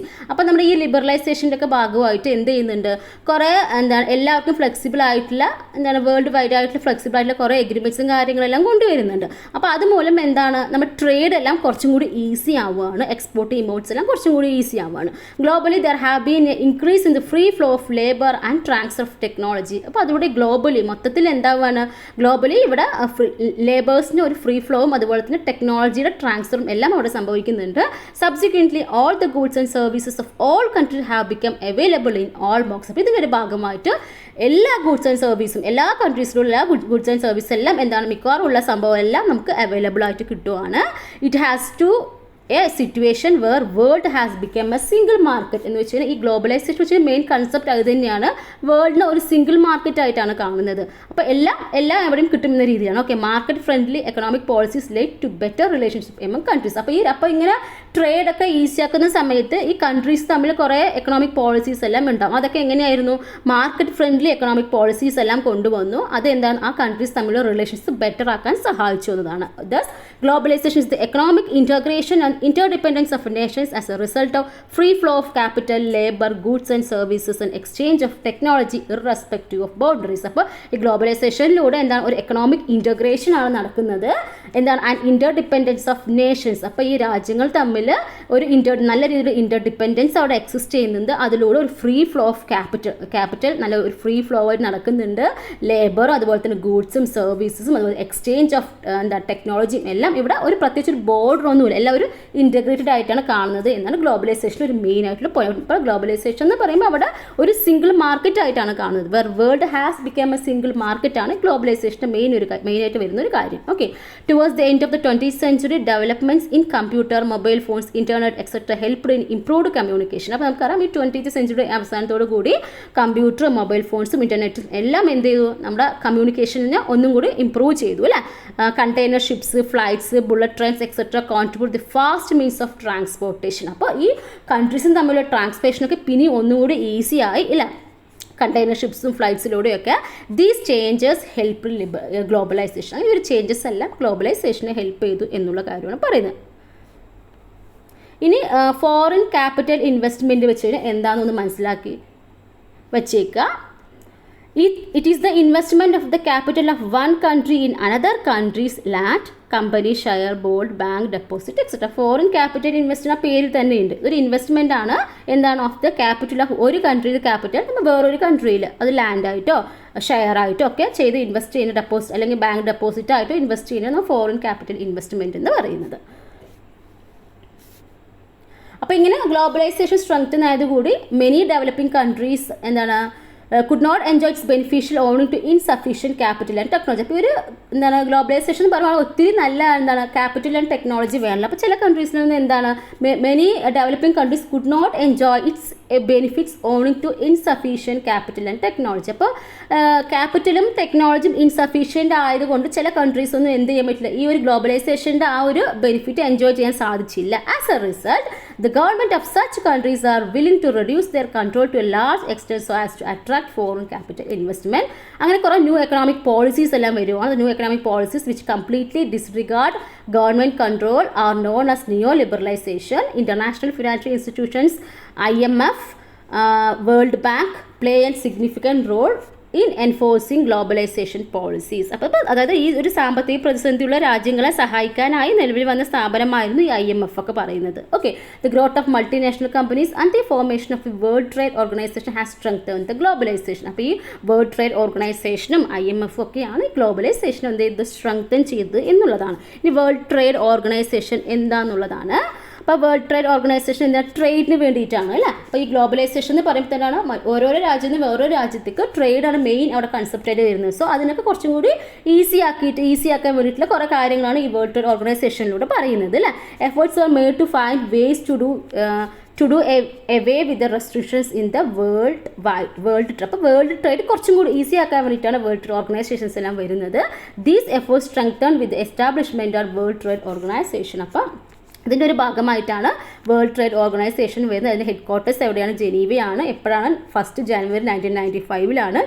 India is one of the founding members of WTO. അതായത് ഈ world Trade organisation form ചെയ്യുന്നത് അല്ലെങ്കിൽ അത് start ചെയ്യുന്നത് 1 January 1995 അപ്പം തന്നെ നമ്മുടെ ഇന്ത്യ അതിലൊരു മെമ്പറാണ്. So one of the founding member of WTO ആണ്. There are 161 member nations in the trade organisation according to April 2015 date. അപ്പോൾ April 2015 ഡേറ്റാണ് 161 എന്ന് പറയുന്നത്. അപ്ഡേറ്റ് ആയിട്ടുള്ള ഇൻഫർമേഷൻ അടുത്ത സ്ലൈഡിൽ തരാം. ഓക്കെ, ഇനി ഇതിൻ്റെ ഭാഗമായിട്ട് വന്ന് ഞാൻ പറഞ്ഞിരുന്നു, ഈ ഒരു സാമ്പത്തിക പ്രതിസന്ധിയുള്ള രാജ്യങ്ങളെ സഹായിക്കാനായി നിലവിൽ വന്ന സ്ഥാപനമാണ് IMF-ഉം അതുപോലെ തന്നെ വേൾഡ് ബാങ്ക് ഒക്കെ കേട്ടോ. അപ്പോൾ അതുമായി ബന്ധപ്പെട്ട കുറച്ച് കാര്യങ്ങൾ ഇത് പറയുന്നത്, the world bank and IMF were established as a result of decision taken at the Bretton Woods Conference in 1944. അപ്പോൾ 1944 ബ്രിട്ടൻ വുഡ് കോൺഫറൻസിൻ്റെ ബേസിലാണ് IMF-ഉം അതുപോലെ തന്നെ വേൾഡ് ബാങ്ക് എല്ലാം എസ്റ്റാബ്ലിഷ് ചെയ്യുന്നത്. The head quarters of these institutions R at Washington ആണ് ഇതിൻ്റെ head quarters എന്ന് പറയുന്നത്. Country facing economic crisis approach these institutions for availing instances. അപ്പോൾ എക്കണോമിക് ക്രൈസിസ് അതുപോലെ സാമ്പത്തികമായി പ്രതിസന്ധി അനുഭവിക്കുന്ന രാജ്യങ്ങൾക്ക് എന്താണ് ഹെൽപ്പ് ചെയ്യുക എന്ന രീതിയാണ്. For availing the loans, the countries has to agree and implement the conditions put forth by the World Bank and IMF. These conditions also strengthened globalization. അങ്ങനെ കുറേ കണ്ടീഷൻ ടേംസ് ആൻഡ് കണ്ടീഷനിലൂടെ ലോൺ എല്ലാം provide ചെയ്യുന്നുണ്ട്. പക്ഷേ ഇതെല്ലാം തന്നെ എന്താണ് ഗ്ലോബലൈസേഷനെ strengthen ചെയ്തു എന്നാണ് പറയുന്നത്. പിന്നെ WTOയുടെ കുറച്ച് കാര്യങ്ങളാണ്. Main guidelines of trade agreements formed through the WTO. WTOയുടെ ട്രേഡിലുമായി ബന്ധപ്പെട്ട കുറച്ച് എഗ്രിമെൻറ്റ്സ് ആണ് പറയുന്നത്. Phase by phase reduction of import duty. അപ്പോൾ import duty phase by phase reduce ചെയ്യുക, റിഡക്ഷൻ ഓഫ് സബ്സിഡീസ് റെഡ്യൂസ് ചെയ്യുക, modification of patent laws modify ചെയ്യുക, permitting foreign investment in service sectors such as media, telecommunication, banking, insurance, etc. അപ്പോൾ foreign investment നമ്മുടെ service സെക്ടറായ മീഡിയയിലും ടെലികമ്മ്യൂണിക്കേഷനിലും ബാങ്കിലും ഇൻഷുറൻസിലും എല്ലാം permit ചെയ്യുക എന്നുള്ളതൊക്കെയാണ് WTOയിൽ പറഞ്ഞ കുറച്ച് guidelines. Extension of the consideration given to domestic investment to foreign investment. ഇപ്പോൾ ഡൊമസ്റ്റിക് ഇൻവെസ്റ്റ്മെൻറ്റ് ഫോറിൻ ഇൻവെസ്റ്റ്മെൻറ്റ് ഒരു എക്സ്റ്റൻഷനാണ് ഇതിലൂടെ പറയുന്നത്. ഇതെല്ലാം ഈ പോളിസീസ് എല്ലാം തന്നെ liberalisation and strengthen liberalisation and globalisation. ഇനി പേറ്റന്റ് നമുക്ക് അറിയാവുന്നൊരു വാക്കാണ് അല്ലേ. Rights granted for the protection of the invention of a new technology products and production methods for a specific period is termed patent. അപ്പോൾ എന്തെങ്കിലും പുതിയ ഒരു ടെക്നോളജി എന്തെങ്കിലും വിദ്യയോ നമ്മൾ ഉൽപ്പന്നമോ നമ്മൾ എന്തെങ്കിലും കണ്ടുപിടിച്ചിട്ടുണ്ടെങ്കിൽ അവർക്ക് അവയുടെ അവകാശം നിശ്ചയിക്കുന്നതാണ് നമ്മൾ പേറ്റന്റ് എന്ന് പറയുന്നത്. പ്രത്യേകം എന്താണ് ഒരു സ്പെസിഫിക് പീരീഡിനായിരിക്കും അല്ലേ ആ റൈറ്റ്സ് കൊടുക്കുന്നത്. അതാണ് പേറ്റന്റ് എന്ന് പറയുന്നത്. അപ്പോൾ ലിബറലൈസേഷൻ, പ്രൈവറ്റൈസേഷൻ, ഗ്ലോബലൈസേഷൻ ഒരൊറ്റ വാക്കിൽ പറയുകയാണെങ്കിൽ ഒന്ന് ഷോർട്ടാക്കി പറയാം. ലിബറലൈസേഷൻ എന്ന് വെച്ച് കഴിഞ്ഞാൽ റിലാക്സേഷൻ ഓഫ് ഗവൺമെൻറ് റെസ്ട്രിക്ഷൻസ് ആണ് ഇൻ ദി ഏരിയാസ് ഓഫ് എവിടെ സോഷ്യൽ പൊളിറ്റിക്കൽ ആൻഡ് എക്കണോമിക് പോളിസീസിൽ ഗവൺമെൻറ് റിലാക്സേഷൻ അവർ ഒരു എന്താണ് ഇൻ്റർവെൻഷൻ കുറഞ്ഞ് കാണിക്കുന്നതാണ് നമ്മൾ ലിബറലൈസേഷൻ എന്ന് പറഞ്ഞാൽ കുറച്ചും കൂടി ഫ്രീ ലിബറലായിട്ട് കാര്യങ്ങളൊക്കെ നടത്താൻ വേണ്ടി ട്രേഡും ബാക്കി കാര്യങ്ങളൊക്കെ പോസിബിൾ ആക്കുന്ന രീതിയാണ്. ഓക്കെ, പ്രൈവറ്റൈസേഷൻ എന്ന് പറയുന്നത് പ്രൈവറ്റ് ആക്കുക അല്ലെ, the transfer of ownership property or business from the government to the private sector. ഗവൺമെൻറ്റിൽ നിന്ന് പ്രൈവറ്റ് സെക്ടറിലേക്ക് ആ ഒരു ഓണർഷിപ്പ് അല്ലെങ്കിൽ പ്രോപ്പർട്ടി അല്ലെങ്കിൽ ബിസിനസ് ട്രാൻസ്ഫർ ചെയ്തിട്ട് നമ്മൾ പ്രൈവറ്റൈസേഷൻ എന്ന് പറയുന്നത്. ഗ്ലോബലൈസേഷൻ പറയുമ്പോൾ ഇൻറ്റഗ്രേഷൻ ആണ് എല്ലാ കൺട്രീസും അല്ലേ. Integration of the economy of the country with world economy. World economy ആയിട്ട് നമ്മുടെ കൺട്രി എക്കോണമി ഇൻറ്റഗ്രേറ്റ് ചെയ്യുകയാണ്. ഇവിടെ എന്താണ് free movement of people, goods and services across boundaries. അപ്പോൾ അക്രോസ് ബൗണ്ടറി കടന്ന് എല്ലാം നമ്മുടെ ജനങ്ങളായിക്കോട്ടെ ഗൂഡ്സ് ആയിക്കോട്ടെ സർവീസൊക്കെ ഫ്രീ മൂവ്മെൻറ്റ് ഇത് ഈസി ആയിട്ട് പോസിബിൾ ആക്കുക എന്നുള്ളതൊക്കെയാണ് ഗ്ലോബലൈസേഷനിൽ വരുന്ന കാര്യങ്ങൾ. ഇത് മൂന്നാണ് ഏറ്റവും സിംപ്ലസ്റ്റ് ആയിട്ടുള്ള ഫോം. ക്ലിയർ ആയെന്ന് വിശ്വസിക്കുന്നു. ഇനി എന്താണ് മൾട്ടിനാഷണൽ കമ്പനിയെ കുറിച്ച് ജസ്റ്റ് ഒന്ന് നോക്കണം. മൾട്ടിനാഷണൽ കോർപ്പറേഷൻ നമുക്ക് കേട്ടിട്ടുണ്ടാവും MNC കമ്പനി എന്നൊക്കെ അല്ലേ. ഓൾസോ കോൾഡ് ട്രാൻസ്നാഷണൽ കോർപ്പറേഷൻ എന്ന് വിളിക്കാറുണ്ട്. Any corporation that is registered and operates in more than one country at A time. ഇപ്പോൾ ഒരേ ടൈമിൽ മോർ ദാൻ വൺ കൺട്രീസിൽ ഓപ്പറേറ്റ് ചെയ്യുന്നതിനാണ് നമ്മൾ എന്ത് പറയുക മൾട്ടിനാഷണൽ കോർപ്പറേഷൻ എന്ന് പറയുന്നത്. Generally the corporation has it's head quarters in one country. അപ്പോൾ ഒരു രാജ്യത്തായിരിക്കും ഹെഡ് ക്വാർട്ടേഴ്സ് ഉണ്ടാവുക. And operates holy or partially owned subsidiary in അല്ലെങ്കിൽ അതിൻ്റെ ഓപ്പറേഷനൊക്കെ എന്താണ് കുറേ രാജ്യങ്ങളുമായിട്ടുണ്ടാവും. മൾട്ടിനാഷണൽ ആ പേര് പോലെ തന്നെ. ഓക്കെ അല്ലേ. ഇനി അടുത്ത മാർക്കറ്റൈസേഷനാണ്. അപ്പോൾ ഇതിൻ്റെ ഒരു ഭാഗമായിട്ടാണ് മാർക്കറ്റൈസേഷൻ പറയുന്നത്. As a result of 1991 new economic policies എല്ലാം വരുന്നുണ്ട്. അതിൻ്റെ ഭാഗമായിട്ട് the market has become free, extensive and strong. അങ്ങനെ നമ്മുടെ മാർക്കറ്റൊക്കെ എന്താണ് കുറച്ചും കൂടി ഫ്രീ ആവുകയാണ്, എക്സ്റ്റെൻസീവ് ആവുകയാണ്, സ്ട്രോങ് ആവുകയാണ്. Government control over the market is declining. അപ്പോൾ എന്ത് സംഭവിക്കുന്നു, ഇതെല്ലാം വന്നതോടെ ഗവൺമെൻറ് കൺട്രോൾ കുറയാണ്. Many new sectors such as basic infrastructure development, bank industries, banking, insurance etcetera have come under the scope of the market. അപ്പോൾ ഒരു market എന്ന രീതിയിലേക്ക് ഈ ബേസിക് ആയിട്ടുള്ള ഇൻഫ്രാസ്ട്രക്ചേഴ്സ് അതായത് ബേസിക് ഇൻഡസ്ട്രീസ് എല്ലാം ബാങ്കിങ് എല്ലാം വരുവാണ്. Many firms which were under the ownership of the government have been privatised. അപ്പോൾ കുറേ ഫേംസ് കുറേ ഓർഗനൈസേഷൻസ് എല്ലാം എന്താണ് ഗവൺമെൻറ്റിൻ്റെ കൺട്രോളുള്ള കാര്യങ്ങൾ പ്രൈവറ്റൈസ്ഡ് ആവുകയാണ് and become A part of the market. ഒരു മാർക്കറ്റിൻ്റെ ഒരു ഭാഗമാവുകയാണ്. മാർക്കറ്റ് എന്ന് പറയുമ്പോൾ നമുക്കറിയാം കൂടുതൽ എന്താണ് പ്രോഫിറ്റ് മോട്ടീവ് ആയിരിക്കും അല്ലേ. It has led to a situation where everything is available in the market. അങ്ങനെ ഒരു സിറ്റുവേഷനിലേക്ക് മാറുവാണ്. Everything that is available in the market എന്ന രീതിയിൽ മാറുവാണ്. Where things are available only in the market എന്ന രീതിയിൽ മാറുവാണ്. ഈ ഒരു ടെൻഡൻസിനാണ് നമ്മൾ എന്ത് പറയുക, മാർക്കറ്റൈസേഷൻ. മാർക്കറ്റൈസേഷൻ എന്ന് പറയുമ്പോൾ അത്രേ ഉള്ളൂ, ഒരു സിറ്റുവേഷൻ എല്ലാം നമുക്ക് എന്താണ് മാർക്കറ്റിൽ അവൈലബിൾ ആണ്. And where things are available only in market എന്ന രീതിയിലാവുകയാണ് അതിന് മാർക്കറ്റ്. ആ ഒരു ടെൻഡൻസിയാണ് മാർക്കറ്റൈസേഷൻ എന്ന് പറയുന്നത്. Profit is the ultimate goal of marketisation. മാർക്കറ്റൈസേഷൻ്റെ മെയിൻ എയിം അല്ലെങ്കിൽ മെയിൻ ഗോൾ എന്താണ്? പ്രോഫിറ്റ് മേക്കിംഗ് ആണ്. അപ്പോൾ നമ്മൾ കുറേ പറഞ്ഞു അല്ലേ. അപ്പോൾ ന്യൂ എക്കണോമിക് പോളിസി വന്നപ്പോൾ കുറേ മാറ്റങ്ങളൊക്കെ വന്നു പറഞ്ഞു. അപ്പോൾ അതിൽ കുറേ കാര്യങ്ങൾ നമുക്കറിയാം, എല്ലാത്തിനും പോസിറ്റീവ് നെഗറ്റീവ്സും ഉണ്ട് അല്ലേ. അപ്പോൾ ഇതിൽ കുറച്ച് കാര്യങ്ങൾ പറയുന്നുണ്ട്. Arguments in favour of new economic policy. ഇപ്പോൾ ന്യൂ എക്കണോമിക്സ് പോളിസി വന്നതുകൊണ്ടുള്ള കുറച്ച് ഫേവർ ആയിട്ടുള്ള കുറച്ച് കാര്യങ്ങളും വരുന്നുണ്ട്, എഗെയിൻസ്റ്റ് ആയിട്ടുള്ള കുറച്ച് കാര്യങ്ങൾ. അപ്പോൾ എന്തൊക്കെയാണെന്ന് നോക്കാം. അപ്പോൾ നമുക്ക് ഇതിനൊരു പോസിറ്റീവ് നെഗറ്റീവ് എന്ന രീതിയിൽ നമുക്കൊരു കമ്പാരിസൺ ചെയ്ത് കുറച്ചുകൂടി ക്ലിയർ ആവും. Availability of wide varieties of products in the market. അപ്പോൾ ഈ ഒരു ന്യൂ എക്കണോമിക് പോളിസിയിലൂടെ നമുക്ക് പറഞ്ഞു ഈ ലിബറലൈസേഷൻ, പ്രൈവറ്റൈസേഷൻ, ഗ്ലോബലൈസേഷൻ ഒക്കെ വന്നു. അതുപോലെ നമുക്ക് എന്താണ് വൈഡ് വെറൈറ്റീസ് ഓഫ് പ്രോഡക്ട്സ് നമ്മുടെ മാർക്കറ്റിൽ അവൈലബിൾ ആയി.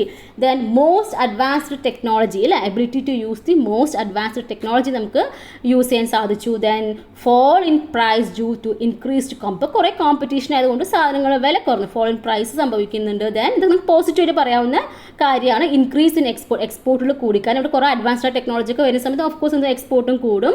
Entry of companies into foreign trade. അപ്പോൾ ഫോറിൻ ട്രേഡിലൊക്കെ നമ്മുടെ രാജ്യത്തെ കമ്പനീസ് എല്ലാം എൻട്രി ചെയ്യാൻ സാധിച്ചു. Then more employment opportunities due to establishment of new enterprises. പുതിയ കമ്പനിയൊക്കെ സ്റ്റാർട്ട് ചെയ്യുന്ന സമയത്ത് കുറേ പേര് ജോലിയൊക്കെ കൊടുക്കാൻ പറ്റും. സോ മോർ എംപ്ലോയ്മെൻറ്റ് ഓപ്പർച്യൂണിറ്റീസ് എല്ലാം കിട്ടി.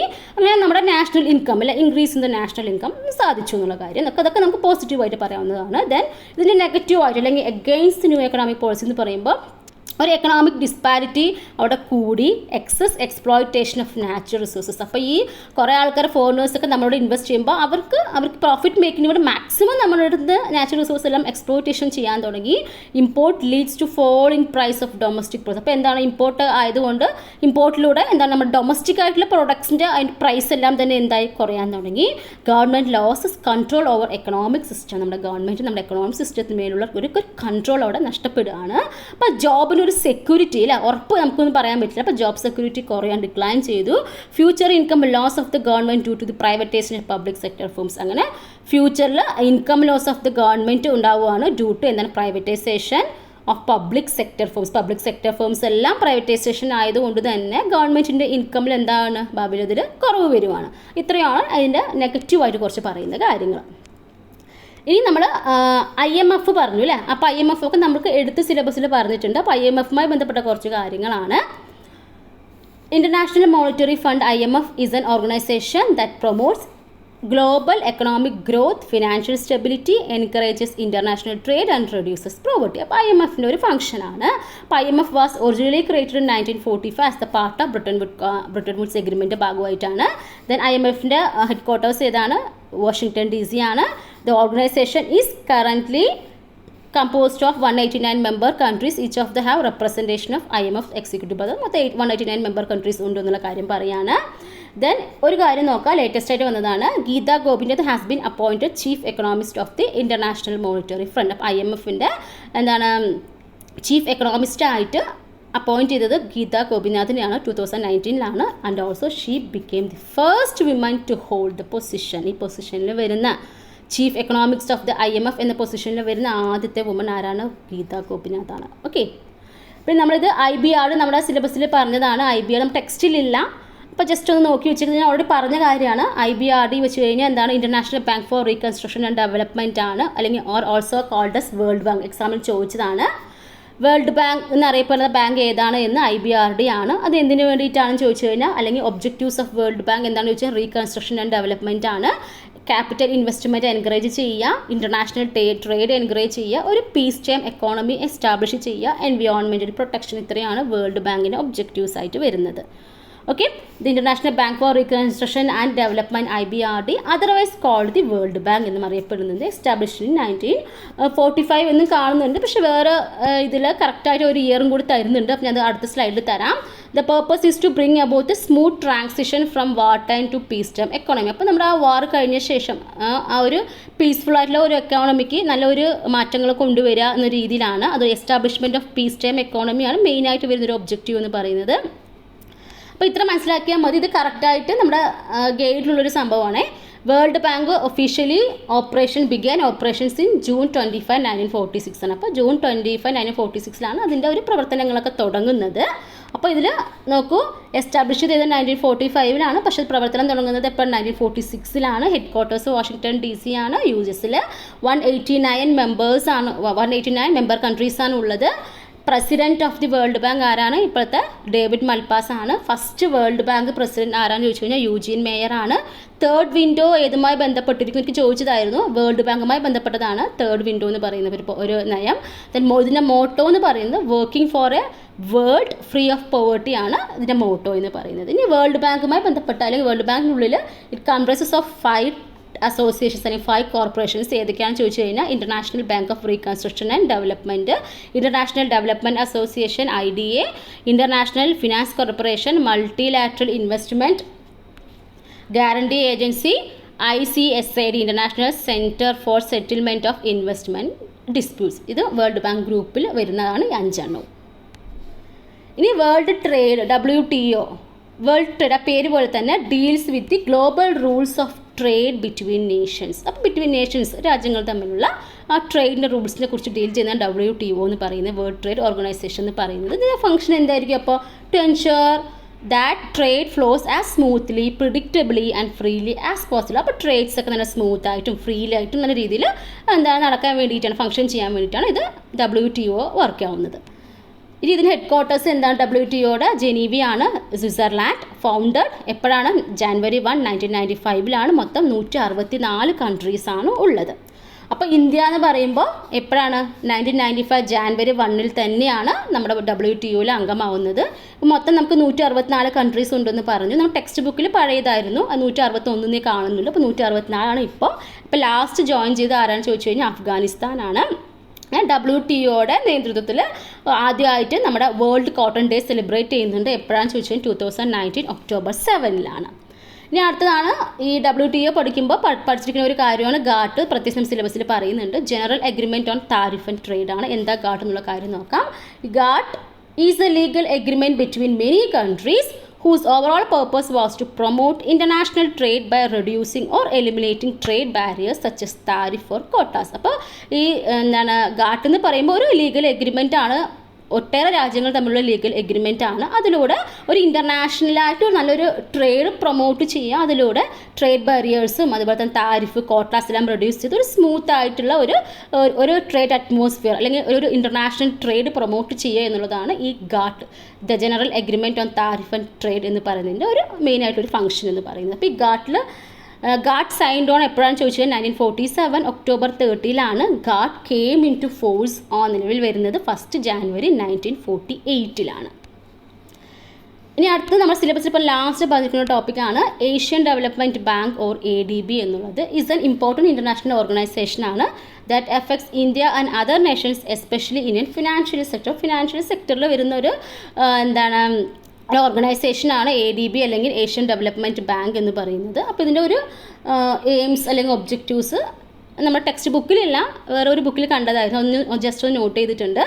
ADB Asian Development defines itself as a social development organisation that is dedicated to reducing poverty in Asia and Pacific through inclusive economic growth, എൻവയോൺമെൻ്റലി sustainable growth and regional integration. അപ്പോൾ ഈ Asian Development Bank എന്ന് പറയുമ്പോൾ ഈ നമ്മുടെ ഒരു social development organisation തന്നെയാണ്. അത് പോവേർട്ടി റെഡ്യൂസ് ചെയ്യാൻ എവിടെയൊക്കെ especially in Asia and specific ഏരിയാസിൽ നല്ലൊരു എക്കണോമിക് ഗ്രോത്തിലൂടെ അല്ലെങ്കിൽ എൻവയോൺമെൻറ്റൽ അല്ലെങ്കിൽ സസ്റ്റൈനബിൾ ഗ്രോത്തിലൂടെ ഒരു സോഷ്യൽ ഡെവലപ്മെൻറ്റ് ഉണ്ടാക്കിയെടുക്കുക എന്ന ലക്ഷ്യത്തോടു കൂടി വർക്ക് ചെയ്യുന്നതാണ്. This is carried out through investment ആണ് in the forms of loans. അപ്പോൾ അതിന് വേണ്ടിയിട്ട് ലോൺസും ഗ്രാൻസും ഇൻഫർമേഷൻസ് എല്ലാം ഷെയർ ചെയ്യുന്നുണ്ട്. ഇനി infrastructure, health care services, financial and public administration systems, helping Nations prepare for impact of climate change or better manage there natural resources as well as other areas. അപ്പോൾ നമ്മുടെ natural resources ഒക്കെ എങ്ങനെ maximum നല്ല രീതിയിൽ നിലനിർത്താം എന്നുള്ള കാര്യങ്ങളെക്കുറിച്ചൊക്കെ ഒരു assistance, അതുപോലെ തന്നെ നമ്മുടെ ക്ലൈമറ്റ് ചേഞ്ചിൻ്റെ ഇമ്പാക്റ്റ് എല്ലാം തന്നെ ഇതിലൂടെ നമുക്ക് അതിൻ്റെ ഇൻഫർമേഷൻസ് എല്ലാം നമുക്ക് അറിയാൻ പറ്റും എന്നാണ് പറയുന്നത്. ഓക്കെ, ഇൻഫർമേഷൻ ഷെയർ ചെയ്യുന്നുണ്ടെന്നാണ് പറയുന്നത്. അപ്പോൾ ഇതാണ് ADB എന്നുള്ളത്. അപ്പോൾ ഇത്രയാണ് നമ്മുടെ സിലബസിൽ പറഞ്ഞേക്കുന്നത്. ആക്ച്വലി ഇതൊരു ഫുൾ ലെങ്തി ക്ലാസ്സാണ്. ഞാൻ ആക്ച്വലി സാധാരണ നമ്മൾ ലെങ്തി ക്ലാസ്സൊക്കെ സാധാരണ എല്ലാവരും ചെയ്യുന്ന സമയത്ത് കട്ട് ചെയ്തൊക്കെയാണ് ചെയ്യാറെന്നാണ് ഞാൻ അറിയുന്നത്. പക്ഷേ ഞാൻ വീഡിയോ അങ്ങനെ കട്ട് ചെയ്തിട്ട് ഇതുവരെ ചെയ്തിട്ടില്ല. അപ്പോൾ ലൈവ് തന്നെയാണ് ശരിക്കും എൻ്റെ ഒരു അഭിപ്രായത്തിൽ ലൈവ് ക്ലാസ് തന്നെയാണ് കണ്ടിന്യൂസ് ആയിട്ട് ഞാൻ ക്ലാസ് എടുത്തത്. അതുകൊണ്ട് തന്നെ ചിലപ്പോൾ എവിടെയെങ്കിലുമൊക്കെ അപ്സ് ആൻഡ് ഡൗൺസ് ഉണ്ടെങ്കിൽ ഒന്ന് ക്ഷമിക്കുക. അതുപോലെ തന്നെ ഇപ്പോൾ എന്തെങ്കിലും നമ്മൾ കണ്ടിന്യൂസ് ആയിട്ട് ഇത്രയും നേരം ക്ലാസ് എടുത്തുകൊണ്ട് ചിലപ്പം എന്തെങ്കിലും PPT അല്ലാതെ മാറി പറഞ്ഞു പോയിട്ടുണ്ടെങ്കിൽ ഒന്ന് കറക്റ്റ് ചെയ്ത് നോക്കുക. പ്രത്യേകിച്ച് നിങ്ങൾ PPT പ്രത്യേകം ശ്രദ്ധിക്കുക. കണ്ടിന്യൂസ് ക്ലാസ് ആയതുകൊണ്ട് ചിലപ്പോൾ തന്നെ എന്തെങ്കിലും പറഞ്ഞപ്പോൾ അങ്ങോട്ടും ഇങ്ങോട്ടും മാറിയൊക്കെ വരാം. അതുകൊണ്ട് നിങ്ങൾ PPT ശ്രദ്ധിക്കുക. PPT എല്ലാം കറക്റ്റാണ്. നമ്മൾ ടെക്സ്റ്റ് അതേപോലെയാണ് ചെയ്തേക്കുന്നത്. അപ്പോൾ ക്ലിയർ ആയെന്ന് വിശ്വസിക്കുന്നു. നമ്മുടെ എക്കണോമിക്സ് ടോപ്പിക്സ് ഫുള്ള് ഞാൻ മാക്സിമം കവർ ചെയ്തിട്ട് 99% നമ്മുടെ ടെക്സ്റ്റ് ബുക്ക് എല്ലാം കവർ ചെയ്തിട്ടുണ്ട്. അപ്പോൾ ഇനി ഇതുപോലെയുള്ള ക്ലാസ്സുകൾ ഇനി നമുക്ക് ചെയ്യാം. അപ്പോൾ നിങ്ങൾ മാക്സിമം സപ്പോർട്ട് ചെയ്യുക. നിങ്ങൾ ക്ലാസ്സസ് ഇഷ്ടപ്പെട്ട ഒന്ന് ലൈക്ക് ചെയ്യുക. നിങ്ങളുടെ കൂട്ടുകാർക്കെല്ലാം ഷെയർ ചെയ്ത് കൊടുക്കുക. ആർക്കെങ്കിലുമൊക്കെ യൂസ്ഫുൾ ആയിക്കോട്ടെ. Keep watching all. Thank you.